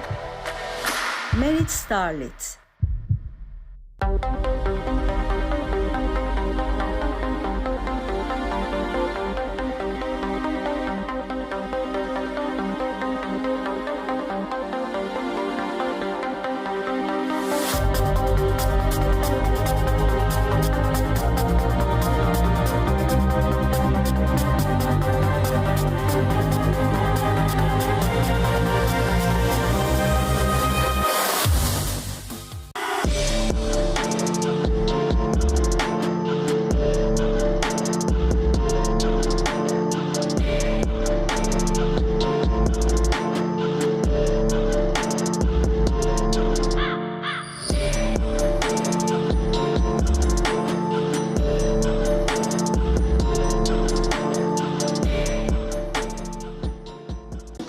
What is going on, everybody? Merit Poker from sunny and extremely hot Cyprus is calling. It's time to introduce the glamorous Dolce Vita concept. This festival is organized in collaboration with Imperium Events from Milano, Italy. Even the main event is called La Notte degli Assi. We expect more than 200 Italians to participate in the Dolce Vita Poker series. Pizzo. Yeah. How to say in Italian, Dolce Vita is my love? Dolce Vita è il mio amore. No. Dolce Vita è il mio amore. Dolce Vita, mi amore. Dolce Vita, mi amore. Dolce Vita, mi amore. Dolce Vita, mi amore. Looks lovely. It's an excellent idea. I just came from Vegas and I'm very happy to be here. Dolce Vita is being happy with yourself. I like the beautiful ladies. I see dealing cards. The atmosphere, the people, it's good energy here. I hope the pasta to be as good as in Italy. Dila's outfit is perfect, matches with the concept. The whole vibe is lovely. Well, the structure of the tournament, pretty much.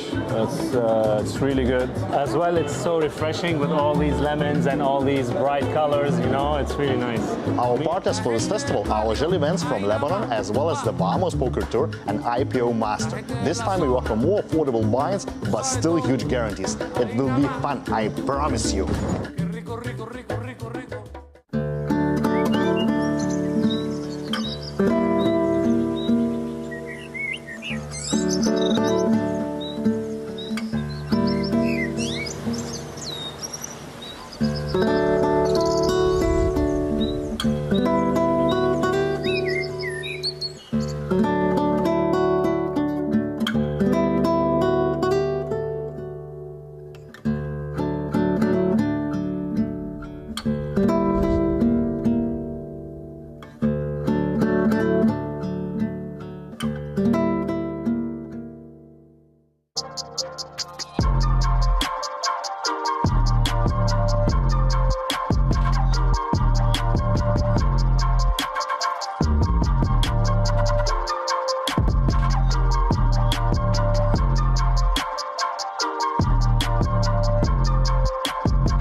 Your unique journey starts now.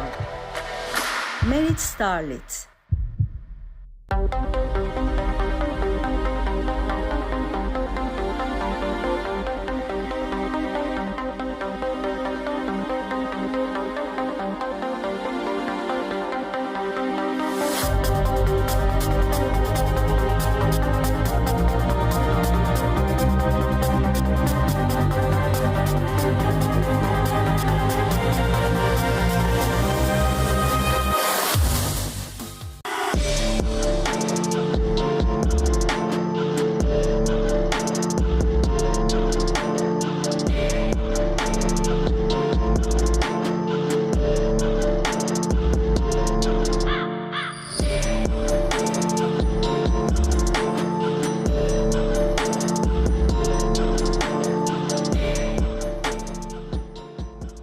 What is going on, everybody? Merit Poker from sunny and extremely hot Cyprus is calling. It's time to introduce the glamorous Dolce Vita concept. This festival is organized in collaboration with Imperium Events from Milano, Italy.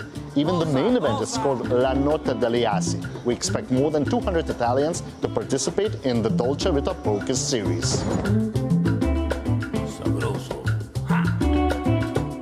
Pizzo. Yeah. How to say in Italian, Dolce Vita is my love? Dolce Vita è il mio amore. No. Dolce Vita è il mio amore. Dolce Vita, mi amore. Dolce Vita, mi amore. Dolce Vita, mi amore. Dolce Vita, mi amore. Looks lovely. It's an excellent idea. I just came from Vegas and I'm very happy to be here. Dolce Vita is being happy with yourself. I like the beautiful ladies. I see dealing cards. The atmosphere, the people, it's good energy here. I hope the pasta to be as good as in Italy. Dila's outfit is perfect, matches with the concept. The whole vibe is lovely. Well, the structure of the tournament, pretty much. It's really good. As well, it's so refreshing with all these lemons and all these bright colors, you know, it's really nice. Our partners for this festival are Agile Events from Lebanon, as well as the Bahamas Poker Tour and IPO Master. This time we offer more affordable buy-ins, but still huge guarantees. It will be fun, I promise you.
starts now. Merit Starlet.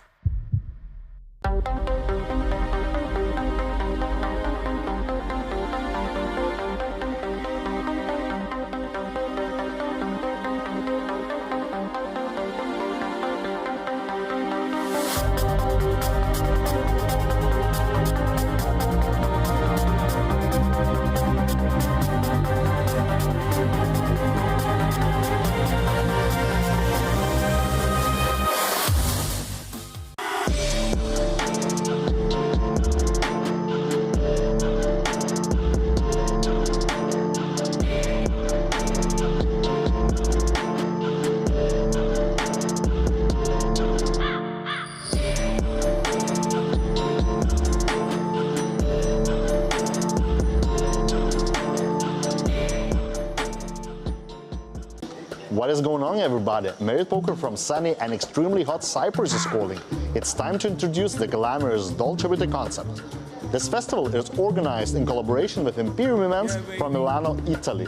Even the main event is called La Notte degli Assi. We expect more than 200 Italians to participate in the Dolce Vita Poker series. Pizzo. Yeah. How to say in Italian, Dolce Vita is my love? Dolce Vita è il mio amore. No, no, no, no, no. Dolce Vita è il mio amore. Dolce Vita, mi amore. Dolce Vita, mi amore. Dolce Vita, mi amore. Dolce Vita, mi amore. Looks lovely. It's an excellent idea. I just came from Vegas and I'm very happy to be here. Dolce Vita is being happy with yourself. I like the beautiful ladies. I see dealing cards. The atmosphere, the people, it's good energy here. I hope the pasta to be as good as in Italy. Dila's outfit is perfect, matches with the concept. The whole vibe is lovely. Well, the structure of the tournament, pretty much. It's really good. As well, it's so refreshing with all these lemons and all these bright colors, you know, it's really nice. Our partners for this festival are Agile Events from Lebanon, as well as the Bahamas Poker Tour and IPO Master. This time we offer more affordable buy-ins, but still huge guarantees. It will be fun, I promise you.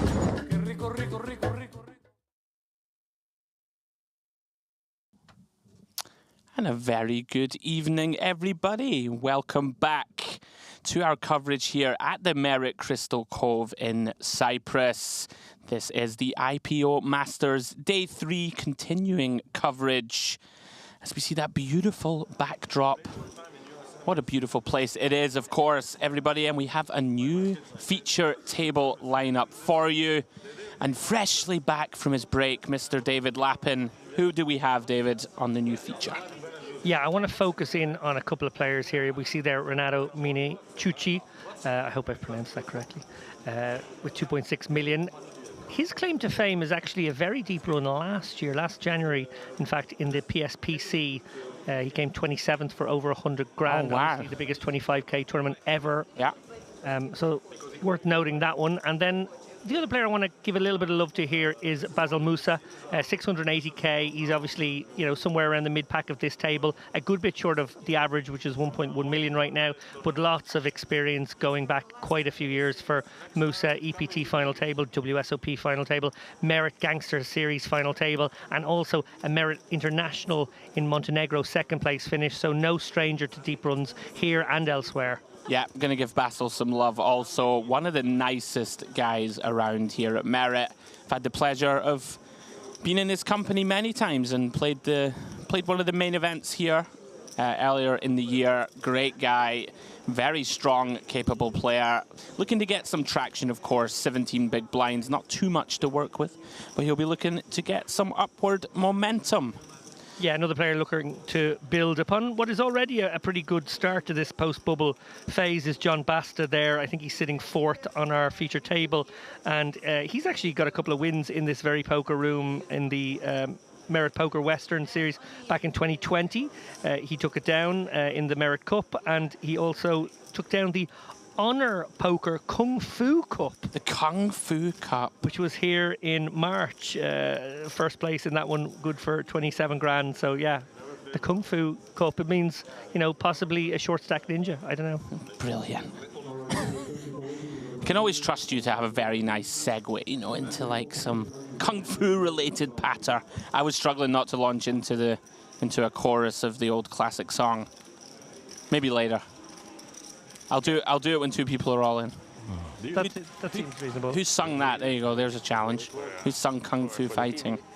I don't know. I worry about songs like this because of the level of cultural appropriation that we can be accused of in the modern day. So I'm not sure. It wasn't Boney M. It was no. I feel like it was Carl somebody or other. Okay, yeah. Could be wrong.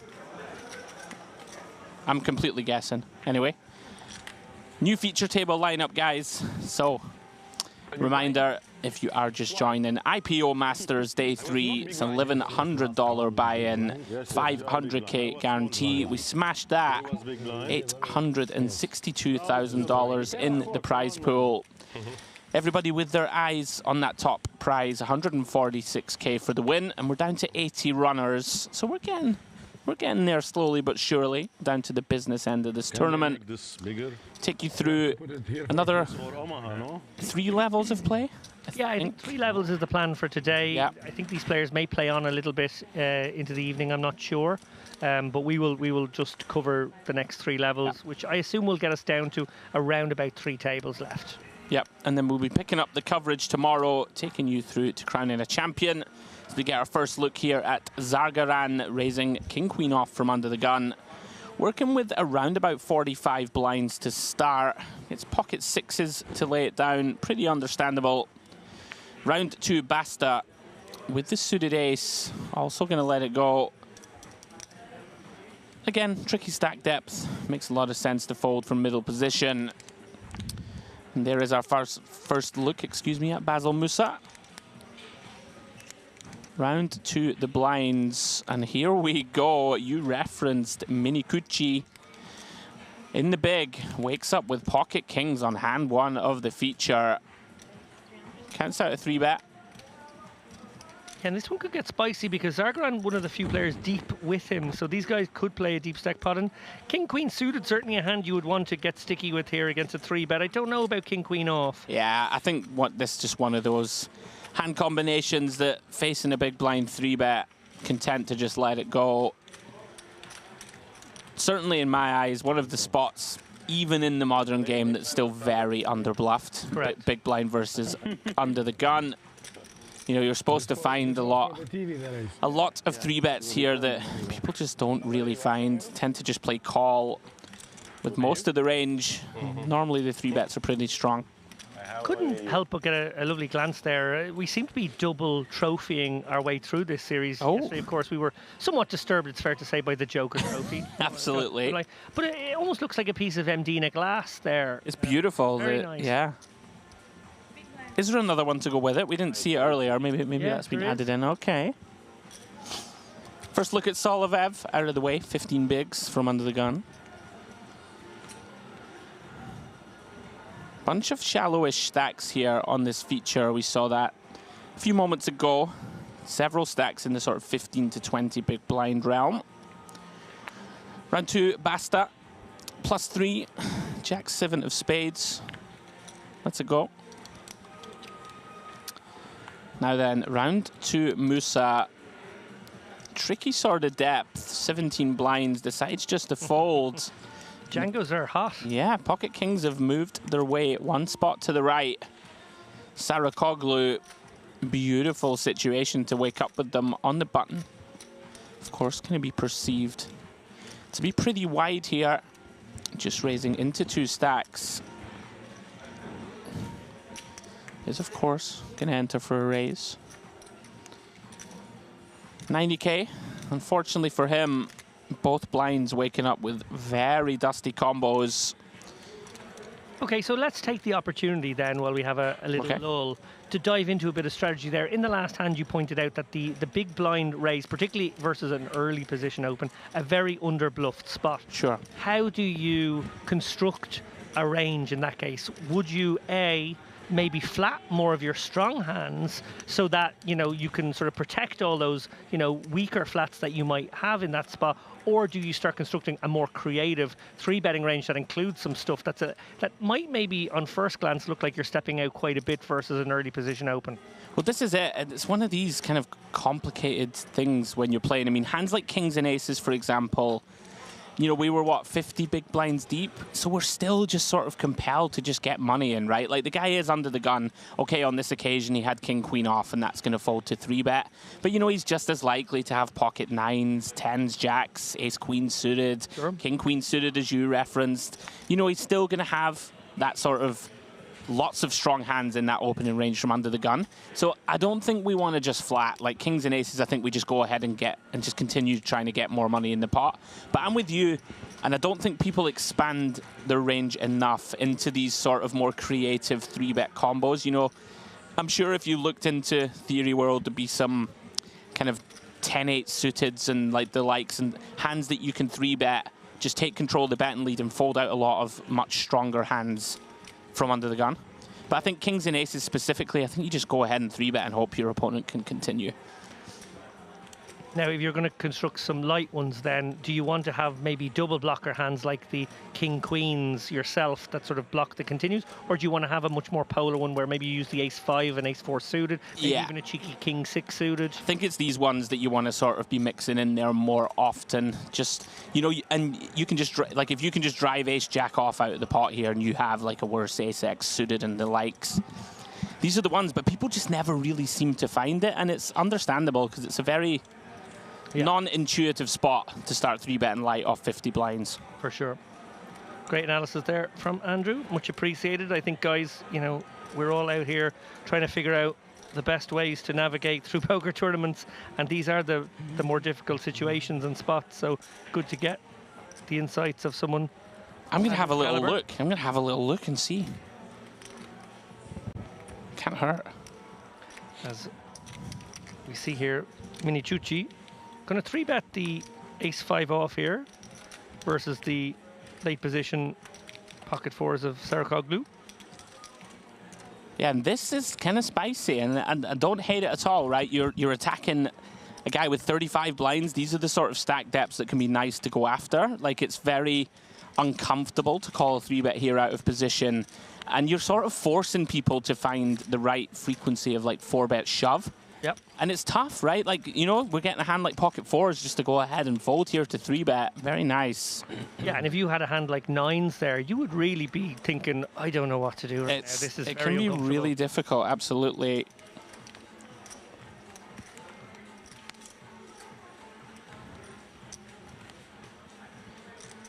And maybe a little glimpse there. I always find that, new to the feature table, Minichucci, how are we going to approach having our big stack? And that might just be a little window into his kind of psyche here, getting right after it with the ace 5 off.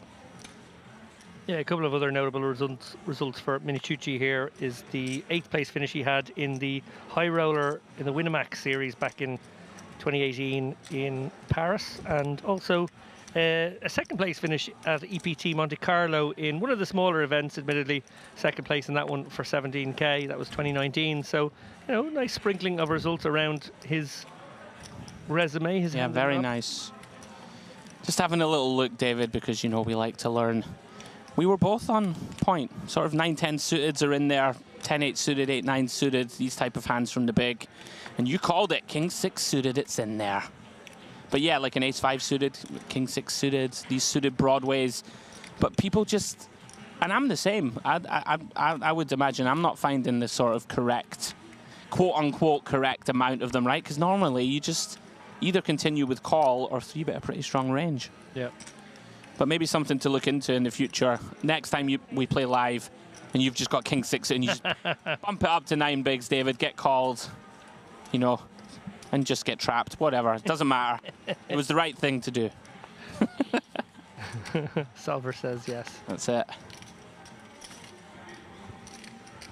I'm with you, though. Like, there, if you're making a hand as strong as king queen, just auto fold, then there's got to be room to, get out of line.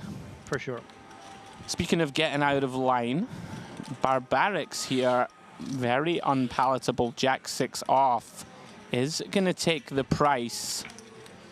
Pretty dicey, but of course we know the shallower you get, the more you just sort of want to flop some equity or flop a pair and run it. Does flop that pair, but it is the bottom one on King 10-6. Yeah, interesting to see how this one proceeds. Zargaran, does he fire the c-bet here? Does he not? I presume he'll come with something. Yeah.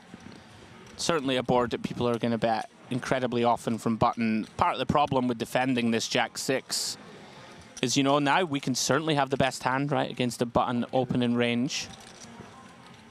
Button's going to have a bunch of these sort of suited Queen X, suited Jack X, every ace, right? So we can be in good shape, but it's incredibly difficult to proceed here.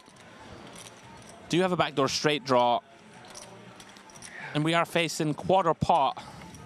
So he may feel compelled to stick around for one, but it's not fun. Does make the call, though. No, it's very dark tunnel-y, and to be honest, a hand like Jack-6 was always going to lead him into a dark tunnel like that. You pointed that out ahead of time, Andrew. This is a very dicey one. Through to the 8 of clubs on the turn. Interesting now to see how Zargaran proceeds. You know, our opponent can have, of course, a bunch of flushes, but we have a lot of them ourselves. Being that we are specifically on the button, we're going to have, you know, Jack-7 of clubs, right? We're going to have Queen-5 of clubs. We're going to have all of these sort of low to mid to high flushes. And I quite like this. He is going for another stab. You can put a hand like a 10, right, with no additional equity in a really tough spot. All the 6s are struggling to continue. And I think it's fair to say that most of the time, if the big blind has a king, very likely he just check raises flop and runs it on this coordinated board. Very nicely done, Zargaran. Well played. Yeah, interesting one there. Obviously choosing quite a small size for his second barrel, Zargaran there. It's good, I think. I wonder how much, you know, certainly the 6x probably have to get out of dodge, but the 10x put in a really murky situation. Sure. Actually. I mean, a hand like 10-9 isn't going to fold, or 10-7 that have a straight draw to go with it, but, you know, a hand, even a hand as strong as just like Queen-10 no club, starts getting pretty grim, right? Because you block some of the turn double barrel bluffs. Very nicely done. I like the small bet. I think it achieves quite a lot. And being that our opponent probably is lacking in King X a lot of the time already. Yeah. Well done, Zargaran. Yeah, nice little hand, that one. This is the problem with defending Jack-6 off. It's just so dicey and really hard to play perfectly post. Yeah, and very difficult if your opponent is good enough to find barrels like that one, then it becomes actually not profitable at all to, I'm with you. to go with it. You can justify it against a weak opponent who'll sort of just check back a lot there on turn, but given that he wasn't that kind of customer, I think we probably like a fold now in retrospect. I think also, like, you know, we see 75 players left, right? And we had, what, a field of 930 or so? So we're already into the sort of last 8% of the field. And of course, you know, we're getting closer and closer to the sort of final few tables. Personally, I would like to just fold pre, but hey-ho. Zargaran back at it. Ace-10 off. Pretty strong hand in the cutoff.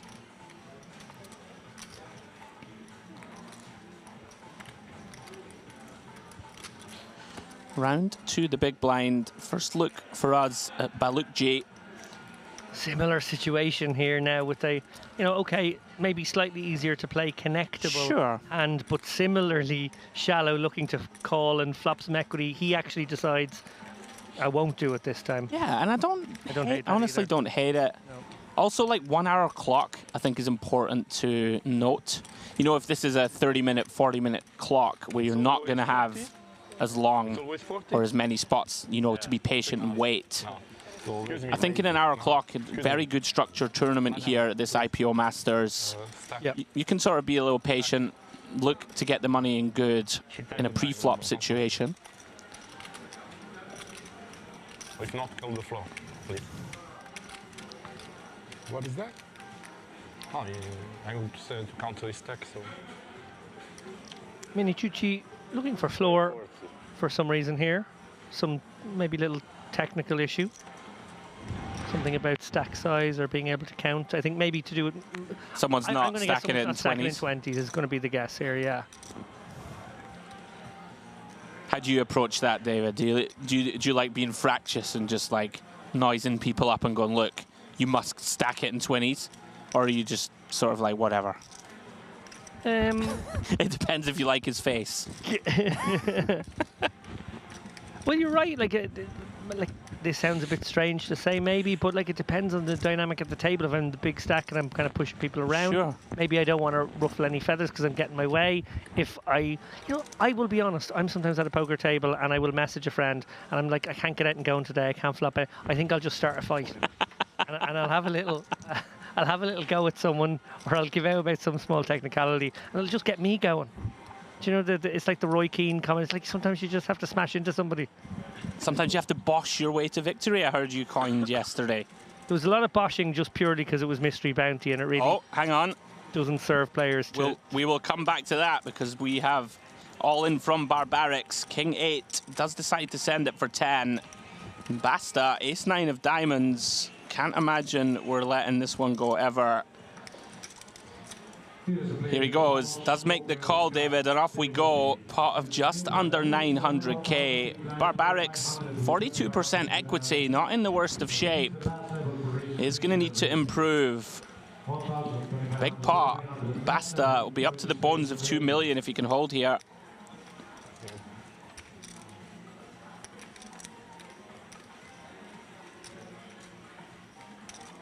King in the window, followed by a queen and a jack. Not out of the woods yet. Barbarics does take the lead. Looking to dodge a 10 or an ace, or backdoor diamonds. As you see at the top of your screen there, 2 of the 10s have been folded. Great card on the turn, improves to 2 pairs. Just now looking to fade one of the remaining 10s in the deck. Can he do so? He can. Yes, he can. 6 of spades completes the board. Big double up for Barbarics. It's good. Rewarded for taking a bottom of range jam, I'd say, on the button. It seems like a fine spot. Yeah, King 7, King 8 seems like it goes in. 100k in the middle, right? We need to take it. And does get there. Back up to 900k or so. Yeah, you questioned the use of the word bosh yesterday, and I suppose that the reason I decided it was applicable was because we were in that Mystery Bounty format. Obviously, in normal tournaments, I'd actually be an advocate for taking your time in a 1 hour clock situation, having confidence and faith in your short stack ability to nerdle your way out. Don't panic, don't take any suboptimal spots. I wouldn't be boshing my way out of trouble in that spot. But actually in Mystery Bounties, if you're the smallest stack of the table, or maybe the second shortest, you're basically not playing for that other big part of the prize pool. That's sort of a prize pool that only your opponents are playing for. Right. You're only playing for half the game right now. So I would think time is of the essence, and you want to get yourself back into a spot, bosh your way back into a spot where you can take some bounties. Yeah, I'm with you all the way. Sarakoglu wakes up with the hooks. Pocket jacks +1. 35 blinds or so to start the hand.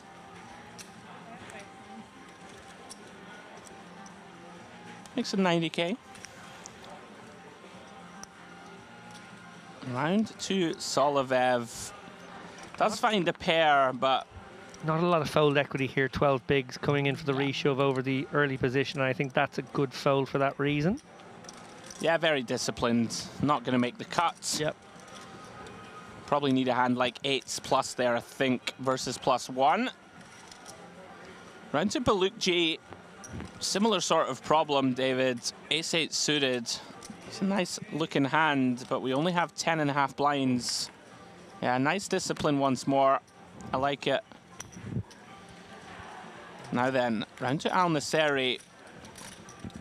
Queen 6 of clubs. This one, I think, is a bit too strong in my eyes to fold. You know, we do have only 10 bigs back. We have a suited hand. A little different, I think, to like a Jack 6 off that we looked at earlier. Got to try and get something going here. Take the price. Try and flop a queen or a bunch of clubs. Does make the call. Comes up stone empty. Middle set for Sarakoglu. And look at this, finds a little deception, quite like it. Yeah, not a lot to target there. A lot of the good ace X Sure. were in pre. You've got the jacks strangled, so you know, just looking to get one bet out of a 7 doesn't seem great. Yeah. Maybe give your opponent a little bit of rope here. Deuce doesn't help much, it must be said, on the turn. Unlikely to have too many deuce X here, Al Nasseri. I mean, of course, it can look a bit fishy here, right, to not c-bet. Like, you do expect +1 razor here to c-bet very often. But in any case, can occasionally here try and mix in a check back. Try and get your opponent to catch up and catch a piece on the turn. That being said, hand over on the deuce of hearts turn. So picking up on something you said to me before we came into the booth, obviously on that short 15-minute break or whatever it was, you said not a lot of big hands on the stream yet today, but a lot of very, very good play, a lot of good understanding of what ranges to use from different spots. Nice ICM awareness, obviously we've seen from the big stack, opening up a little bit wider, you know, looking to lean on these guys.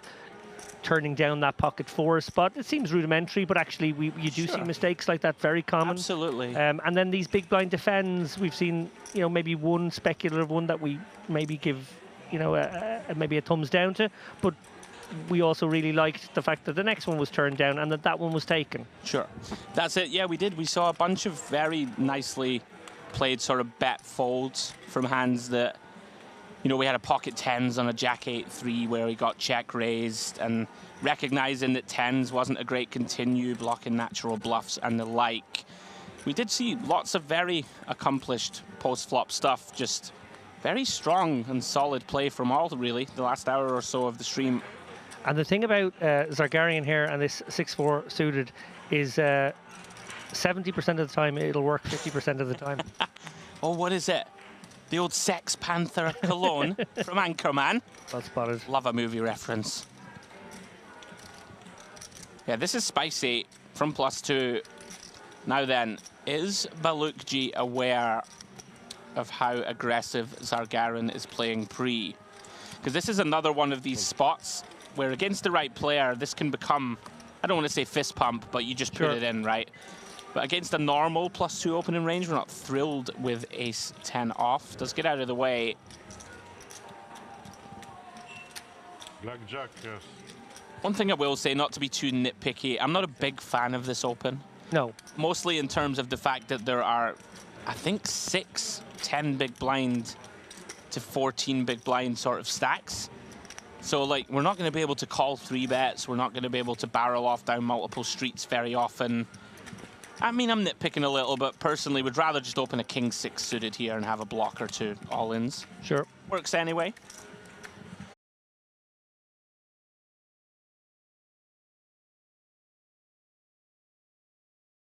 This is the beginning of my That's workday. true. That's true, actually. We did a little bit of a fun intro. I suppose technically that was work. That was work. 4 hours ago. That was an Oscar-winning piece of method acting Well, from you. I just hope they released the first version where I couldn't get out of the chair and you had to pull me out, because because you know we did just get on with it. In fairness, the first take of that one, guys, I couldn't get out of the chair. Andrew very kindly stopped mid-sentence, pulled me out of the chair, and we just cracked on. Yeah. And then in fairness, our very generous TV crew made some reference to how, you know, oh, we didn't quite get the shot wide enough or something. No, we might do it one more time, guys. Whereas I think they actually just went, this is really unfortunate working with talent who can't get I themselves thought out we of a smashed chair. it, I'm not going to lie. Interesting there to see Balukji folded ace 6 of clubs here from hijack for 10 blinds. I think that's a little tight. Like, I think we are going to have to find spots to get the money in. Yeah. That being said, his fold allows Al Nasseri here to open the action with a jam. And Musa right on the borderline this one. Yeah, this is going to be player dependent. If he twigs Al Nasseri as someone who'll go with absolutely everything he should, he could maybe justify it, but I quite like the fold with I don't fours there. mind it. Preserve the stack you have. He's got a few weapons. He's got some reshove fold equity as well. It's basically a bottom of range call off anyway. Yeah. And, you know, last 75 runners. Yeah, ICM's creeping. Yeah, if we think we can, as you said, get reshoves through, get open shoves through, pocket 4s shrinks up considerably. Very timely boost for Al Nasseri. I get 4s. That's You need to hit. One thing I will say, I've seen Basil now on a bunch of our streams, and he's very, very patient and proficient in this, just navigating this 10 to 20 big blind stack. Knows his customers, of course, plays here all the time. And there's something to be said for that, right? If you think you can generate folds, you know, and just sort of work your way with that shallow stack, then you can fold some of these bottom of range spots. Yeah, you sure can.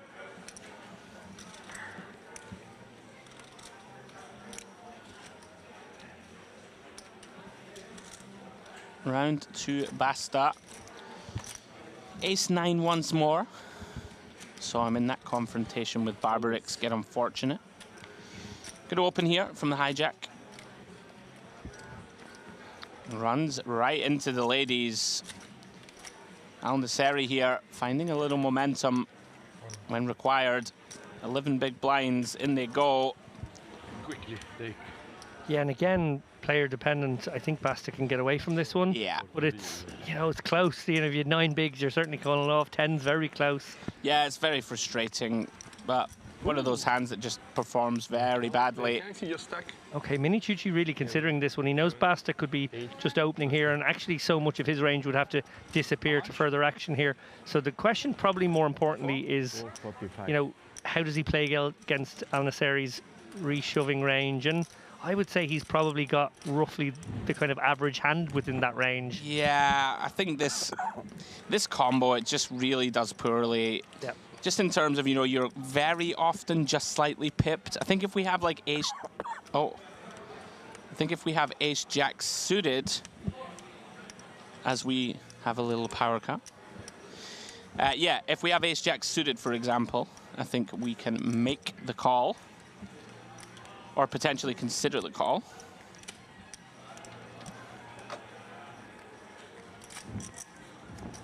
Yeah, I like the decision to let that one go. I think Al-Nasseri probably not messing about there. And picking up a nice pot without showdown, always very nice for him. That's twice that's happened now.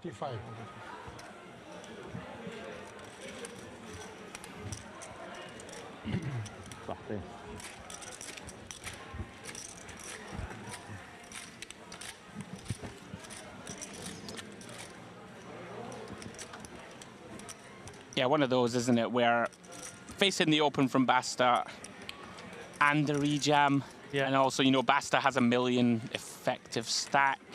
One of those, I think, ace-10, just chuck it away next hand.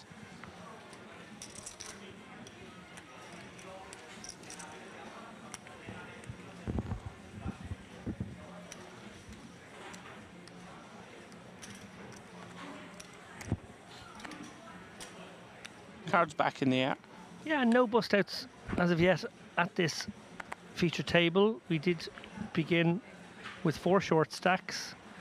Little bit of movement, but still 4 shorties and 1 kind of shorty out there. So I do feel as though we are in for some bust outs over the course of the next hour or so. Wow, Balukji. That's a huge fold. That's too patient. Very, very, very tight. Yeah, I don't think we can fold. I could advocate min raise for what it's worth. 10.5 blinds, like king queen, too tight. I'm afraid. I have seen him decline several spots now, and as does Al-Nasseri. Very interesting. Spots you would normally see people take the opportunity to put chips in the middle. Both declined. Round to Basil. A little bit more reasonable of a fold. Queen 8 suited. 14.5 blinds. Yeah, so that's going to probably send us towards a battle of the blinds here. Minicucci in the small. Sarkoglu is considering an open. Obviously, Minicucci has him covered, and maybe there's a short stack in the big. I can't imagine we're ever going to open this one. Maybe a little posturing. Round 2, Minicucci. A couple of ways to approach this one. Can certainly raise. I think you will see people call as standard. Yeah, so that's actually 3 very deep stacks in a row there, Saracoglu, Minicucci and Zargaran. So those guys can play quite a deep brand of poker once it gets round to them. Yeah, Zargaran going to take aggressive action here. 50 big blinds to start. Decides 10-8 suited, strong enough to bump it up. Seems fine. Gets it done. Few cards later. Yeah, sure. I will see you later. Yeah, this small blind versus big blind, one of the spots where you often see the small blind just complete. But these sort of hands that don't really want to limp call a raise, like a 10-4 suited, Jack-5 suited types, Jack-3 suited. Yeah, the big littles. Yeah, you often see people just go ahead and raise them themselves to avoid, you know, to avoid this sort of limp fold. But, you know, small potatoes. Nice pickup from Zargaran. He seems like one to watch in terms of the aggression stakes.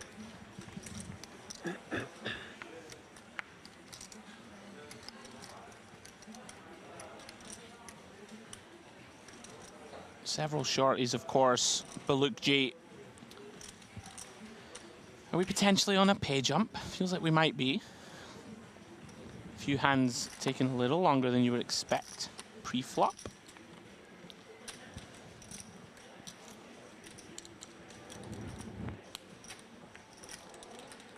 Yeah, it would certainly make sense to see a pay jump at 71. Would be my hunch. We're at 73 right now, so yeah. I'm going to confirm that for you now in a moment. Our graphic is almost at 70. Yeah, round 2, Saracoglu, pocket 5s in the cutoff.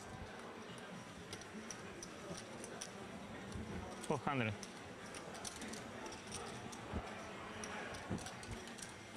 He's reaching for raising chips. Makes it 90k. Minicucci. Let's get out of the way with the Jack-10.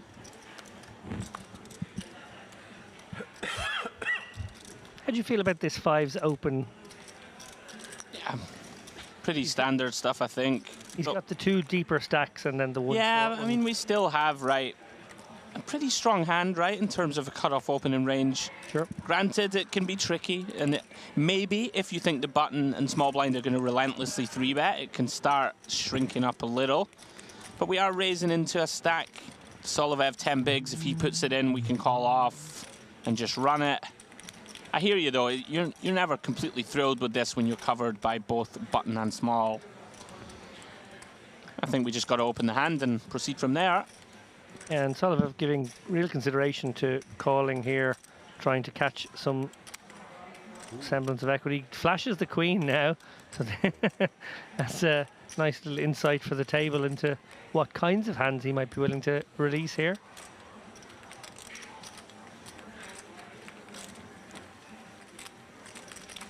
Yeah, certainly a hand that you would expect to be defended quite liberally, but again, 1 hour structure. Deciding he'd rather put the chips in first himself.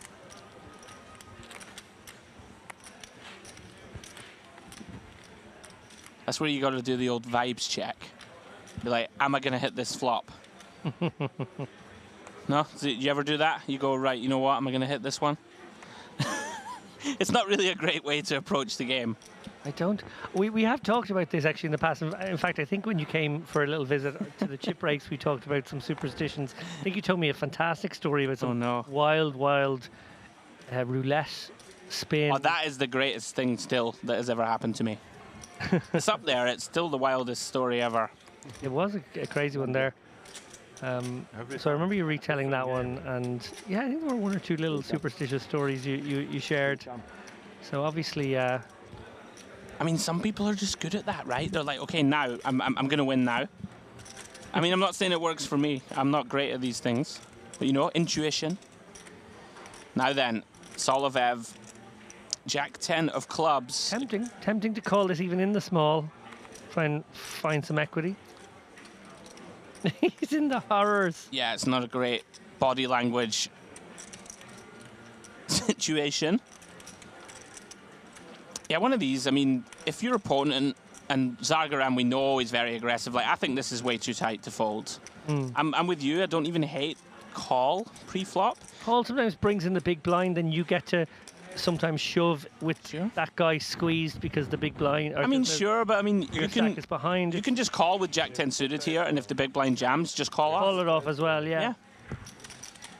I think folding is too tight against a a very aggressive opponent. I mean, he's opening 7-8 off, right? You actually still have more fold equity than you would immediately recognize on the surface of the spot, right? Like, your opponent's on the button, like he's still going to open Queen 9 off, King 4 off, King 7 off, all this stuff. Yep. Ace 4 off may even raise fold to 10 bigs. So I don't know, first main takeaway I'd say from the feature, a little too tight from the short stacks in my eyes. I know the structure's good and you can spot pick, but these are spots, right? Yeah, I mean, like, that is a spot versus an aggressive button open. Don't think we can fold. No, you can't edge pass too much in poker. Exactly. Like, if you perceive yourself as having an edge and that's why you're edge passing, well, all these times you edge pass actually just, like, remove the edge you claim to have in the first place and neutralize you. Ladies, for Mini Chuchi here, he's going to open things up in the hijack. Looking for a customer, obviously, now. Solovev, another pesky Queen 6. He's going to let that go and wearing it on his face that he's desperate for a spot. Barbaric, obviously, has chipped up a little bit in recent times, but the Jack 3 not qualifying. And Belukji, well, little does he know how bad a shape he would be in here were he to consider anything other than fold with this Queen 4. But yeah, there are just a lot of 10 big blind stacks out there, really. The situation weighing very heavily upon them right now. They're desperate for a clear-cut spot. Belukji, well, we saw him pass quite a nice situation there a few moments ago with King Queen as well. So these guys maybe just allowing themselves to suffer a death by 1,000 cuts. That's it. You really can't allow yourself to just be eroded. Did see him decline the option to jam Ace 6 suited also. Yep. King Queen off. Both would have got through. And that's 200k, right, that you've basically surrendered. Now in the danger zone, big blind hunting him. Maybe big blind there, in fact. In any case, I'm gonna need some traction sooner rather than later.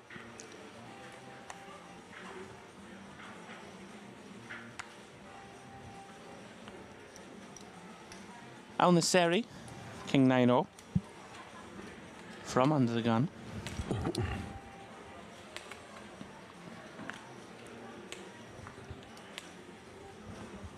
Musa follows suit into the muck.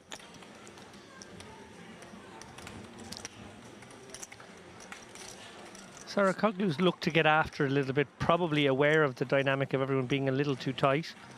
Wonder if this hand qualifies in his mind. A suited variety certainly should. Don't think the offsuit should. I agree. Yeah, Sarakoglu very clearly, analytical mind, taking his time in every spot. Something to be said for it. Is going to go for a sneak. It's not the worst, a little bit outside the normal ranges, but as you just referenced, if the table's playing too tight, don't mind it. Also important to note with those two big stacks on his left that you referenced, David, that if we are going to try and get steals through, then maybe raising from earlier position could be more prudent, might get a bit more respect from the big stacks. Zargaran in the tank, 9-7-0. I mean, this is spice.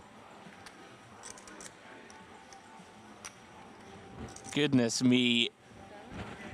First look at MPO of the trip. I mean, this is a pure... See, I spoke about the vibes. He's feeling it. And he's right. The timing is on. Timing is good. I wonder if he picked something up physical from Sarakoglu, who did seem to ponder on the open. Right? Yeah. For a little very too true. long, perhaps. It's a very good point. If your opponent is in that sort of, can I open this? Yep. One of my Piers recently was showing me some. I'm not huge on this stuff. I'm not sure if you are. Are you big on the body language, kind of live stuff? Like I'm pretty weak there, and he was talking to me about spots like this, where you know your opponent looks up to the left as if they're thinking, or like, can I open here? And almost always it's pretty weak, range, right? Yeah, it's like bottom. Well done. Very non-standard from Zargaran, but gets it done again. It's going to be one to watch.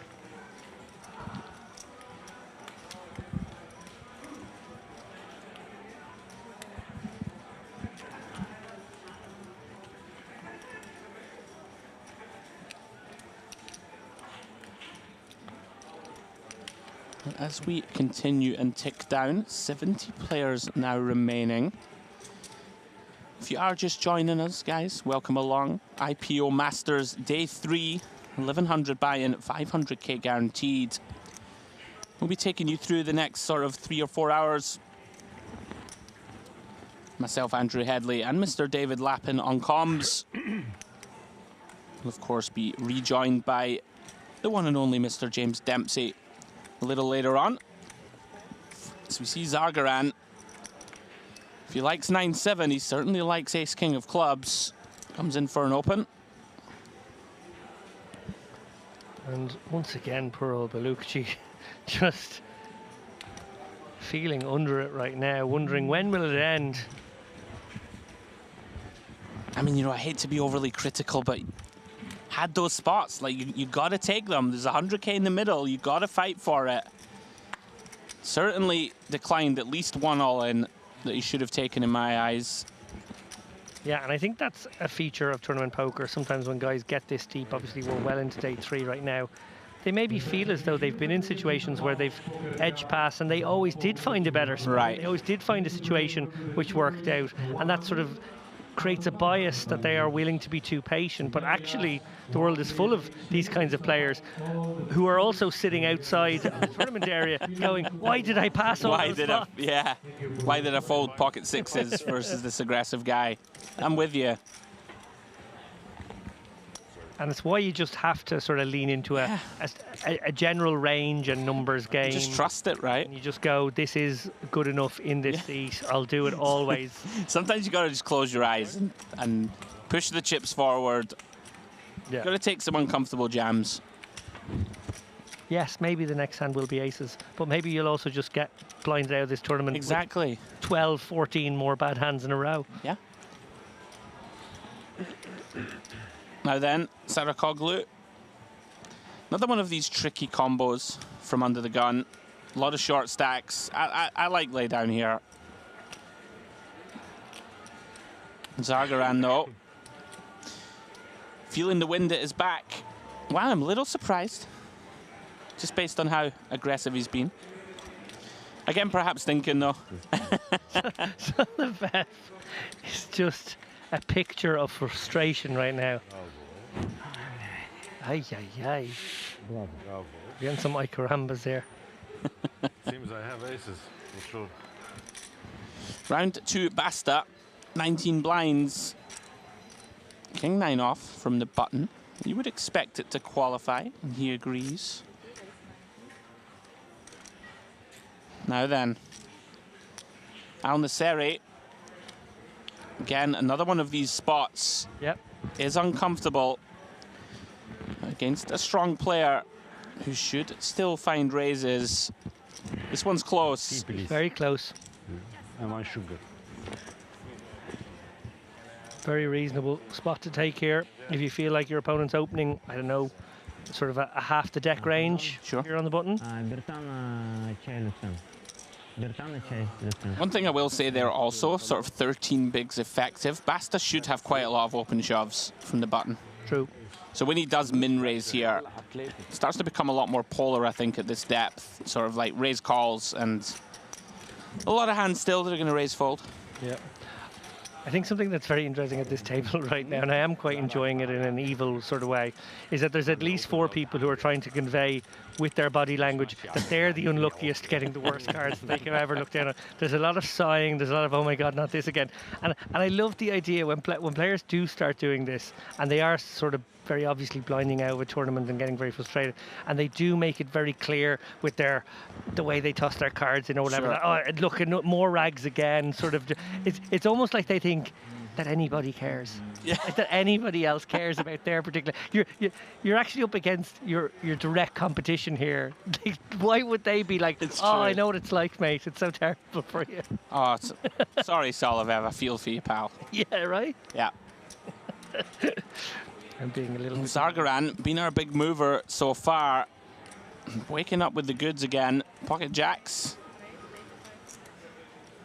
Yeah, I like his body language. I like his procedures, I have to say. Zargaran has very much impressed on this feature table so far. Obviously, he's gone for a couple of spicy opens, but I think he understands the dynamics here. I'm sorry, Solivev. Again, we're not picking on you because you're actually one of 3 people trying to outdo each other with the oh poor me's here right now. Yeah, if you're having a hand funeral for 10-8 of spades, then things are really bad. Bellucci with the 6-3, and he smiles over to Solivev as if to say, yeah, what's going on here? When will our time come? Yeah, it's all going Zargaran's way at the moment. Sarukoglu again.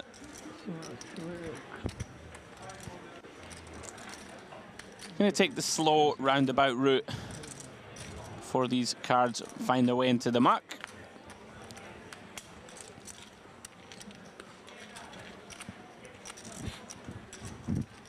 Has the demeanor of a young Michael Mizrachi, dare I say. Okay.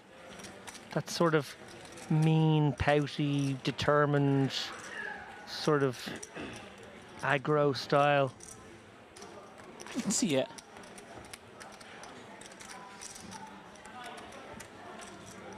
It's all going his way so far. You're not wrong. A lot of deflated expressions. It's amazing. Around this table.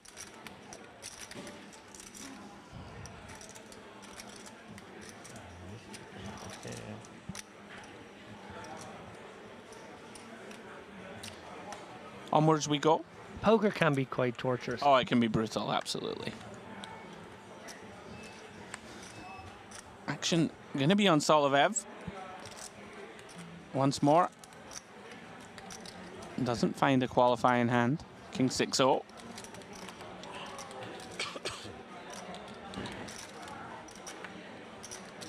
Okay, Barbarich, pocket 9s here, 20 bigs.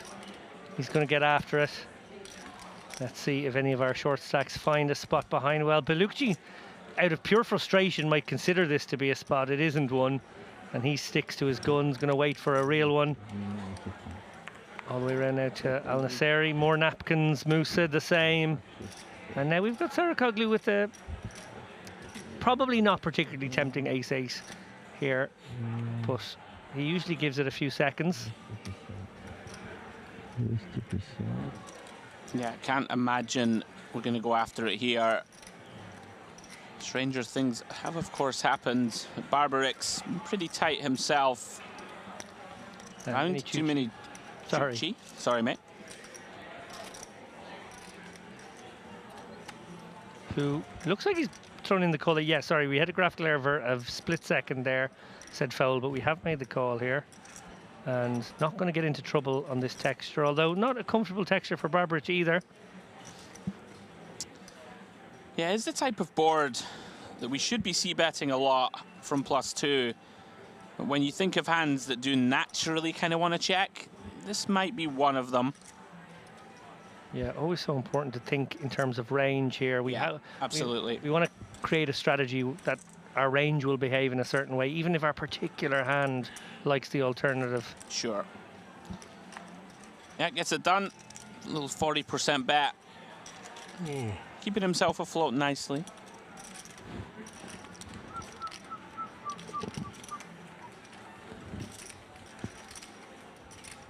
Very much in a holding pattern here on this feature.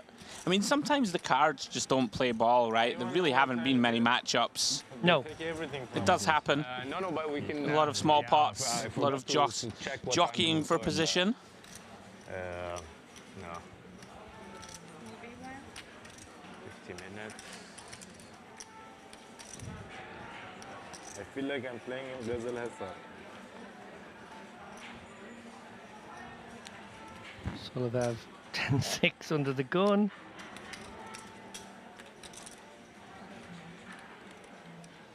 So frustration felt right now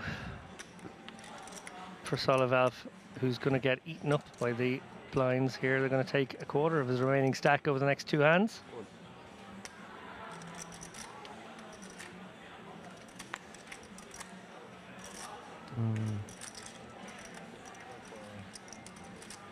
Change, please.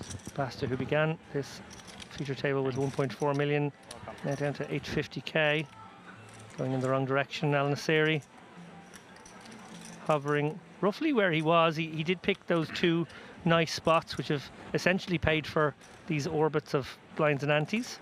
Pocket twos now seems like a clear-cut shove, although he's carving at raising chips, and I don't like this, Andrew. Yeah, I think if we are going to enter this pot, then we need to just shove, which isn't a lot of fun, but 13 blinds, sometimes you need to just go ahead and say, we have a pocket pair, let's put it in. This would be my least favorite option for sure. Yeah. Prefer shove or fold. Yeah, no blockers to hands that might play back here. If you do get called, you're almost always going to see 3 overcards. It's just not very comfortable. How much is the bet? 90? And you know, on the plus side, there will be a lot of respect given to this open. I suppose that's the flip side of that. And Zargaran does look down at a sort of undefendable Jack-6 here. Yeah, it does work out nicely for Al Nasseri. Yeah, and picking up on the observation about Zargaran and his procedures, he's chipped up without much in the way of pushback. Yeah. From 1.9 million to 2.5 million now. It's quite a big 600k is quite a lot of chips to just sort of erode from your opponent's stacks with little opens and little spots. That obviously that spicy 3-bet we saw as well. Yeah, with the 970. Yeah, I mean, working with around about 2 times average at the moment. Going to be a big threat as we move forward, particularly, I mean, we can't be too critical. I was going to say if the table keeps playing too tight, but you know, they've been quite tight, but there hasn't really been spots where the other big stacks or medium stacks have been able to continue against his opens. So just not a lot been happening so far, really, in terms of clashes. You see Barbarix here, gonna go for it under the gun with King 9 suited. I like that. That's proactive. Sort of rock bottom of range, deciding, yeah, do you know what, I'm going to actually try and keep my head above water here. Average is about 1.3 million right now, maybe coming up on 1.4 once to get busy. So tiring, so tiring. Musa deprived of a spot, a jam spot, which would have been there had this open not come in. Yeah, I like it. Not doing well here in the long term against an under the gun range.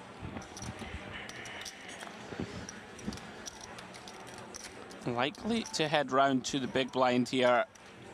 You never know with Zargaran. Loves to apply pressure. This would be really out of line. Looks like he's trying to get a read off Soloviev, who I don't think has looked at his cards. I think he almost always looks when the action's on him. Indeed, here we go. Nice play with my little eye. Do we have a defendable one? Do we have one that we could shove? Or are we just in the bin once again? Did see a picture card. Yeah, it looks like a jack. Into the muck it goes.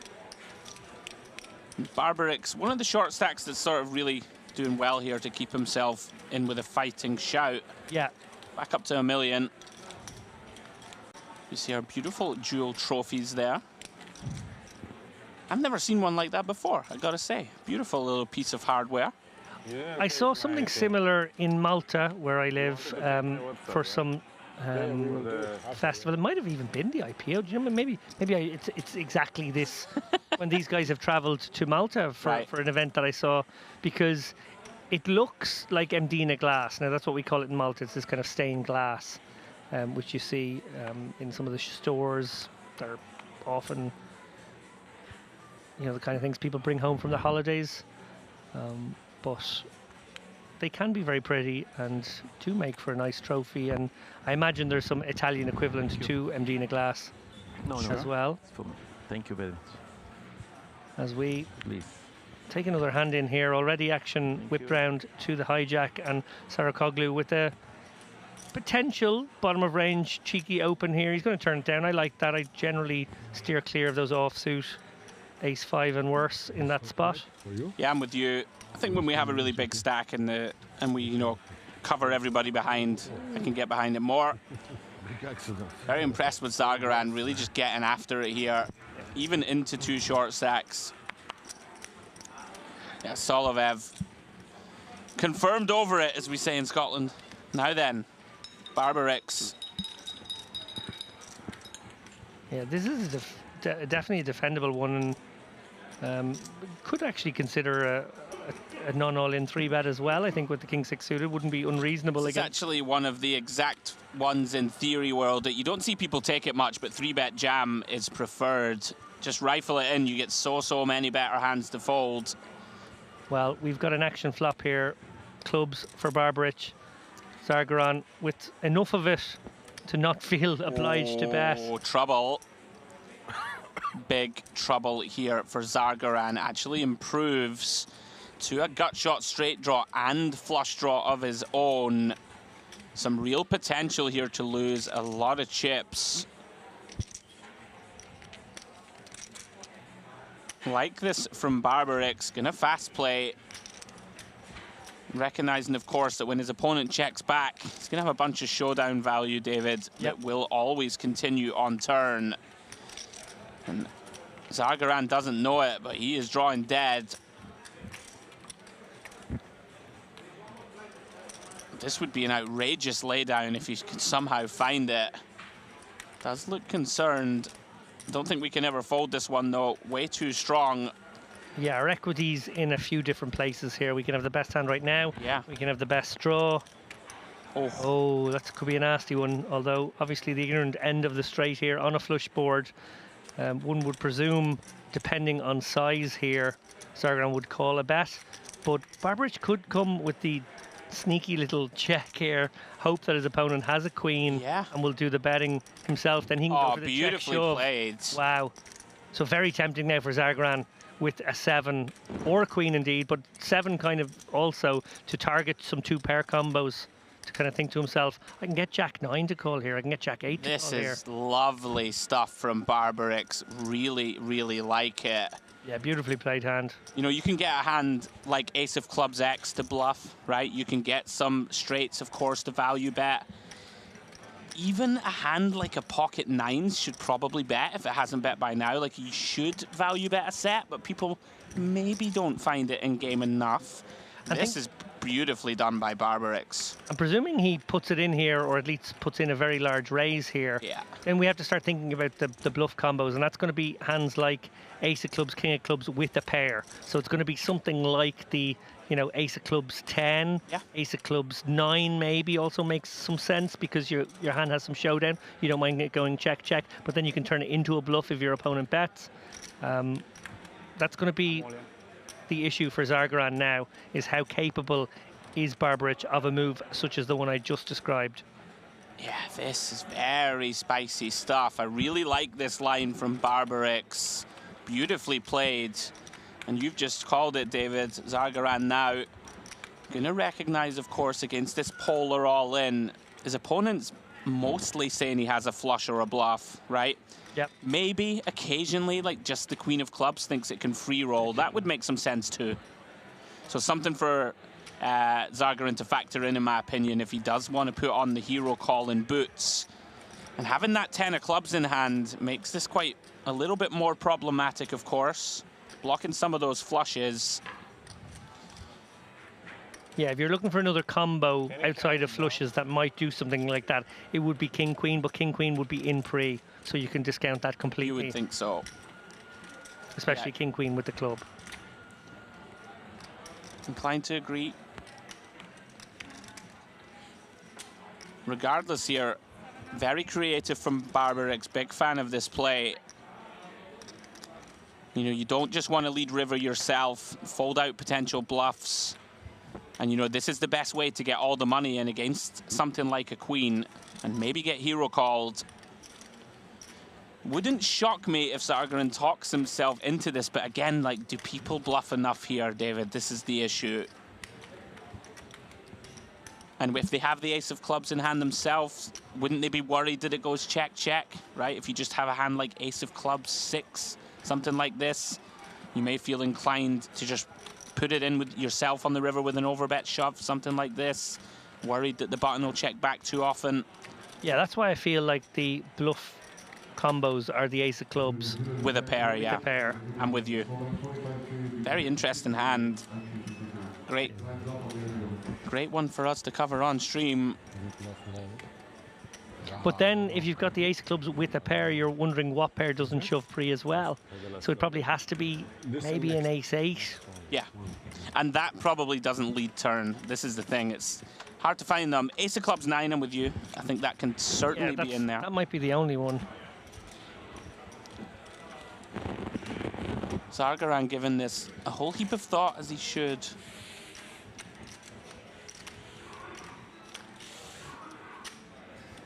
I do think it's somewhat problematic that just the naked queen of clubs could try and free roll other queens to fold. Because that would make a lot of sense as a turn bluff. Hand like queen of clubs 7, something like this. Hand like queen of clubs 9 that had the nuts, well, the nuts straight, excuse me, on the turn, and now decides to go for check jam. It was 5 minutes on the clock and now... Clock has been called, I think. Yeah. Almost 5 minutes. Seems somewhat reasonable, I would say. Yeah.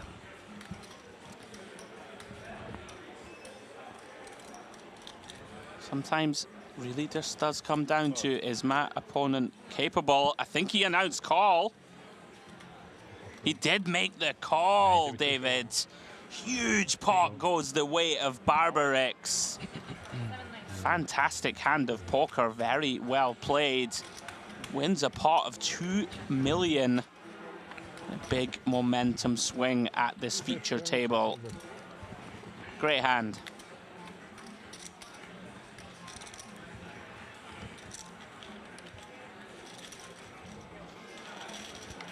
You can kind of understand call, right? This is one of these spots, though, does it get bluffed enough in the real world? Very difficult, of course, in game. Perhaps decision swayed by holding that 10 of clubs. Yep, he did have a blocker. Although every flush that defends out the big is going to play it the same. Interesting hand. Yeah, and really well played, but more so than focusing in, I think, here on Zargaran's hero call gone wrong. I think we should be focusing on Barbarich's superb line. Beautiful. Really beautifully played hand. Yeah, as we take a little look, Barbarich there, Tamas rockets himself up into second place in chips, 41 big blinds. Mini Chuchi still out front with 2.7 million. Zargaran still in okay shape, 30 blinds himself and Sarah Koglu. Then we have a load of short stacks, Basta, Al Nasseri, Musa, Balukji and Solovev on the ventilator at the bottom of the pack with 6 blinds. Something has to give, David. Blinds are now up. These short stacks now. Time is ticking. That was a great hand, though. It certainly was. You mentioned they're on the ventilator. I think they're in serious danger of somebody, you know, turning off the machine at this point if they don't show a sign of life. Absolutely. Themselves.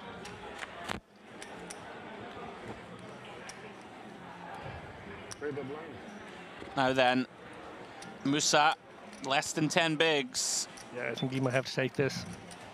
Blind's gone up, remember. I think in the previous level you can turn this one down. I think now that we're at big blind 50, it's got to go in. That risk to reward just a little bit better. M of 4. Yeah, Musa sends the chips in. Poor Solovev desperately squeezing the cards, trying to find something.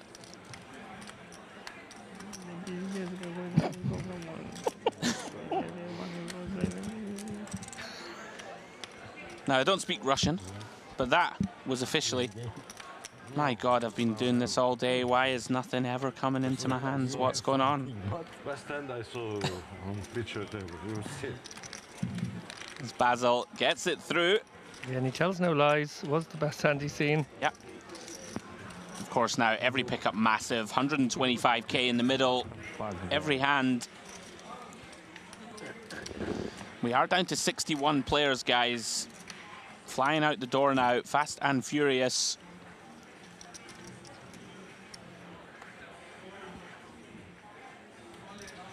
Yeah, what a beautifully played hand from Barabix. Really liked it. A lot of fun to try and analyze these hands in the moment, of course. That's a hand I'd like to look back on in a bit more depth.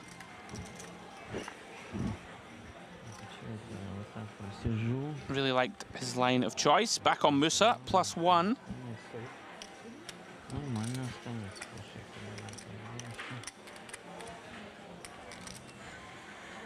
Let's get out of the way.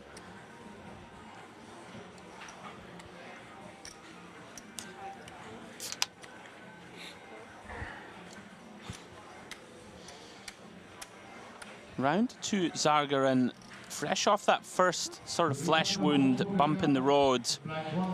First thing that's gone wrong thus far. See how he responds. Ace-7 of clubs, in for a raise, 110k.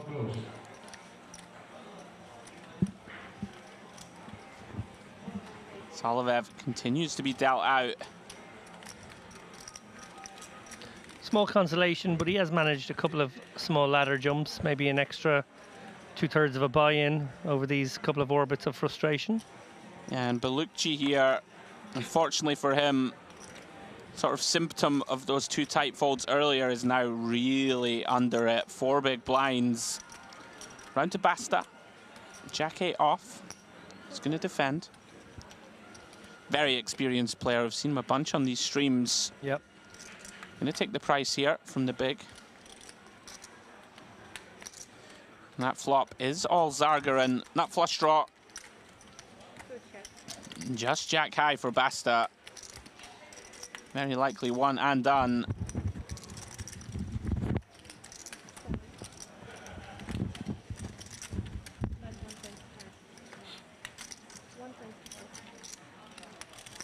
Let's come in for 40%.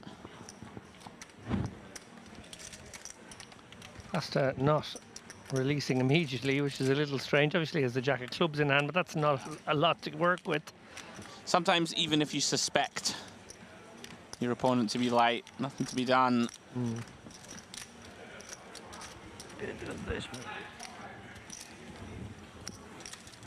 Zargarin steadies the ship. فوتة الحمام كلفتنا 100. بس ليه ما انطرد؟ ما عارفين. لقيتهم عم بيتشارعوا دي عطتها. هي كل الستارتنج شيبس ناو 1 بلايند. لا ما فات بدنا انا اعطيته 30 سكند.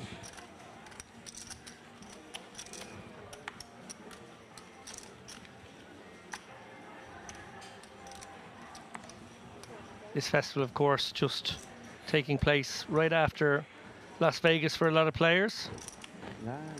But a lot of players either buoyed by their Las Vegas trips or under it, keen to get back on the horse for different reasons. Ourselves included, Andrew. Such a good phrase, I'd love under it. I'd love to get out there myself. Yeah. Sarakoglu getting out there. Ace-Queen from +1. Now Zargarin. I feel like he'll come with 3-bet here. If he's gone with call. Okay. Which, certainly not the norm. Does have position. Little dicey this though. A lot of shallow stacks behind that if they jam, the action can be reopened for Sarakoglu. Yeah, I agree. This is dicey. Yeah. Belukci. Yeah, just brutal. Nothing going for him. Well, Basta has a tempter. Yeah, I can't imagine he will get involved with this one in a multi-way scenario. Al-Nazari would dearly love to look down at something suited, something connected, but he's going to have to bin this Jack 3 and let the two bigger stacks fight for this one.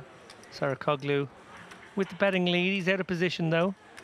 Ace queen off. Zargaran with the speculative ace-6 flat here in position.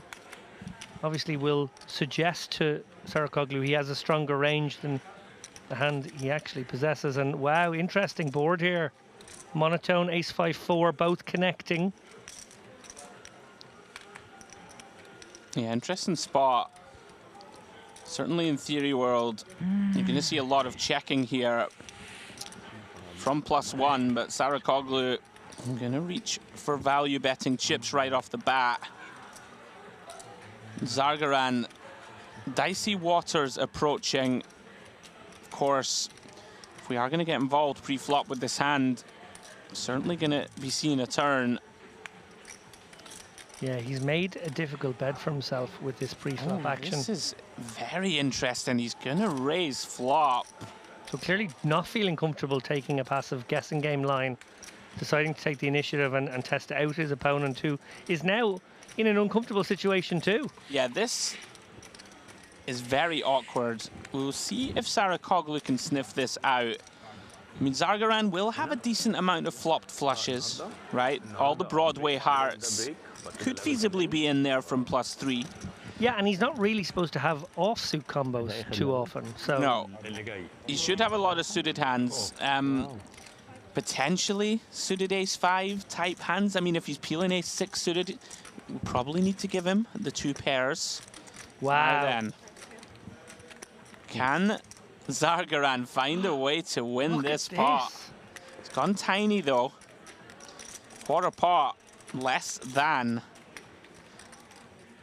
Well, I don't think we should release for this size. Yeah, I mean, gonna have to think this one through in depth.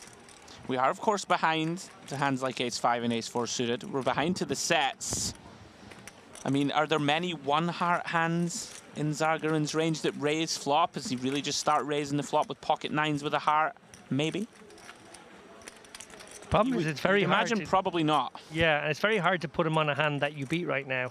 It is. Unless it's one of these informational, for want of a better phrase, clicks on the flop. Really does feel like we beat exactly this hand, or a hand. Yeah, I mean, ace-10, ace-jack, are they raising flop? Probably not. Pretty grim spot. Pretty grim spot. But then again, don't the really strong flushes want to get more money in here on the turn? Right? If our opponent has the king of hearts, queen of hearts in hand, don't they want to try and play for stacks by the river? Thing is, you only need to be good 12% of the time right now, if indeed this is a sort of advanced blocker and your opponent's going to shut down a lot. Yeah. That's not too often. And he is against somebody capable like Zargaran of these little moves. Yeah, this is a very spicy hand. And a very confusing sort of path we have gone down here as Saracoglu. You'd imagine Zargaran is aware he's bluffing. And bluffing for such a small amount. Look at this. Goodness me. Credit to him for finding it. Not a line I would have expected to see too often, but Zargaran rebounds in style. That was a very MPO hand. Yeah, it had some street poker about it. Yeah. That's a tough spot for us to analyze, right? Because you just don't really see this situation arise too often. No, very non-standard play from Zargaran, creating a lot of confusion in the hand. And I don't blame. Yeah, I think like part of the reason that I like flop check for Saracoglu is exactly what just happened. Yeah. Like, we can't bet multiple streets for value here. We can already be dead. Yep. And, you know, if our opponent has a hand like King, Queen of Spades, for example, that will auto-fold to c-bet, let's just allow him the opportunity to, you know, take off on us. But when they raise flop, makes it very, very tricky after we have c-bet. Zargaran back at it, pocket 8s. Like, credit to him though, really earned that pot. Yep. I think most players there would flat flop and proceed. Soloviev having a very grim time. Round 2 Barbarix. fresh off that big double. Finds a very playable king-queen.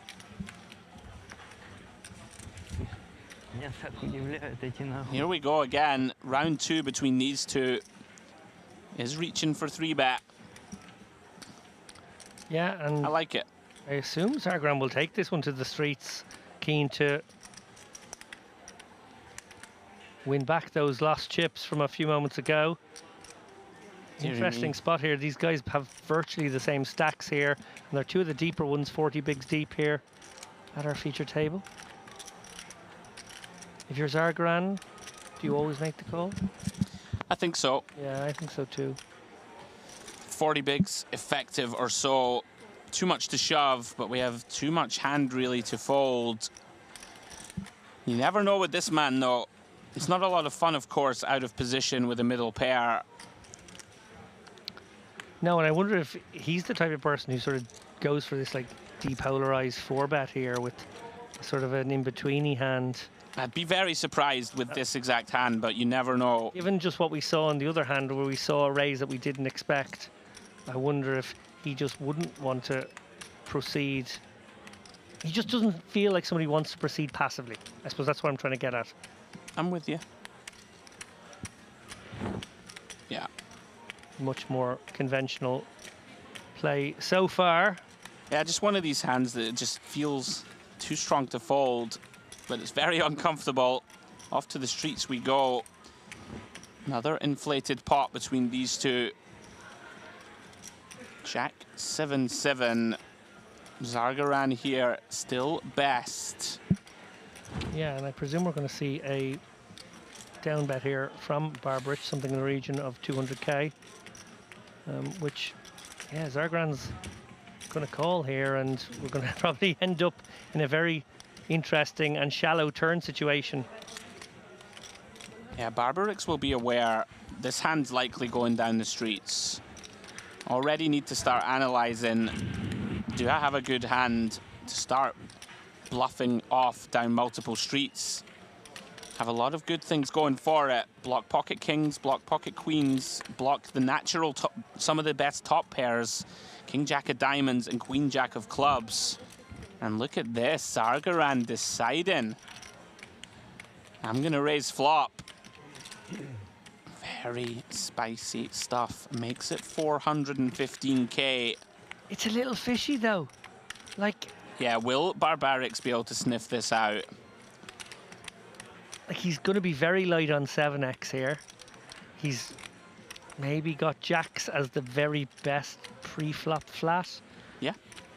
Ace jack, just deciding, I guess I have to go with this. That's now. the thing here. He's basically representing a hand like ace jack. Yeah. Well, not even so much representing, right? Just ace jack would be top of range is what you're getting at, basically, Yeah. which I agree with. And does that want to check raise, get it in? I'm not sure it does. So this is really interesting. Can Barbarix sniff this out? Again, Zargaran with a very non-standard line here. I wondered if he would do the non-standard thing pre-flop, but he's actually decided to do it post-flop here, like he did. Look at this. We're playing some poker here. Beautiful stuff. Barbarix finds the float. Recognizes he has all of the really strong hands, all of the overpairs. Sorry. And if you're Zargaran, you're feeling very much like your opponent has aces or kings now. Big turn incoming. Oh my he goodness drills the 8 of hearts on the turn. Credit to him for an absolutely steely poker face Goodness as he me. spikes dirty here. Can he find check now? Spicy check. Or does he think his opponent has aces or kings and is in call down mode and doesn't want to do that? We obviously see that it was a float, but it's actually not going to be a float very often. Goodness me. If he can find it. Put you all in. There is gonna be chips left. I check.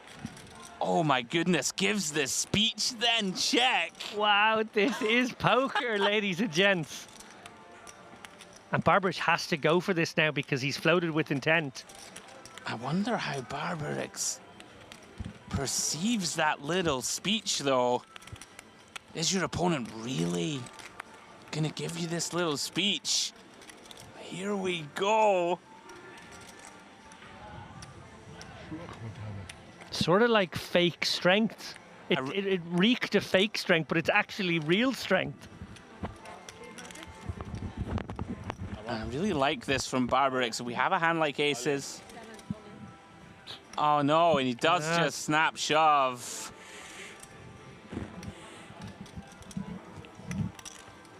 And that is hand over. That's a pity. Yeah. He had so much hand, his hand wasn't vulnerable. I guess was afraid of a snap check back from aces or kings that got spooked. I mean, it's always going to bet river, right, on a blank. 60? They do it by 60 now? No, 40 is okay. You let me Zargaran. And a little bit of back and forth with Mini Chuchi there. Him saying, I have so many chips now, will you let me stack them in 40s? What a hand that was, Zargaran. I will watch that for 100. That's the best chat you ever did on the turn. If I go all in, I would still have chips and you check and go all in. Wow, that's new. It's so advanced. Fascinating hand. Zargaran, he is spice. And bringing the thunder to this feature table. Credit to Barbarix, by the way, for recognizing there on the flop. This smells fishy. I can float here. And there were so many turns, David, that he was going to win that pot. Of course, not on the 8 of hearts. Poor Balukji here, just ebbing away as we see Minikuchi. Pocket threes under the gun.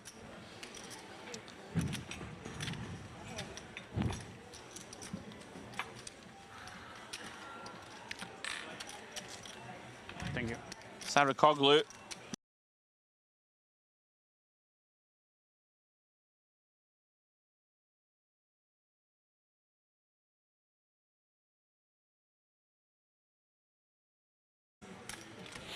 Sub 20 now.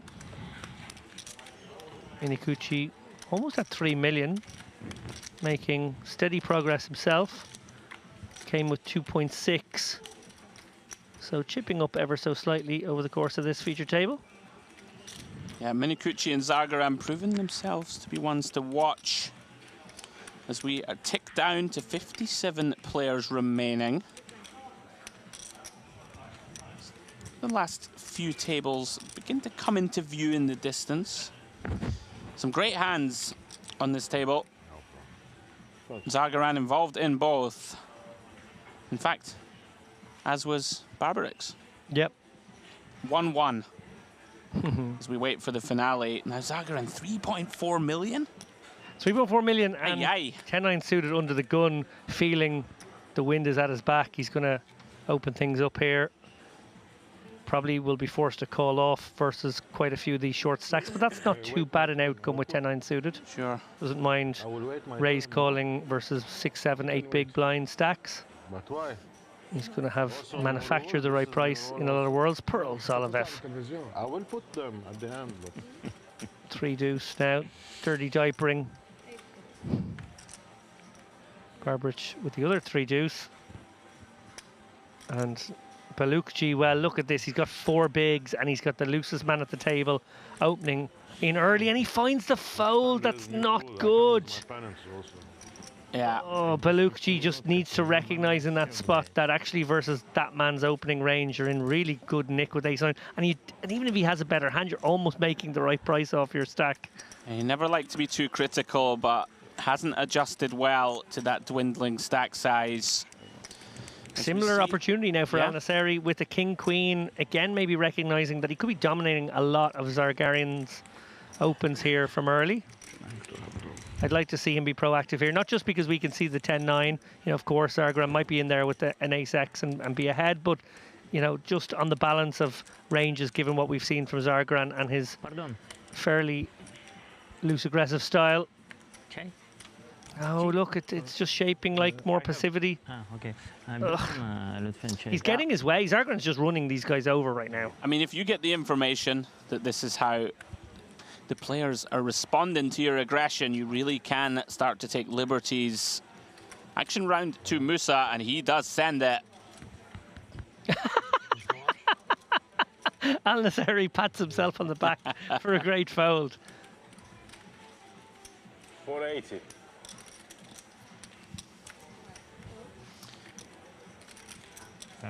As we wait for the graphics to catch up, reliably informed, just be a couple of moments and we will be back in business.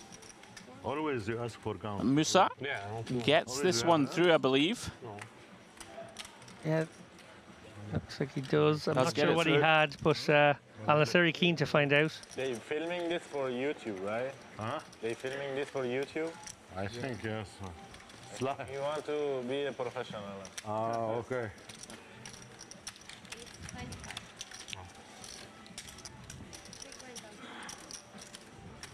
Some chirping chips. Yeah, a little bit of a rub down. Before they asked to put my cards here, they knew I have hand.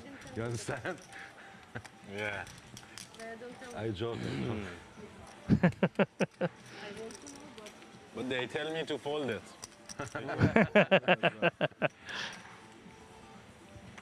Me too. Yeah. Ask. I put in the middle. Can I put like this? Like this? Poor Solovev. Got a feel for him, in fairness. He has been properly dealt out. Yeah, and half his stack's going to be in across the next two hands, so... Can't actually think of a single spot where he could have moved the chips in. No, dire straits now, and nothing he could have done, actually. Sorry. Whereas, you know, again, at the risk of being a little bit critical, Bellucci has sort of passed quite a few spots, maybe 3 in total. Yeah, sometimes in this game, you do have to be ready to die. As Al Nasseri sends his chips in to the middle with the ace and the queen. Which I like that we slow peeled there. Yeah, loving that. Look at this, it's like even more of a sweat. Minakuchi gets out of the way. Round to Zargaran. Does move his cards back and on to the box.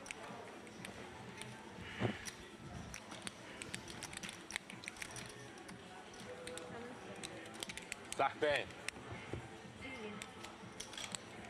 You see? I told him in Arabic, cheers. Like sante in your language, or salute. So Al Nasseri with a much needed round of blinds and antes added to his stack, 625k now. Bear in mind here, guys, 1.65 million is the average stack right now. We don't have too many players with over that. I think we might have 3 big stacks and 5 very short stacks.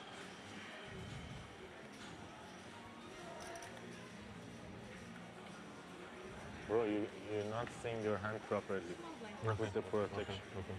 Thank you. Nice bit of sportsmanship there from Zargaran, informing Minachuchi that he's peeling his cards a little high.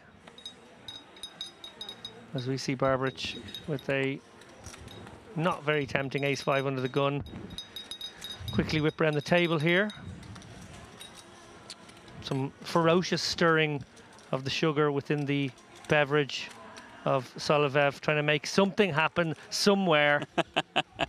Magic dust on the cards, anything. He's going to be committed, actually, against... with lots of holdings, that's for sure. Well, Musa has sent it in. Around about 600k, 715 in fact. Do you see my cup? Pocket 8s. Did you see my cup? Yes, it is. Yeah, pretty reasonable shove here, obviously. Now, can Solovev find a call off? If there's any justice in this world, and he's stirred that coffee hard enough. No, that's Zargaran's 9-8. Okay, looks like a tempt. No, it's not tempting. He's actually... There's some more paint. Yeah, and Basil continues to chip up. I feel like it might have been a flip, might have been like a queen 10 or something, like kind of okay. I'm not sure. We definitely saw some paint, but we didn't catch the whole cards. Yeah, we have seen a lack of adjustments from some of these shorties. You never want to be too critical, but there does come a time where a line in the sand has to be drawn. Two people play jump. Ah. Free.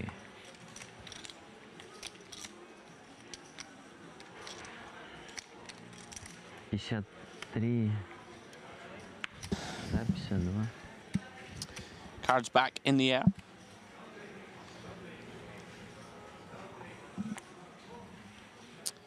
Now, Belukji, another player who's going to be in dire straits, David. Oh, he's not there? He's decided. No. He's decided his hands can play themselves. Wow, Belukji goes to the bathroom under the gun. Very bold strategy with 4 BBs. Indeed, it is Cotton. Movie references, brilliant. I'm interested if it'll work out for him. If you can dodge a wrench, you can dodge a ball. Great movie. Like, I'm not gonna, like, obviously, we all get a call from nature once in a while. There we go, we're back. Open here from Basta. Put your hand properly, so now watch it protect. Okay. With the King Jack. Put it a little bit more. Yeah. Okay. Okay. Is working so far now. Barbarix, 8-9 of diamonds. That's a pretty one. Very defendable.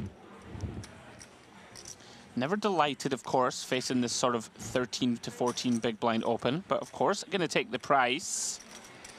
And he's in pretty good shape here against the 2 Broadway cards of Basta. 7 deuce deuce, 1 diamond.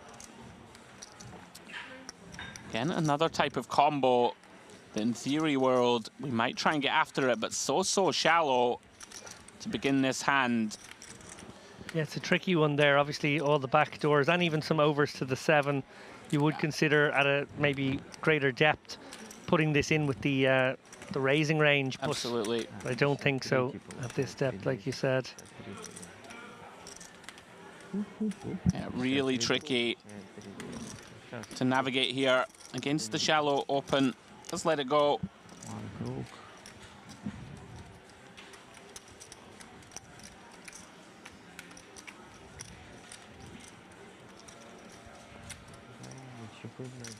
I'm still in shock that Belukji just decided I don't need to be here for under the gun.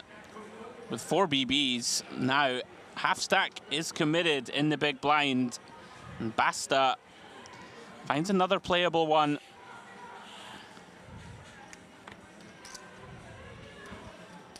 With the ace jack. Nobody busted here. Nobody busted. Can watch the game. No? It's incredible. It's television now. Huh? Everybody put their... I have this. Does raise to 100k. Yeah. Gonna try and go back to back here. Yeah.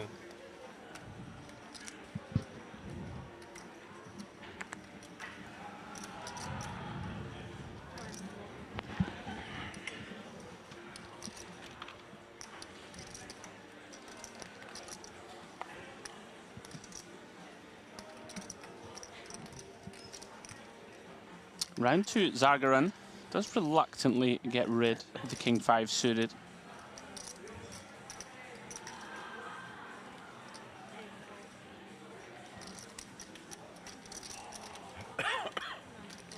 Now then, does Belukji find something to go with? Does find 2 Broadway cards. Queen 10 decides just to call. Makes sense. Try it. Gives himself the opportunity to check fold if nothing comes his way. Sadly for him, on the 8-6 deuce, does come up empty.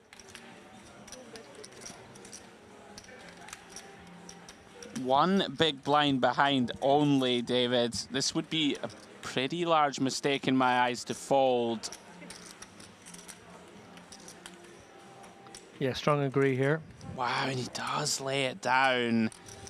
Basta, loving life. 275k without showdown. Very close to another pay jump, and even though that is not the way he should be thinking right now, I feel like Bellucci kind of falling into that trap of eyeing up another 400 or 500 bucks, whatever it is, and thinking that might be the best I can get out of this horrible situation. You really have to try and take a plus EV spot there and spin back into this tournament, even if it means foregoing that pay jump. Yeah, I mean, we had 2 overs, backdoor straight draw. 275k in the middle, only 45k back. I think we have to just run it. Sometimes you just have to accept your fate.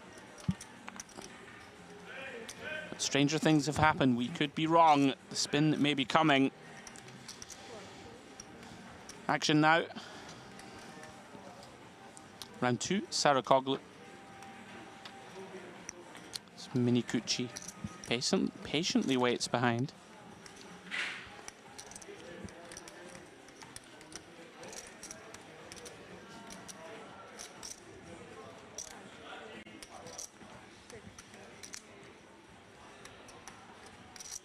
And Zarga unlikely to seize upon this dynamic and spot here. Obviously checking how many chips. Oh, no. A little bit of a rub down for Bellucci there, but basically finding out that it's an irrelevant amount of chips and he can just proceed as if that man wasn't even there. Dearie me, pure pain for Solovev. I do feel for him. He seems to have almost resigned himself at this time. No more stress. Yeah, and in contrast to Bellucci with 20k now sitting in his stack, he's turned down 3 very feasible spots. Goodness me. Does fold the small. So he gets a whole orbit, and that's, I guess, what he's decided. I win maybe a World Series if I play. But you're Nostradamus.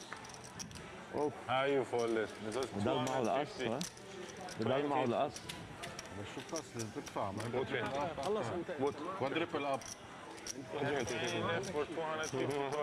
nice little dolly shot there as we pull focus and zoom in on this feature table, which has offered quite a bit, it must be said, mostly from Barbaric and the always aggressive Zargaran. 55. They've had a can go to 52. 2-hand war. If you want to pay jump, yeah, it's okay. From 55 to 53, if I'm lucky. 3 more players, not easy. Which has probably provided the highlight of the frame so far. We do 20 minutes left until the break. Don't want you guys to give up on us just yet. We might have some fireworks, but that was definitely the spiciest bit of action we've seen. Minikuchi's gone about his business much more workmanlike, basically been in a holding pattern around that 2.6 to 2.8 million range. Zargaran, well, 3.3 million now. Wow, that is a significant jump on the 1.9 he brought initially.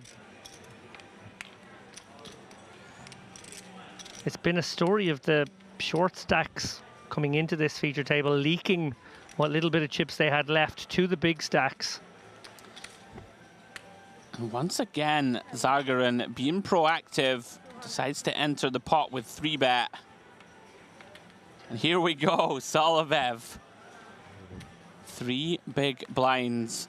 Finds ace-jack. It's actually an amazing spot here because he's got the open and he's got in behind the loosest guy, the guy most likely to take a light 3-bet spot. He's got a hand that's going to play fantastically well with all that dead money in the middle as well. Can manufacture a situation where he only needs to be 23, 25% and might actually be favourite when the cards are on their backs. But he's in the agonies here, Solovev, obviously eyeing up that ladder jump. That's what's key right now. 55 left, 53 I believe is the ladder. So hoping to see a couple of bust outs or at least a couple of declarations of all in on outer tables. I do think he's going to commit these chips. I'm with you. One thing I will say, kind of like this from Zargaran in that there are some short stacks behind that if we just call with 6s and there's a shove, then Minikuchi can reopen the action and drive us out the pot. You know, with hands worse than ours. Yep. So by 3-betting, we get to take control of the betting and likely get him to fold some relatively good hands if there's any all in behind. I think Zargren's called clock here. That seems a little unfair. A little unfair, but I think he realizes what's happening here. I think he's recognized that Zolovev is going with his hand, but is trying to find that ladder. Yeah. And he said as much just there. So cue Zolovev to be told he's got 30 seconds to act and to take 29 of them. Yeah. We hear It Sebastian. seemed like a slightly early call to me. I understand that obviously it is what he's doing. You normally get another minute or so, but I hear you.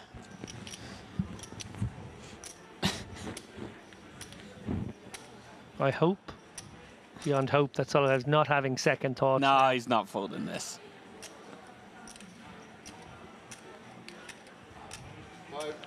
54. Oh no. 2 more. Okay. And they go. Good luck. Mini Tucci now having to pay 150k into what would be a 780k pot, but a very difficult hand to proceed. Basta with the decision. Now this is very interesting. Minikuchi likely to have a pretty wide opening range. This really comes down to how we perceive Zargarin, I think. And if we think he's wide enough with these 3 bets, then all of a sudden there's so much dead money in this spot. Like, I think normally here we just fold 8s. But against exactly these opponents, you could argue putting it in. Similar sort of ideas for Al Nasseri. Very pure sort of king-queen suited, which plays well multi-way too.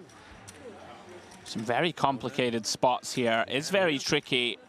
I can go all in. From what we've seen from him, I don't expect him to put this in.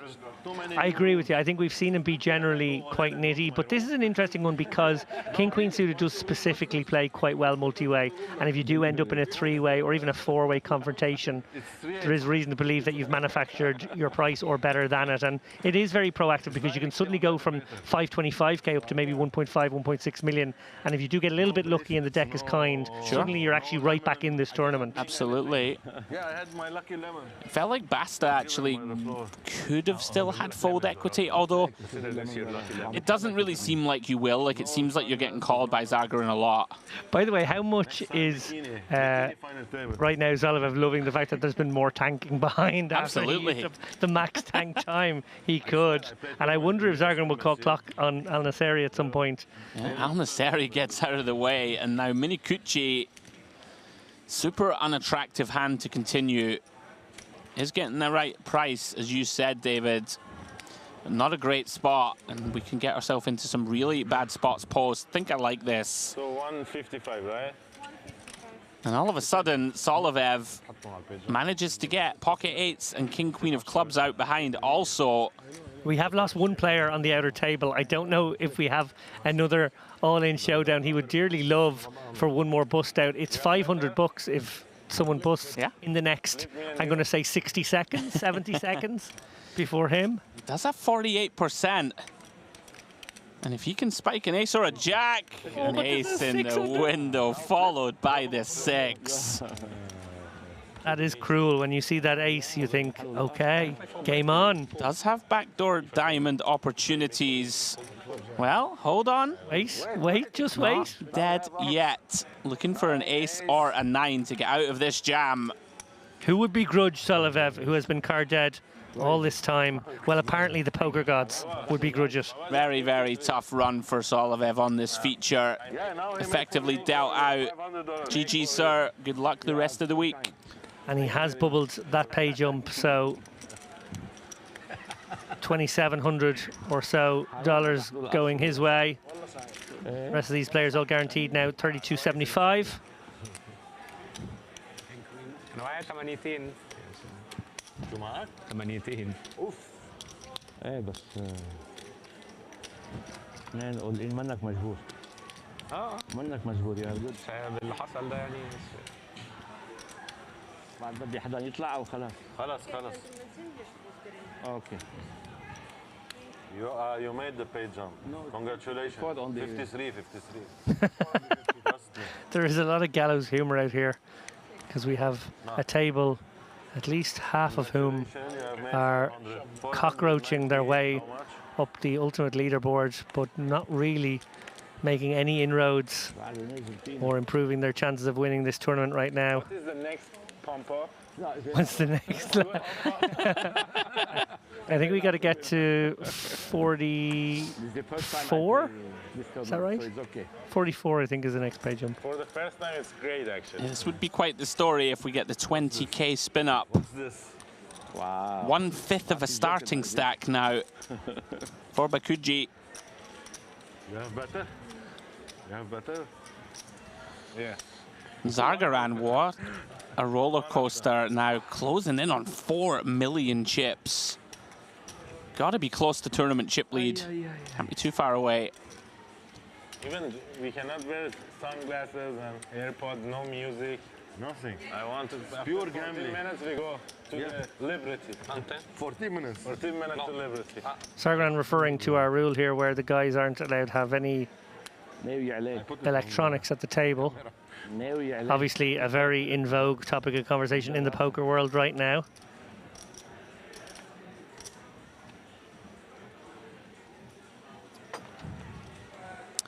Well, in vogue for Minakuchi, pocket kings in the 1 seat. Himself and Zargaran, a few little skirmishes, gets out of the way this time. I fought for you. I fought for you.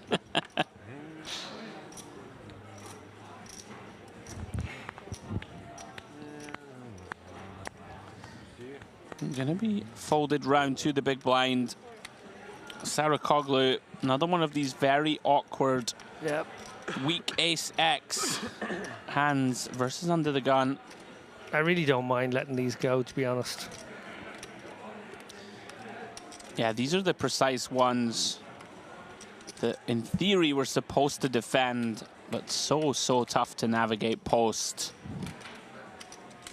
You know, if you're playing against somebody who's playing perfectly pre-flop, these hands are supposed to get in there.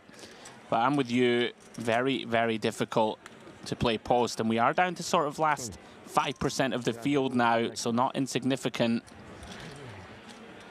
And I feel like Sarakoglu really telemarks his bottom of range situations here with these longer tanks. Yeah, we were talking about it earlier, weren't we? Oh, look at this. Body language. Are they going in? No, they're not. Andrew, surely not. Never. I will leave the booth if they all go in. Well, let's defend, though. Again, that telemark, I think, really was. Yeah, something for him to be aware of. Certainly looked incredibly uncomfortable before committing that 50k. Great flop here for Minakuchi. Green light to start trying to get the money in. And of course, this is the problem with these weak aces. Really no playability on a lot of boards. Yeah, This you one absolutely could be included. folding the best hand right now, but what can you do? Absolutely. Yeah, for that reason, you will see the occasional 3-bet fold, even off, 20 blinds or so. If you think your opponent is wide enough, you can make it 5.5, 6 blinds. Rep those big hands. Minakuchi continues to accumulate. 44. Your responsibility. It's Everything possible. It's your responsibility. You can still win the tournament with this. Nobody knows. You're from Israel? No, Lebanon. Lebanon. شو اخبارك حبيبي؟ اشتقت لك. حبيبي. حبيبي. باين علي إسرائيلي. The last sort of 10, 15 minutes or so before the next break. Wait. Now, Balukji, a war of attrition. Surely this one passes the test. I mean, he just lays it down. King 8. Half a big blind. Patience. What are you waiting for, my friend? Expectation. I expected less, so I'm okay. Al Nasseri, 10 bigs in the cutoff. Ace-5 off. Again, we've been referencing this. Sometimes you have to be willing to die to truly live, Mr. Lappin.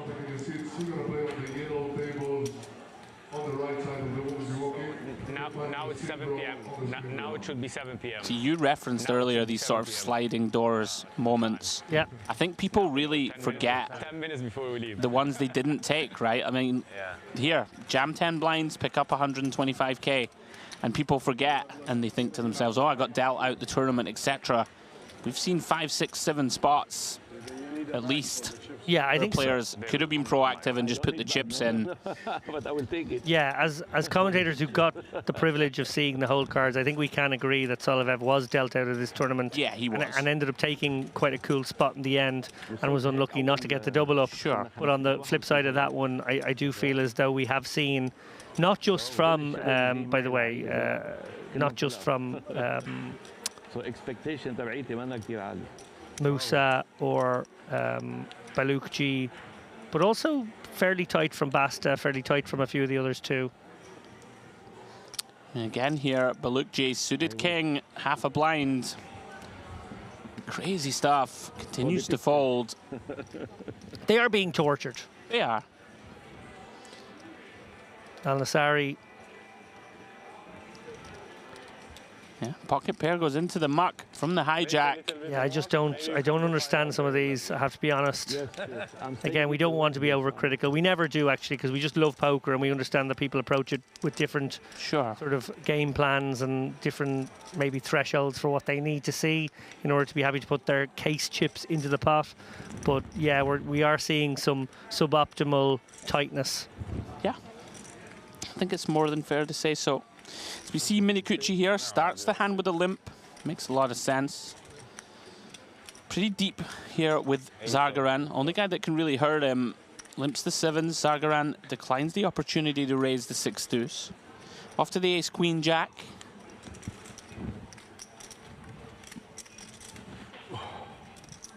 Does go check check. Turn is a king. Very interesting now. Minikuchi decides to bet 50K, perhaps. Trying to make something like a jack fold. Queen or a jack no kicker, potentially get them out of the pot. Does get the job done against the 6 high of Zargaran.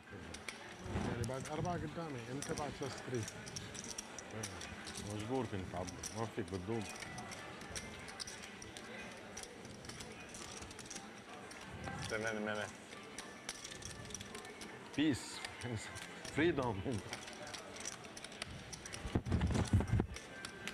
Really, I feel so weird. No, never played like this. Never play without music. No, music, I know this because there is music now. Huh? There is music. No, okay, but there is music now. Music in my ears. Very popular, brother. Now then, Basta finds a real one. Ace king of diamonds from +1. Beautiful looking holding, especially sub 20 blinds. Makes it 100K.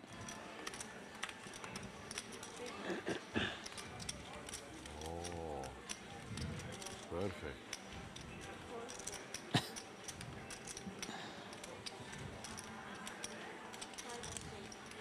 And here we go.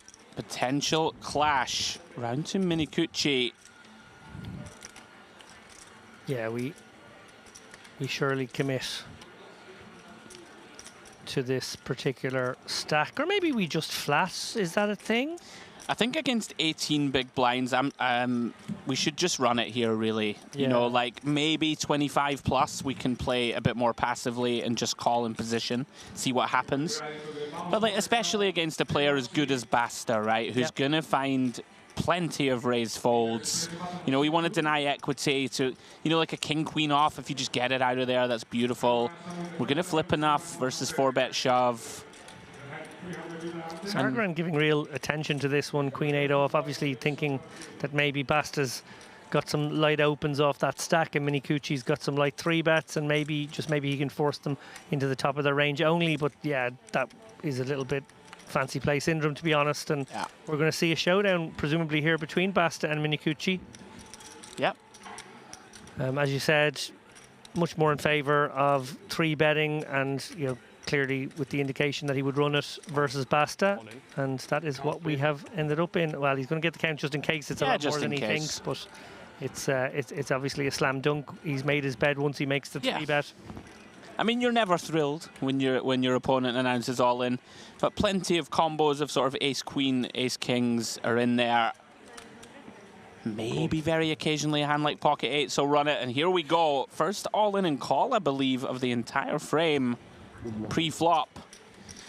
Basta at risk, ace king of diamonds against the pocket 9s of Minikuchi. Huge pot here, 2 million. And Minikuchi, if he can hold, be up to close to 4 million. Basta needs help and gets it on the king queen 3 flop. Looking now just to avoid backdoor clubs or one of the remaining 9s. Holds true through to the 7 of hearts turn. 2 outs once for Minikuchi. Doesn't get there. Basta improves to trip kings. Been very patient throughout. Finds the big double up. And he's going to be a threat, Mr. Lappin. Back over average stack, has the pedigree. As is always the case in these big tournaments, got to win your flips. Yeah, these guys are going to be sent away from our featured table, but they will be battling versus each other for at least 2 or 3 more hours. The 3-table redraw, the first bit of respite they will have from one another. So lots of dynamics now. Basta will be leaving this table having gone from 1.4 all the way down to 850 and then back up to 2 million thanks to that last hand. Minikuchi's had a bit of a roller coaster, 2.6 up to 3, now down to 2. Obviously Zargaran has been the real mover and shaker, 1.9 million. Up and down, up to 2.5, down to 1.5, and now, well, almost at 4 million. Those guys going to really lead the way, I think, when they're off on the outer tables. But short stacks, you know, surely at least a few of them will bust, and maybe makeup of this table will change as some bigger stacks arrive to join them. Or maybe indeed this is one of the breaking tables over the next couple of hours. But these guys, yeah, going to be very interesting to see. Basta, obviously, we identified him as a potential threat to go deep in this tournament.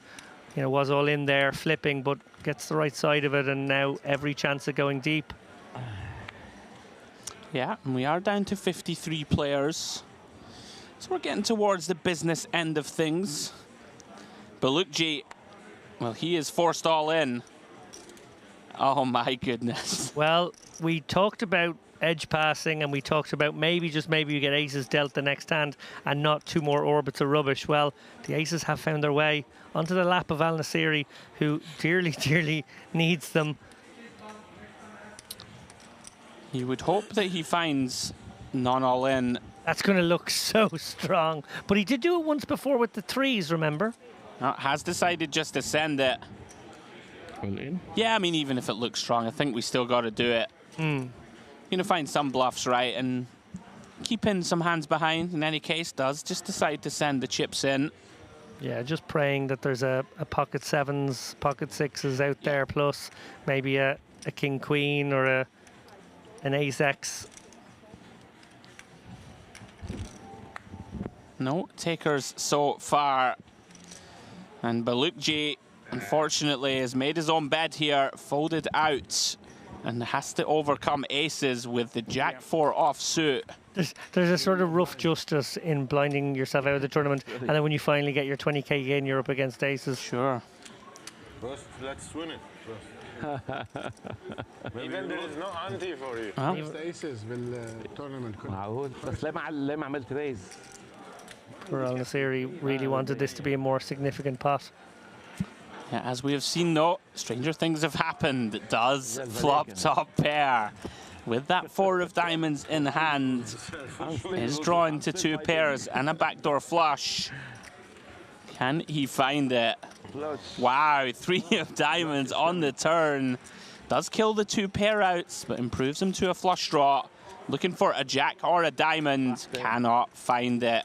7 of hearts completes the board. You got 50 seconds, bro.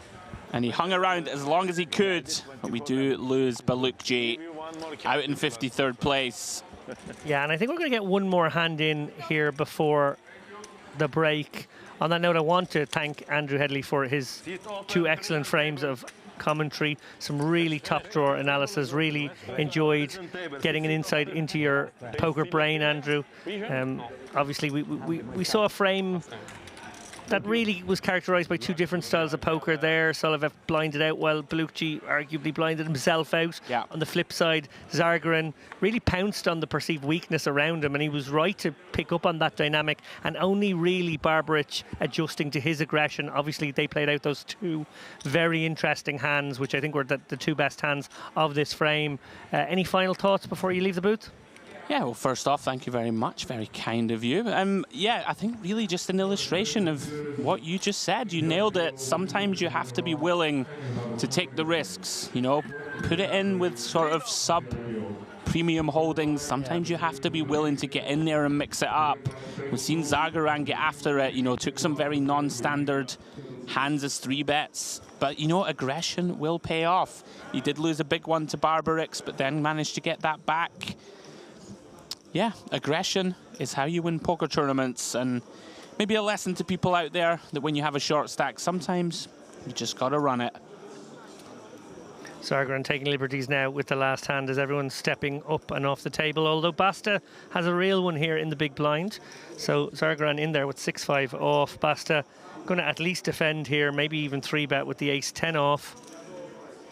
Yeah, Basta very experienced. One of these spots where you almost don't want to waste this hand, right? Ace-10, but he may just decide that he gets so many folds when he 3-bets, yeah, and does decide to take that route. Opening the door here for Zargaran to get very fruity with a 4-bet here. But it's a chunky size, and I like that if he's going to raise, he does go for the chunky size. Although, look at this. Absolute intent here. Feels like posturing to me. Wow, well, could be wrong. Immediately, the million in reds are thrown to the front. I think it's almost just to show your opponent, right? Like, look. Oh! No, there they go. Okay, I'm wrong. He did open the door, and picking up on what you said there, almost too good a hand to 3-bet. Maybe we flat it and let our opponent rep our board. Yeah. He's opened the door to a very dangerous player to put him in the blender here with 6 high, and he's going to love showing this right before they walk away. Goodness me, I take it all back. Take a bow, Zargaran. We said aggression can win you poker tournaments. Now, it would be absolutely incredible if Basta could find it. He cannot, and Zargaran, well, thank you for the star of this frame. Keep an eye on this man. He might be going to an outer table. We may see him later on. We don't know yet. We'll certainly see him tomorrow, I feel. He's going to make a deep run in this one, and we're going to be treated to a lot more poker from him. Guys, we had a 20-minute break, but that hand went kind of deep into it. So 17.5 minutes from now, please come back to us when I will be joined by James Dempsey for at least one more hour of coverage tonight. Take care, guys.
starts now.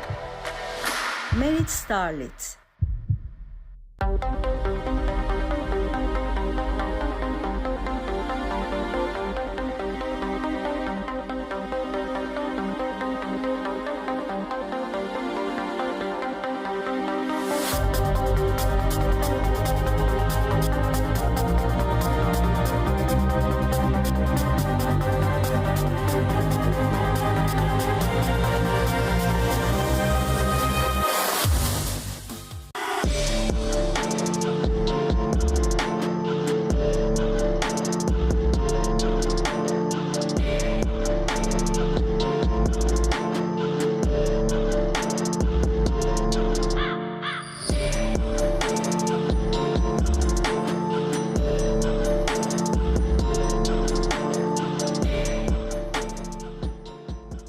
What is going on, everybody? Merit Poker from sunny and extremely hot Cyprus is calling. It's time to introduce the glamorous Dolce Vita concept. This festival is organized in collaboration with Imperium Events from Milano, Italy.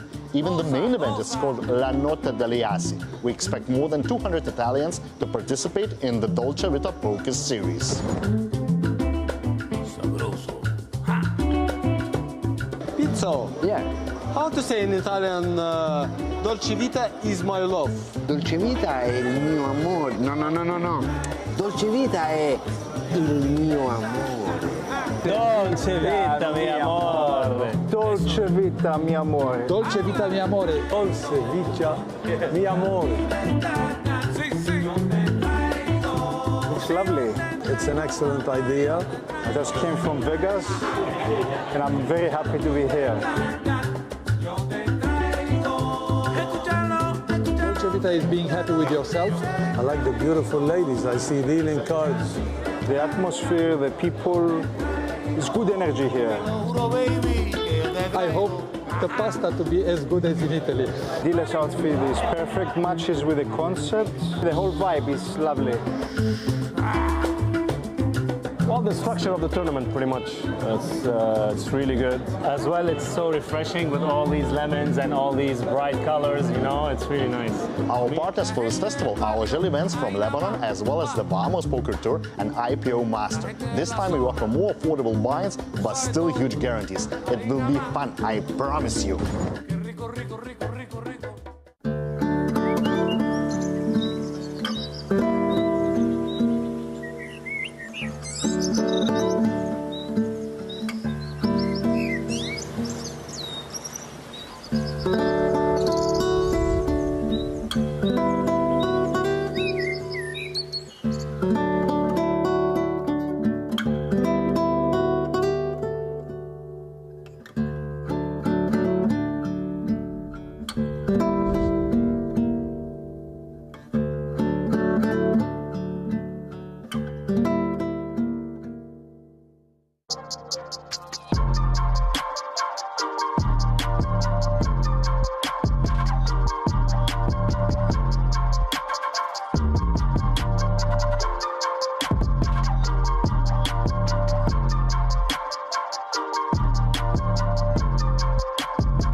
Your unique journey starts now. Merit Starlet.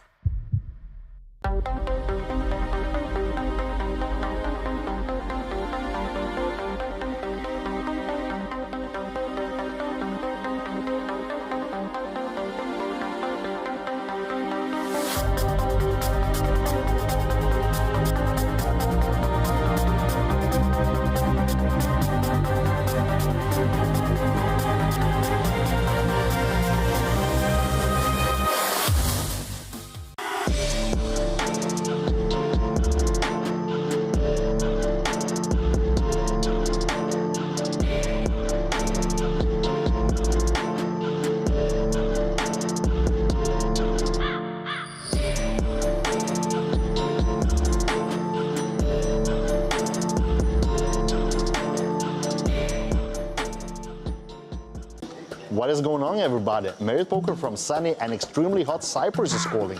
It's time to introduce the glamorous Dolce Vita concept. This festival is organized in collaboration with Imperium Events from Milano, Italy. Even the main event is called La Notte degli Assi. We expect more than 200 Italians to participate in the Dolce Vita Poker series. Pizzo. Yeah. How to say in Italian, Dolce Vita is my love? Dolce Vita è il mio amore. No. Dolce Vita è il mio amore. Dolce Vita, mi amore. Dolce Vita, mi amore. Dolce Vita, mi amore. Dolce Vita, mi amore. It's lovely. It's an excellent idea. I just came from Vegas, and I'm very happy to be here. Dolce Vita is being happy with yourself. I like the beautiful ladies. I see dealing cards. The atmosphere, the people, it's good energy here. I hope the pasta to be as good as in Italy. Dila's outfit is perfect, matches with the concept. The whole vibe is lovely. Well, the structure of the tournament, pretty much. It's really good. As well, it's so refreshing with all these lemons and all these bright colors, you know, it's really nice. Our partners for this festival are Agile Events from Lebanon, as well as the Bahamas Poker Tour and IPO Master. This time we offer more affordable buy-ins, but still huge guarantees. It will be fun, I promise you.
Your unique journey starts now. Merit Starlit.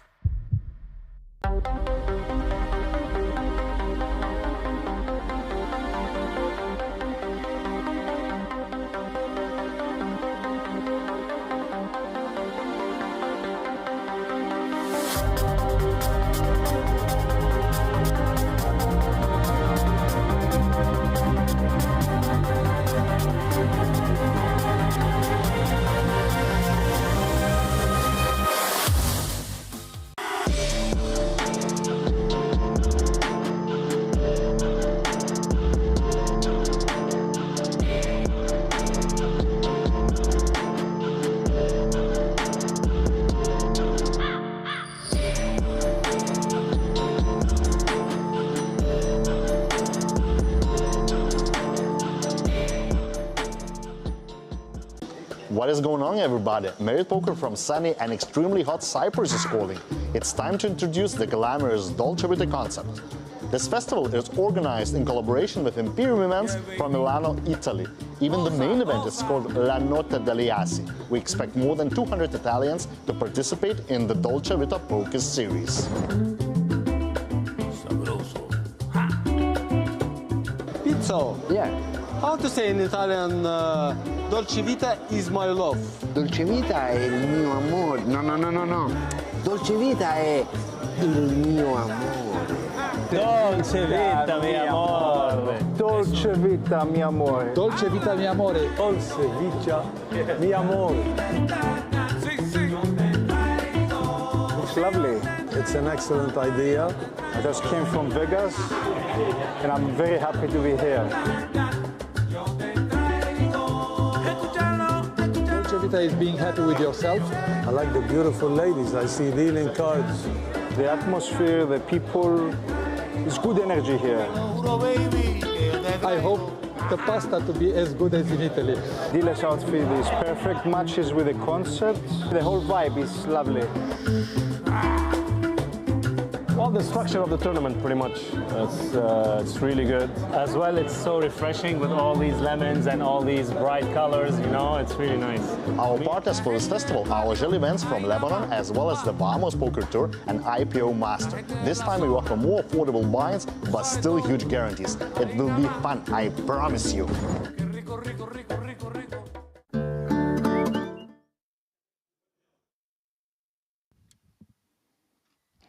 Quoted in the film La Dolce Vita, the great English poet, and with Iris Tree said the three great escapes: smoking, drinking, bed. Well, if I may be so bold as to add a fourth, poker. And poker is what we've got for you tonight here in the Merit Crystal Cove in ravishing North Cyprus. I'm David Lavin alongside James Dempsey, and it's day 2 of our live stream coverage, which means day 3 of the La Dolce Vita IPO $1,100 buy-in, 500k guarantee, which, by the way, was obliterated by the 937 entrants. The bubble burst a few hours ago, and now 51 players remain in pursuit of that 146k up top. James, you have had a look at the contenders on our feature table. Who should we be on the lookout for? Well, a return for me from the first frame today of a couple of the Lebanese there. Harouk Ghazarian and Carlos Un, both with, what, 2.45 and 2.8 million chips. So big stacks. They were doing very well before. Both played really nicely. A couple of Cypriots near the top there as well. And Alexander Pak as well, regular in the high roller circuit. So, and of course a Merit regular. He's someone that's probably here more than the high roller circuit, but nonetheless in the mix. So kind of a fun lineup we have here. What looks like 51 players left. So we're getting towards the business end of this one. No surprise to see some of the better players rising towards the top. Yeah, and we just found out a few moments ago on our break that these guys are actually going to be taking an early night. We thought we were taking an early night, but actually the reason for that is everyone's taking an early night, and there's a good reason for that. What is that reason? Because they want to watch some. No, there's a party going on. There's a players' party. The Dolce Vita party in the Versace Garden. It's going to be fancy. That sounds very fancy. They told us at the last possible moment, just in the hope that we couldn't make it, but yeah, we can make it. Yeah, I did see it on Twitter, and I thought maybe it's just for players only. Huh. Well, I'll buy into something. What's the cheapest event? Good question, actually. I think the buy-ins do go all the way down to about a 500 here, which is nice. Quite a lot for a party. Mentioned by Milbudas there in our little preview package. He did say that the buy-ins, on average, a little bit lower than they usually are here for the in-house festivals, which is just to encourage a new market. Obviously, we've partnered up with a few fantastic organisations in poker in the Lebanon, in Italy, and obviously trying to encourage more of those guys to come out here, support other festivals too. Hopefully, the Gangster Series, we were talking about it a little while ago, in November. Looking forward to that one already, I got to say. Yeah, certainly. And yeah, huge complement of Lebanese players both yesterday on the stream and today. You see 4 of them at this table, so certainly they've made it over in big numbers. Well, it looks like we're almost ready to go. TV crew just getting the mics on 1 or 2 players. Maybe some latecomers who just swing in here right at the last second after the break. Always a little bit of a different experience. James, do you remember your first feature table? Do I remember it? I don't think so. No? No. Sorry. Well, that wasn't the answer I was supposed to go with, was it? I was supposed to go, yeah, I remember it vividly, and the trepidation, the buzz, the excitement that before me before I sat down, and how I played different and all that, but that's what you wanted. You wanted something along those lines, didn't you? I did want a no, I don't remember response. We've been through this. The yes and of these interactions. Twice I've given you the, the full no. I'm just trying to figure out a way to get back at you. Maybe when you ask me something, I just stay quiet. Leave some tumbleweed in the air. I have to confess, I may have misspoke before when the tournament was set there and I saw the names, and I confused Alexander Pack with Valerie Pack, who was the regular here who plays in the Higher Rollers, so yes. Apologies there. I suddenly saw, but I have watched Alexander Pack play poker before for sure, and I'm just trying to work out where it was. I think it may have been at the World Series Poker Europe in Rozbadov. So apologies for confusion there. But Gazarian there in seat 4, certainly someone we've seen earlier today. Those are with us at the onset of the stream.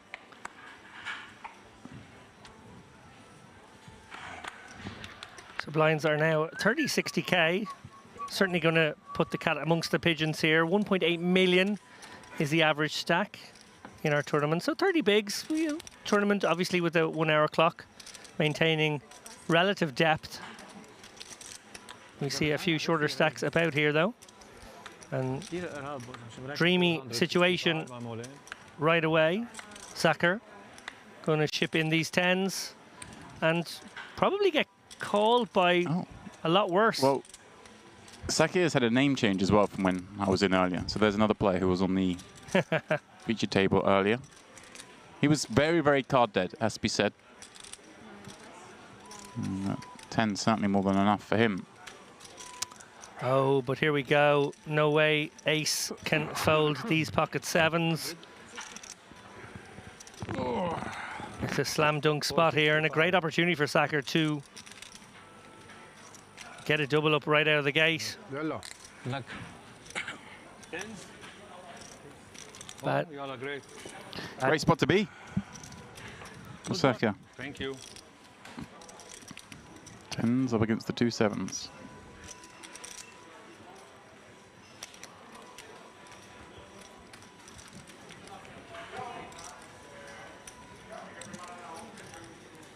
Jack 6 deuce.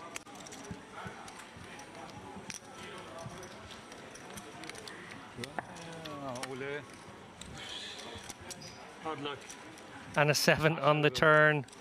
Absolutely rotten luck here for Sacker. Pardon me, I turned away because this one's done. It comes Jack 6 deuce. You got 10s against 7s. You don't need to sweat the turn and river. But it turns out you do.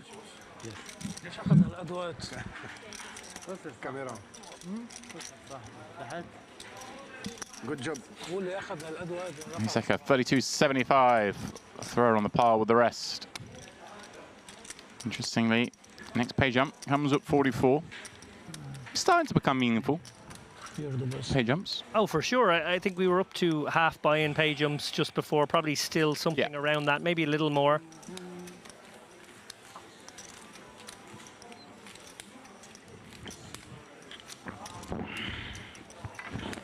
As we take a glorious look at that wide shot there, those lemons swaying in the wind. Terracotta, I want to say tiles, are they? Terracotta, that's kind of an Italian tile. Something. We'll go Mediterranean. It fits in somewhere. Yeah. 60. One blue. انا قاعد عم فكر وقفت لي راسي قالت لي ليش 55 عم فكر. One blue. Right. Gazarian, a familiar face in this poker room. Big Slick under the gun. He's going to get busy.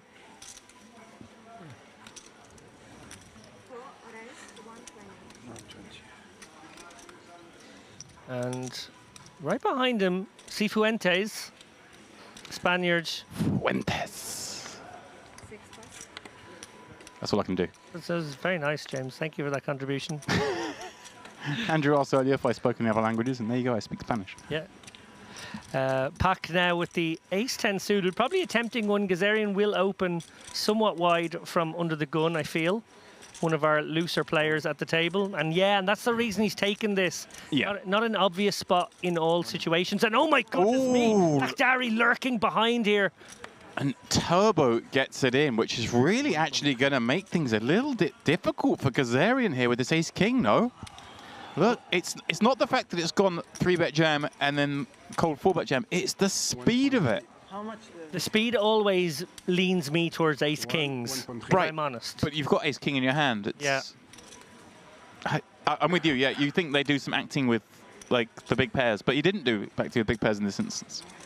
No, it was a pump fist get in here from Lakhdari. 1.3 million, the effective stack in this pot now for Gazarian. Pak has shoved 940k. 1.3. This is a horrid spot for him. 400. Yeah, and remember he's opening from under the gun, so getting maybe slightly more legitimate responses here. And maybe find a fold here. Now he's going to go for it. Gamble, gamble. I mean, it's only 23 blinds, 22 blinds. Yeah, it's pretty reasonable. If Pak doesn't run interference here, it certainly just goes in between the two of them. All of a sudden, here we go. Kicking things off, Gazarian in a spot to climb over 5 million and chips. Lakhdari in the dream scenario with his 2 queens. Yeah. Huge pot here, 3.72 million. This man looking for diamonds. Stranger things have happened. Deux dames, moi, As-3 en face, As-10 là-bas. 3, ouais. 3 tapis. As-3, As-10. Here we go, diamond in the window, Oh my diamond goodness behind. me. And an ace, the queen's full. Gazarian in pole to scoop for now, but Pak with a myriad of outs. Wow. Well, a dagger for Lakhdari. He needs a miracle. So far, so good for Gazarian. Can he hold on this river and take a monstrous stack forward in this tournament? Oh, it's a diamond! Pak is now sitting on 3 million. Gazarian takes down the small side pot against Lakhdari. Probably gets about half his money back overall, but huge spot there for Pak, who it must be said was drawing very thin when those hands went to showdown. My goodness me. Wow. Almost 8, yeah. No, 940. Did you know it was coming, James Dempsey? You sort of seemed to suggest you knew. I didn't know. 940. You pay 9,540. Yeah, 940 there, and you take the rest. Yeah, he's going to be a small loser on the pot, Gazarian. It's okay, no problem. 900. Okay, no problem, he says. There we go, it's a small loss. Can't say the same for all involved there. Pak with the monstrous spin up there. Yeah, 'tis but a scratch, maybe a $500,000 net loss for Gazarian. Yeah, I'm just looking. We started the switch table, he had 2.8 million, and I think he has now 2.4. So yeah, like 400k, a few blinds lost. Honestly, for Wait, what is this? Lakhdari, everything lost. Sorry? You will take. This big. What a spin for Alex Pak. I'm speaking about something else. What is Amazing start to the feature table for him with a triple up. The hard way. Yeah, sure was. in terrible, terrible shape. When the hands were shown down, I think he had something in the region of 15%. That's normally what that particular situation leaves you with. Tough one. Oh, you only look 600. You only look 600.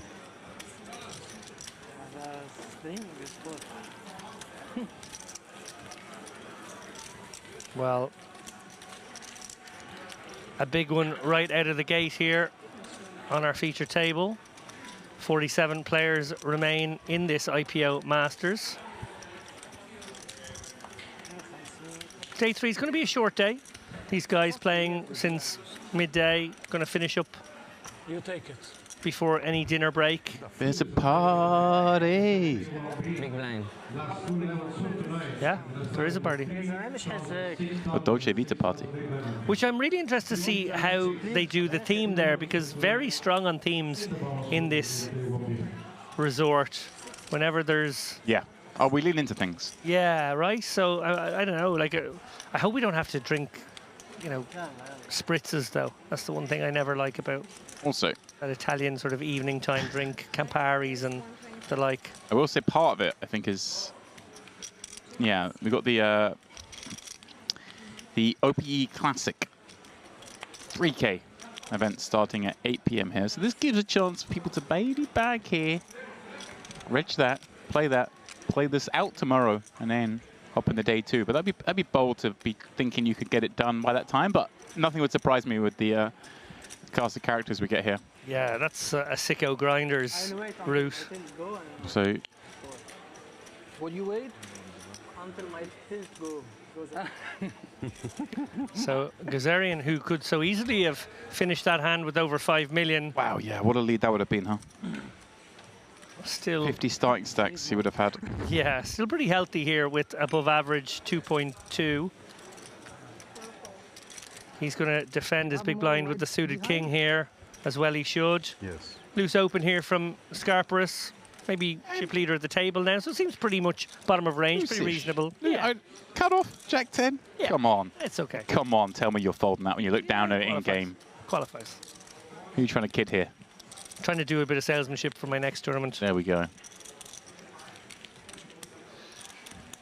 C-bet here on the King Jack Deuce texture here with, you know, one club as well. So Gazarian very, very happy. I was gonna think, is it fully cut off or is it actually button? Is there a dead situation in there? Even I'm trying to think. Oh no, because ace is in there as Locardi's gone. Oh no, there are 3 players behind him. Yeah, he's got ace, Un, and Gazarian. Yeah, so it is cut off. But still, I'm okay with it. Look at this turn card. Scarparus going to set his own price with an advanced blocker here. It looks like going to go maybe 25-30% and look to check back rivers. It's gone 40%. It's a bit bigger than necessary, I think, here. Let me finish. Okay. Really want to pick a sizing here that can target the weaker jacks here for a call, so you do get value in certain situations as well as setting your own price for the river. Interesting now, will Gazarian take an aggressive line? No real need to. He could be behind right now and has a very, very healthy draw to a very, very strong hand. Yeah, I think this is one of the combos I don't want to say never, but wouldn't ever want to think about raising. But no. And so he does continue as a cool 900,000 in the pot.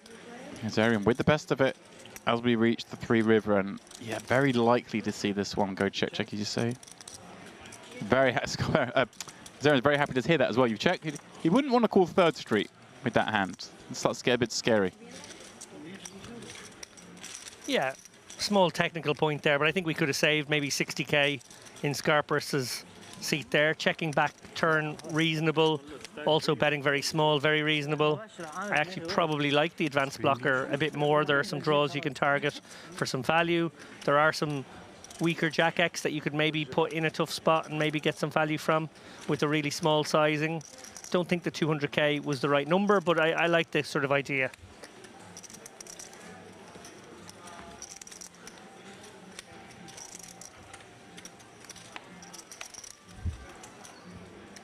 $30k, $60k, 47 players remain here in the IPO Master event. Day 3, but as we mentioned, day 3, that's kind of like not really a day 3 in the sense that day 1 and day 2 are very short here. Everyone goes and has their dinner afterwards, enjoys the evening. Yeah, it's a lovely tournament, and it's basically a 3-day tournament played out over 4 days in a more relaxed there's no fashion. rush. Yeah, There's no rush, David. We'll just chill. Sweet life. There we go. There we go. Look at this. He doesn't miss a trick, does he, ladies and gentlemen?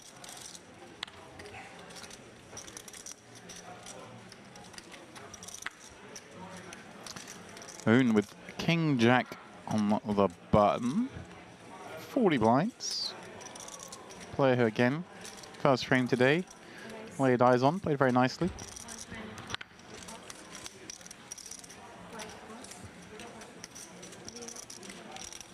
Easy release there for Cifuentes.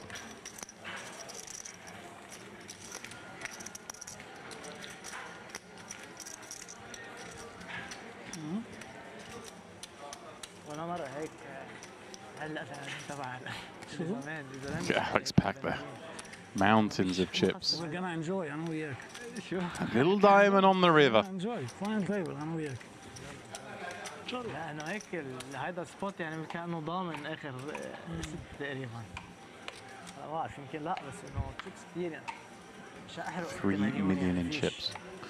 From one of the table shorter stacks to the chip daddy.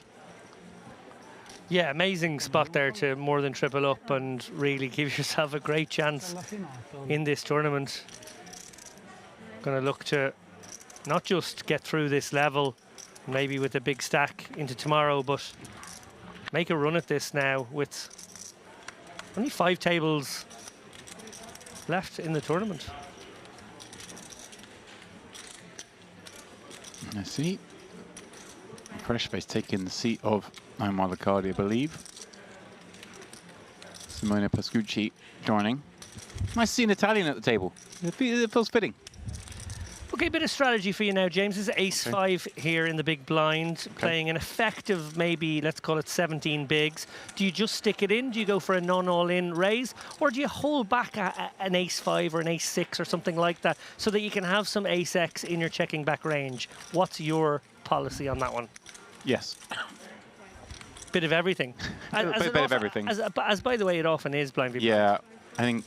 Going to have mixed strategies. Obviously, very dependent on the opponent I'm up against, very dependent on the perception they have of me. If they're someone I think is going to have a lot of limp jams, are they just going to jam a lot themselves, blah, blah, blah, blah, blah. All my caveats I'm saying, but yeah, a mix of everything, I'd say. Probably not too much jam, I think. Maybe some jam.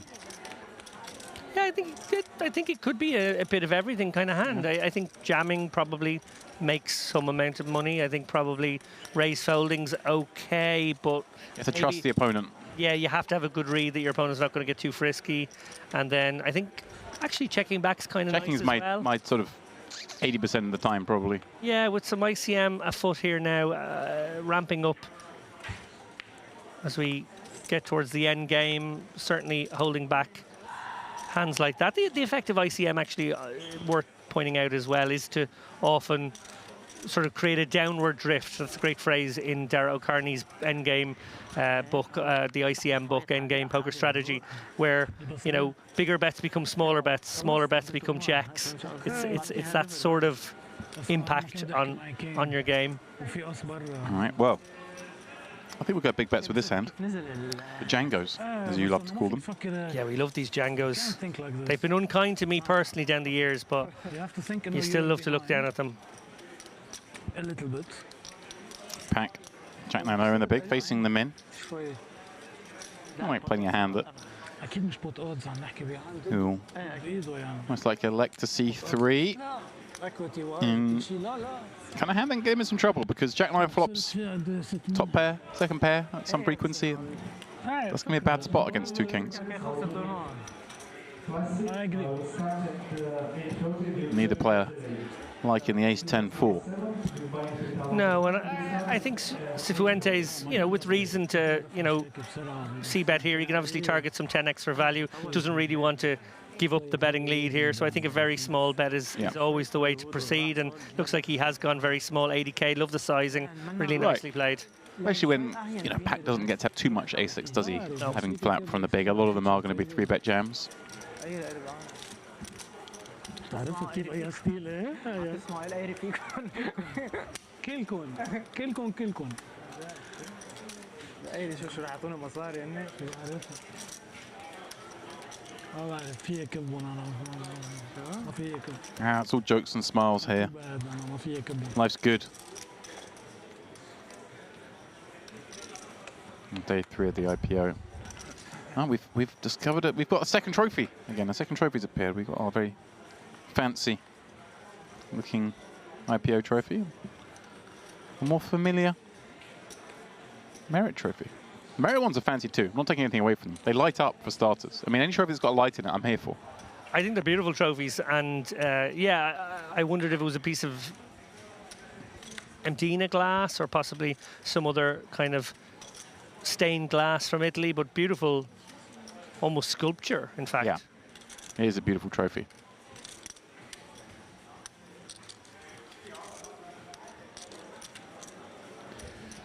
Ace, raising up with that one. 2.5x from +1 with Queen 10. All right, the friskiness begins. And here we go, decision point. Is Alan going to want to get involved here, David, with Jack 10 of clubs from +2? I think if this was later position, we'd absolutely be compelled to join the party here. +1 versus +2. I might just make a tight fold here with the Jack 10 suited. There are some players behind with squeeze shovable stacks, and I don't think you want to juice up pots for them.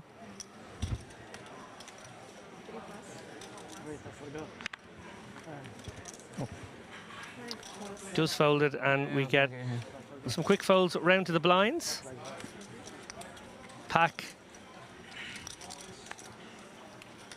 Double pass. Not tempted by the King 9, and now Pascucci very tempted, I assume, by this Ace Deuce suited. Sort of slam dunk defend here. We talked a little bit in the last frame, myself and Andrew, about using these types of hands as the low frequency 3-bets out of the big blind versus early position opens, but I do prefer the more default high frequency defend. We saw one earlier in the first frame, I believe, with Ace-6 suited, a very similar spot. Yeah. It's fun. Speaking of fun one here for Ace. He's open-ended. Looking for the ace. It's Pirul, but this is very hard, huh? Fuck. I think you can go very small here again. I think these small bets just work very nicely. Does look like he's put 200k in though, so half pot. Yeah, I mean, this just makes... Not the, there aren't... I guess in theory there isn't too much 3x in there, but the 3x that is in there just is dead to that bet size, isn't it? And a lot of the ace highs just have to give up. Yeah, it feels like... Pocket pairs. A 125 will maybe better do the job there, but that's okay. On we go. Life is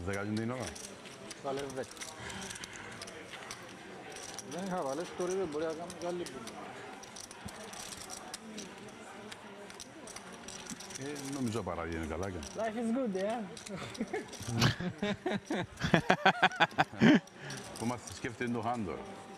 There, looking over. That's good, huh? Ace 10 of diamonds up against Ace King, Queens. Find your way home from there. It's always nice. I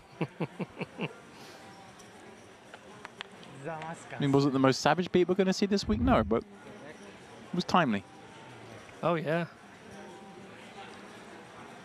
Well, we're about to find out how timely these pocket eights are. Never particularly easy to navigate from early position. He's going to open it up, as well he should, but, you know, certainly not a hand that you're going to absolutely print with. He's probably going to find himself in some post-flop waters. Oh, Cifuentes, pocket pair of his own here with 21 bigs in the hijack. Got to toss these, I feel, against under the gun open. Feels a little grim, doesn't it? Oh, this is spicy. Okay, we're going to go with the call here. I think it's got a small 3-bet. Yeah, 175. Oh, wow, you're right, James. So a red chip get thrown in there. Oh, wait, I'm sorry. Apologies. Ace has actually limped under the gun. I missed that. You're right, it has. So this is an isolation from sixes, and now Sotirio, with a very legitimate holding, ace-queen suited, may decide that This is Cifuentes pouncing on Ace's weak early position limp. Did decide to ISO with the 6s rather than maybe limp behind. It seems like the kind of hand that if ever we're going to want to limp behind and not raise, this might be the kind of hand we do it with. But let's see how this one plays out. Yeah, Cyria now with the decision point. Yeah, it can certainly create a kind of a chain limp situation where the suspicion around the under the gun limp sort of protects you at some level. Yeah. And then you get to go 5 ways with a hand that loves going 5 ways. And Sotirio deciding he's going to 3-bet this to a size that means that he can just get it in against Cifuentes if he needs to, and if Ace isn't there lurking with a trap. I love this from Sotirio, I have to say. I just love making this very easy to proceed in the hand. He's not in a dark tunnel. He's just making it very simple for himself. Really well played. Yeah. Lovely pickup. Great awareness of the dynamics there. And you're right. If it happened to be a trap, he had an escape route. Yeah, well done. Picked apart. And one wonders if Cifuentes comes along with the 6s for a limp, does Ace Queen suited maybe limp along too? Or do they go for the isolation? It actually is a tricky one. All right. Hand that flops very well, but you still like to I imagine that one probably does ISO, but yeah, it'd have been interesting to see. Do we perhaps, if he does isolate and it's just 1 bet, do we end up with both players calling and we go to a flop? Maybe. That could have been fun. Maybe. For that world we didn't live in. We're doing okay, David. We'll be just fine.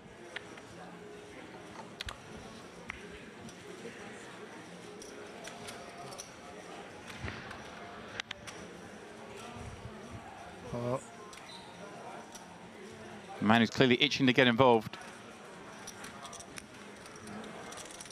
He's going to scratch away with this one. King 7 suited.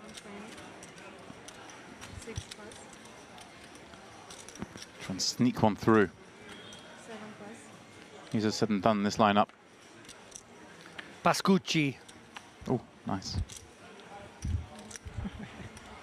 All of my Italian name pronunciations come from my love of Italian football of the 1990s. So if their name is the same as or anything close to resembling an Italian footballer, I'll probably get it Panucci, Pascucci. Right, I was about to say, if we get any sort of Zambrottas, Del Pieros, or Inzaghi's, we're laughing. Easy game. Oh, look at this. Squeezable one perhaps for Ace, but also a hand you absolutely can call as well. Quite like the idea of a squeeze with this particular offsuit combo, but we'll see. So it's just flicking the chip.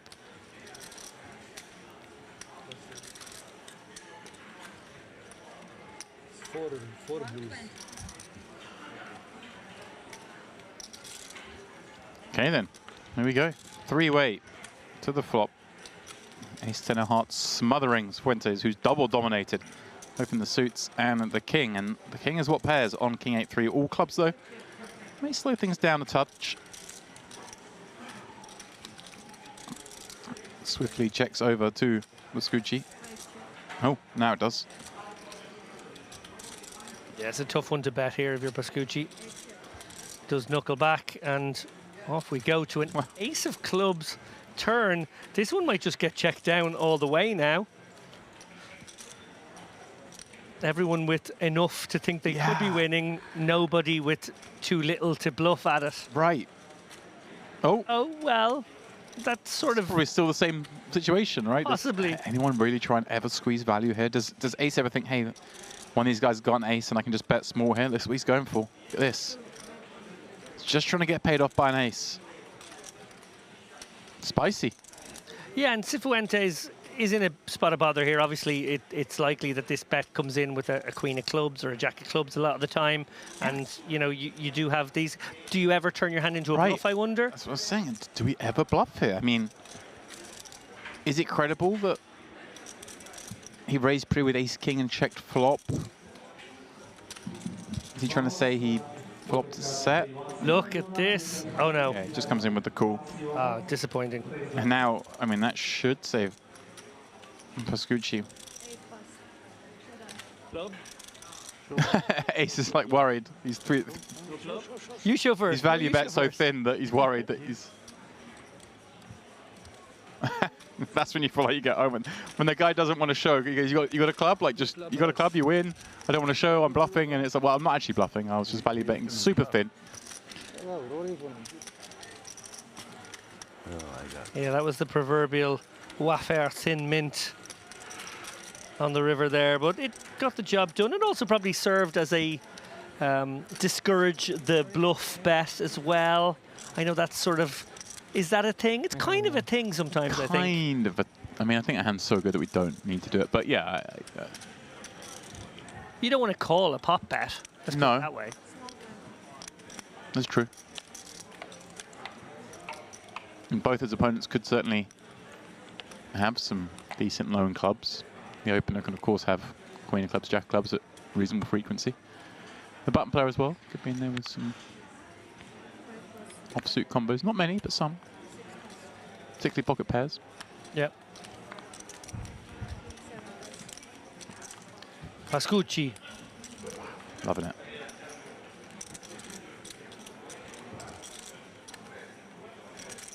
Simone Pascucci. Is going to enter this one once again, making it 120k to go at this 60k big blind level. And Ace, the man who took a nick last hand, has his man out pit once more. Flats from the small, Un with queen 5-0 in the big, kind of a complete garbage hand.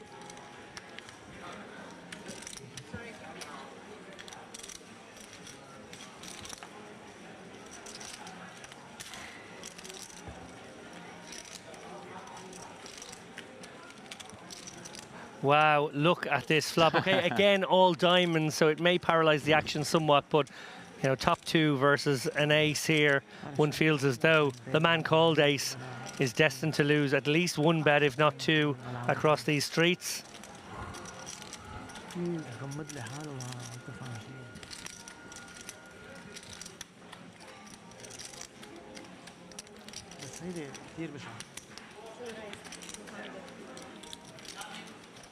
من اللي هم بعد طبعا هيك ما بطلت انا ما كنت زيت الطاوله Check raise from ace on the 3 diamond board. Minimum. This is funky. Well, oh wow. A card that's surely going to freeze the action. Well, in the last frame, we saw a hand play out very similarly, actually, it must be said, between Barbarich and Zargaran. Zargaran actually found the turn his hand into a bluff, bet on the 4 flush turn and managed to take it down, but this one's played much more standard.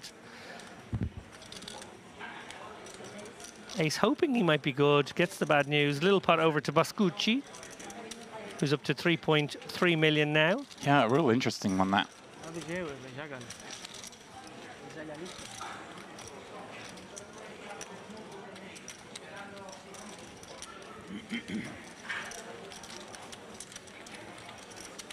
لا لا سمع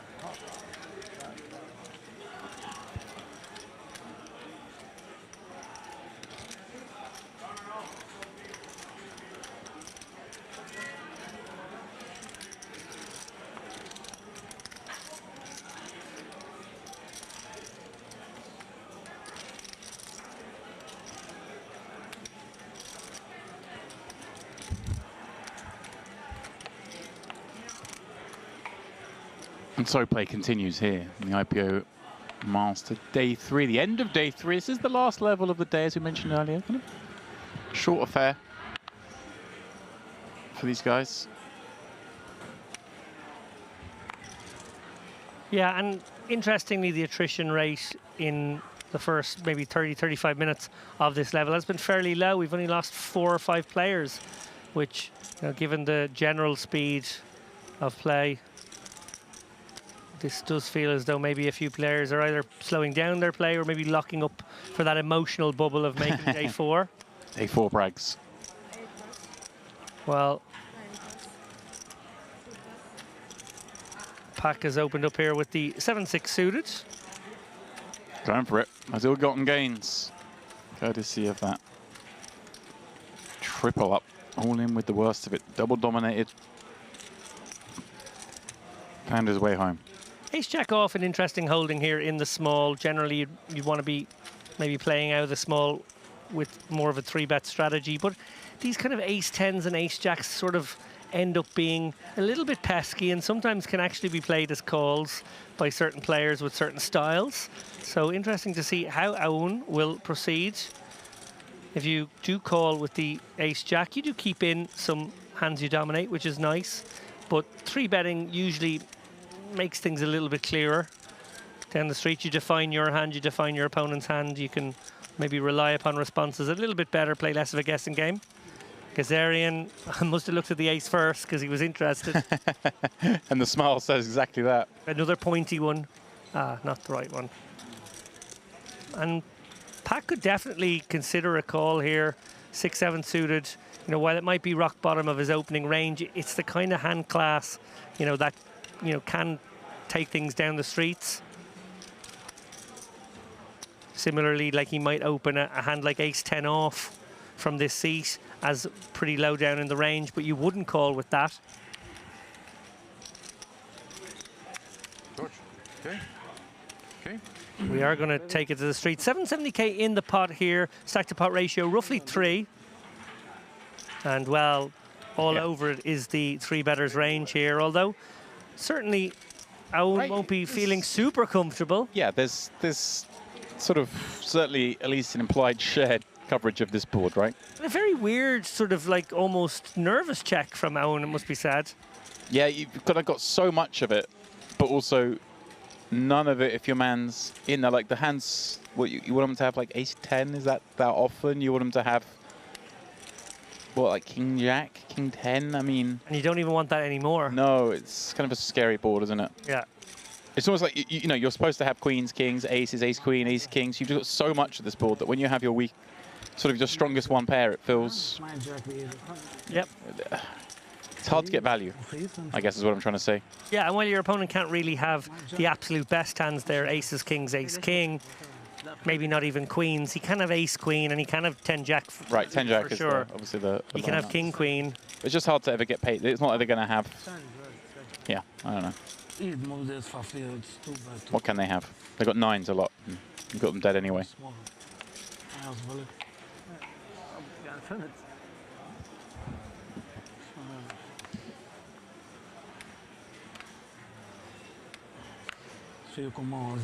Oh, yeah. Sorry.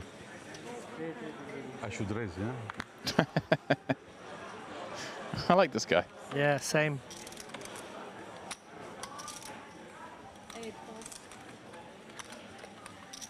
Let's go palace ace queen in the hijack.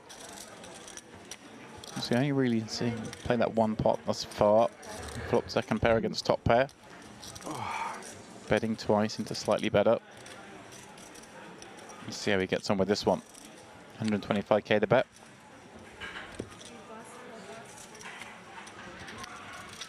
So Fuentes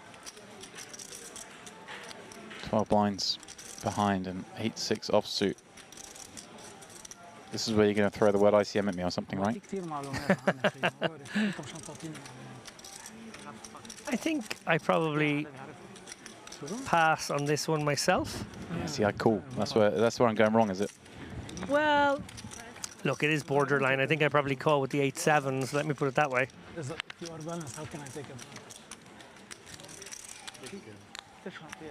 Well, here we go. Something for everyone. Fuentes with the open ender. Let's go Paris with the dreamy looking ace queen on this ace 9-7 rainbow and a board that, look at this, the big blind just does get to continue a lot on this. Kind of on the 9-7 coordination, reasonable to assume he might get some action here. And she's got a relatively small bet size given this texture. I mean, it is rainbow, I guess is the counterance, right? Yeah, and I think coming with call is probably the right thing to do as Cifuentes here. Obviously, jamming doesn't tell a great story right away. Not going to have a huge amount of jams here. Maybe the 9-7, maybe the ace-7 just about. So I think call is nice. You're obviously getting the right price right away. Some implied odds. No reason to float this one, I think. Opponent can certainly have a lot of it. He is deep in the tank here, though, trying to maybe not just think about what he's doing on this street, but thinking streets ahead now. Does decide to run it. Wow. It's a perception that Scaparis is opening a lot wider. Yeah, and he gets some king jacks and queen jacks and king queens to fold, but don't really like this jam, to be honest. Well, look at that. The outs left in the deck. Only one of his outs has been discarded, so he is very rich in this deck, all the way up to 40%. Oh, the ace, obviously, just a brick in this instance. 10-5, still the only way out. Well, that's not a brick. Ace is full. Job done. Fuentes, a casualty late on day 3. Scaparis, just short of 3 million in chips. Yeah, and you think about the other way, that one could have carried out in a different node. He goes for the call, and then the ace pairs, and depending on sizing, I think we can actually still consider calling turn bets as well. Often on that particular card, it will be a very small size again, so we could just pure call, hoping to hit, feeling like we have the implied odds if we do hit, on top of maybe some direct odds which are favourable. Yeah, don't like the node he chose ultimately, but he had some equity, and there was some ways to get some better hands to fold there too. We play with one card less. Can I take them for you? So it doesn't matter. Nobody cares. Oh, look, cards all over the floor. What's happened here? There's been an accident. There's been a spillage. Clean up at R1. Well, look at this. Like, amazing to see the stacks exactly like this on our feature table. Virtually nothing between anybody, ranging between 41 and 54 big blinds. I'm going to throw something at you, David. The shortest stack on our table is 2.4 million chips. Yeah. The tournament average is 2.1 million chips. Yep. How about that? They're very rich. They are. 40 bigs effective at the end of day 3. Incredible stuff. Yeah, well chosen feature table from our crew here. Obviously, the last feature table, not that it didn't present its own interesting dynamics, but a lot of short stacks who actually didn't bust for a long time. We didn't see that sort of bust out bonanza of the shorties going for it. We actually saw them just kind of whittle away. Right. Didn't make for quite as exciting poker as now I think 40 big blind poker across the board is going to be. Again, just taking a little bit of time here because somehow the deck hit the floor. The deck hit the deck. Deck hit the deck, and I don't know, are we playing 9-handed or 8-handed? Are we maybe... No, I think maybe waiting for a player. Maybe. I don't know. I think maybe just getting a deck, just figuring out, how did the deck hit the floor? I want an investigation. This is something that I think, when I see something like this happen and the pause it's causing the game, I'm wondering if you're considering a way to add this to your repertoire for bubbles. Do you feel like we've put this huge graphic up showing the leaderboard to cover up some crime being committed behind? Could you incorporate this into your spilling coffee all over the table on a bubble to slow down play? Could you imagine knocking the deck on the floor? How'd you do that? Again, I don't want to give away all the tricks, but in that spot where maybe you're like bubble adjacent, and if you can punch the first card and get a redeal, flip. yeah. So if you can punch the first one and get a bum deck, and we go again, you get about a minute out of that one. Oh, that's nice. What about all these cards marked? We need a new 8 of diamonds. So like, where's the mark? You're like, right here. Well, get your nail out. Very important, obviously, to follow that up with marking a second card and then accusing somebody and having a fight and then needing the floor to intervene to stop the fight. And you get about 2 minutes out of that then as well. Joking, of course. Such a thing would never happen at the table. This is just in the wild imaginings of your fantasy. Yeah, this is just what when I'm trying to fall asleep at night, and just where my mind goes. Interesting. I jest, of course. Pascucci going upstairs with King 10. That's where his mind's going. Ace coming along for the ride with 7-8 suited. On this table, as we mentioned, everyone playing over 40. Yeah, this is going to be really fun 15, 20 minutes of poker, I feel.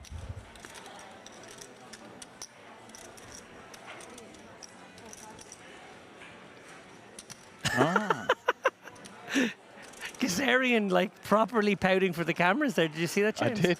That's amazing. Soterio, ace queen again. Yeah, well, it worked the last time. I think squeeze incoming.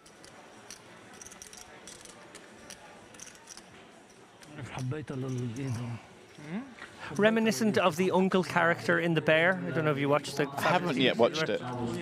Played by... Coming in with just the call. I wondered if he might do this. Just is against +1. Yeah. Doesn't want a 3-bet, and then maybe have to put more chip. Doesn't want a 3-bet fold. Doesn't want a 3-bet call. So avoiding that decision. Just flatting. Hey, it's towards the end of the day. He's going to get a new table. Maybe he doesn't like this one. Maybe these characters are a little too wily. As it is, the other two have both outflopped him on this King 7-5.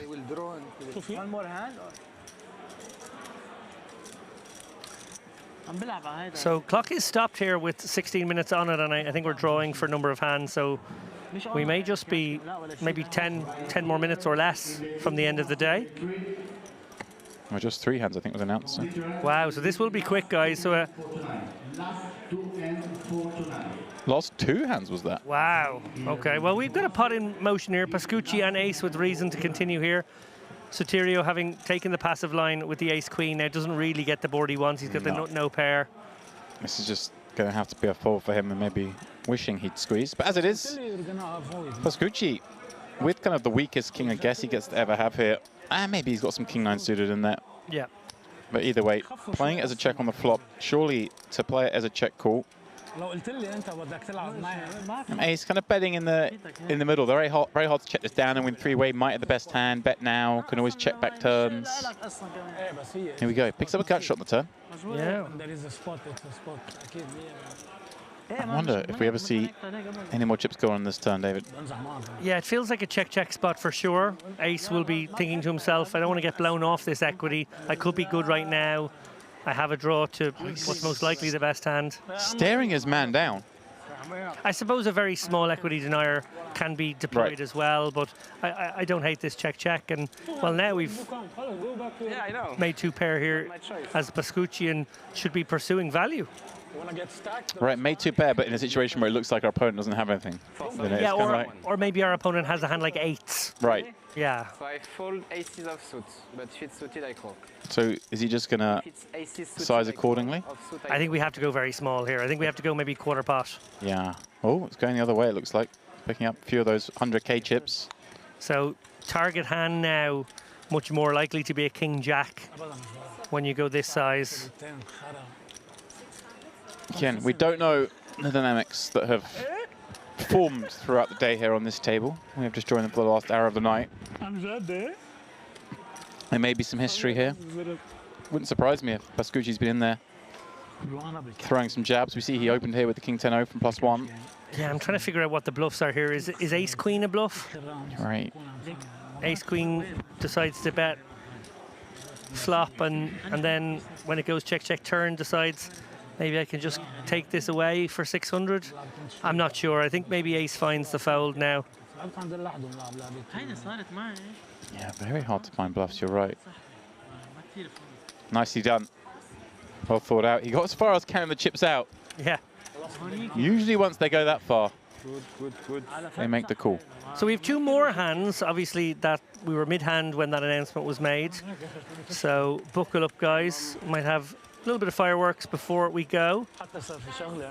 This last session of play has been truncated somewhat by the decision to draw for cards at 16 minutes. That's quite a lot, but you know, bear in mind there is a party to go to. I'm not suggesting for a moment that the tournament directors and the staff have been invited to this party and they decided, look, we're going to do this at 16 minutes. Pick a card, James. Here's 3 cards.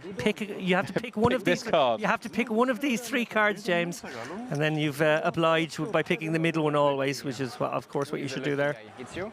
It's me. It's you? Okay. So I'm not playing against you.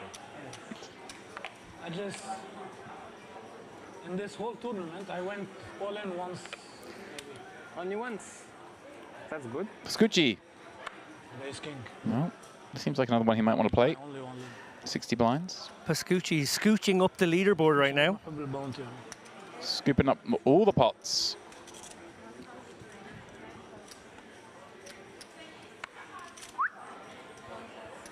Only one more. You get moved to the feature table, get to play 2 hands.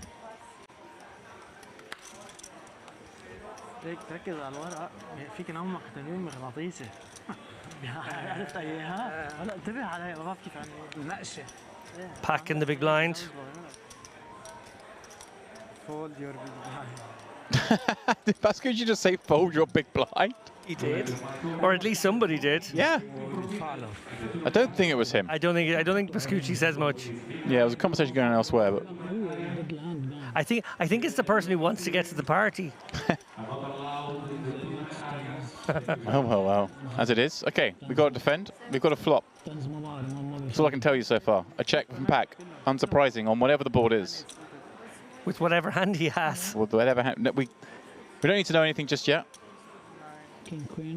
Okay. Looks like we've got quite a big C-bet coming in. That 225k. I think it might be one. Oh, no, you're right. 225, yeah. So, yeah, whatever it was a very big C-bet. There we go. Ace high board. Pascucci just, laying down the law. Says, good luck, you got your 7-8 and your whatever kind of hands might want to call your 6x, your 4x. Have this much. And obviously making the king-queen fold. Not no pair with a spade. Certainly a hand that may have stuck around for a small bet. اوكي بس لا ما فيك تكون بالانس على حسب كيف لا شو هذا الحكي هذا انت عم تحكي شيء غلط. Our final hand of the IPO day 3. بعدين كل شيء بيتغير. Pascucci's in it once again, but only because he's the big blind.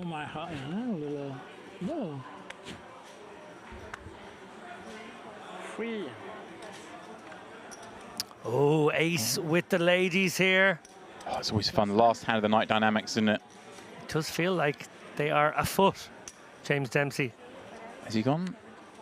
He's gone 3x near enough. 175. That's a little different.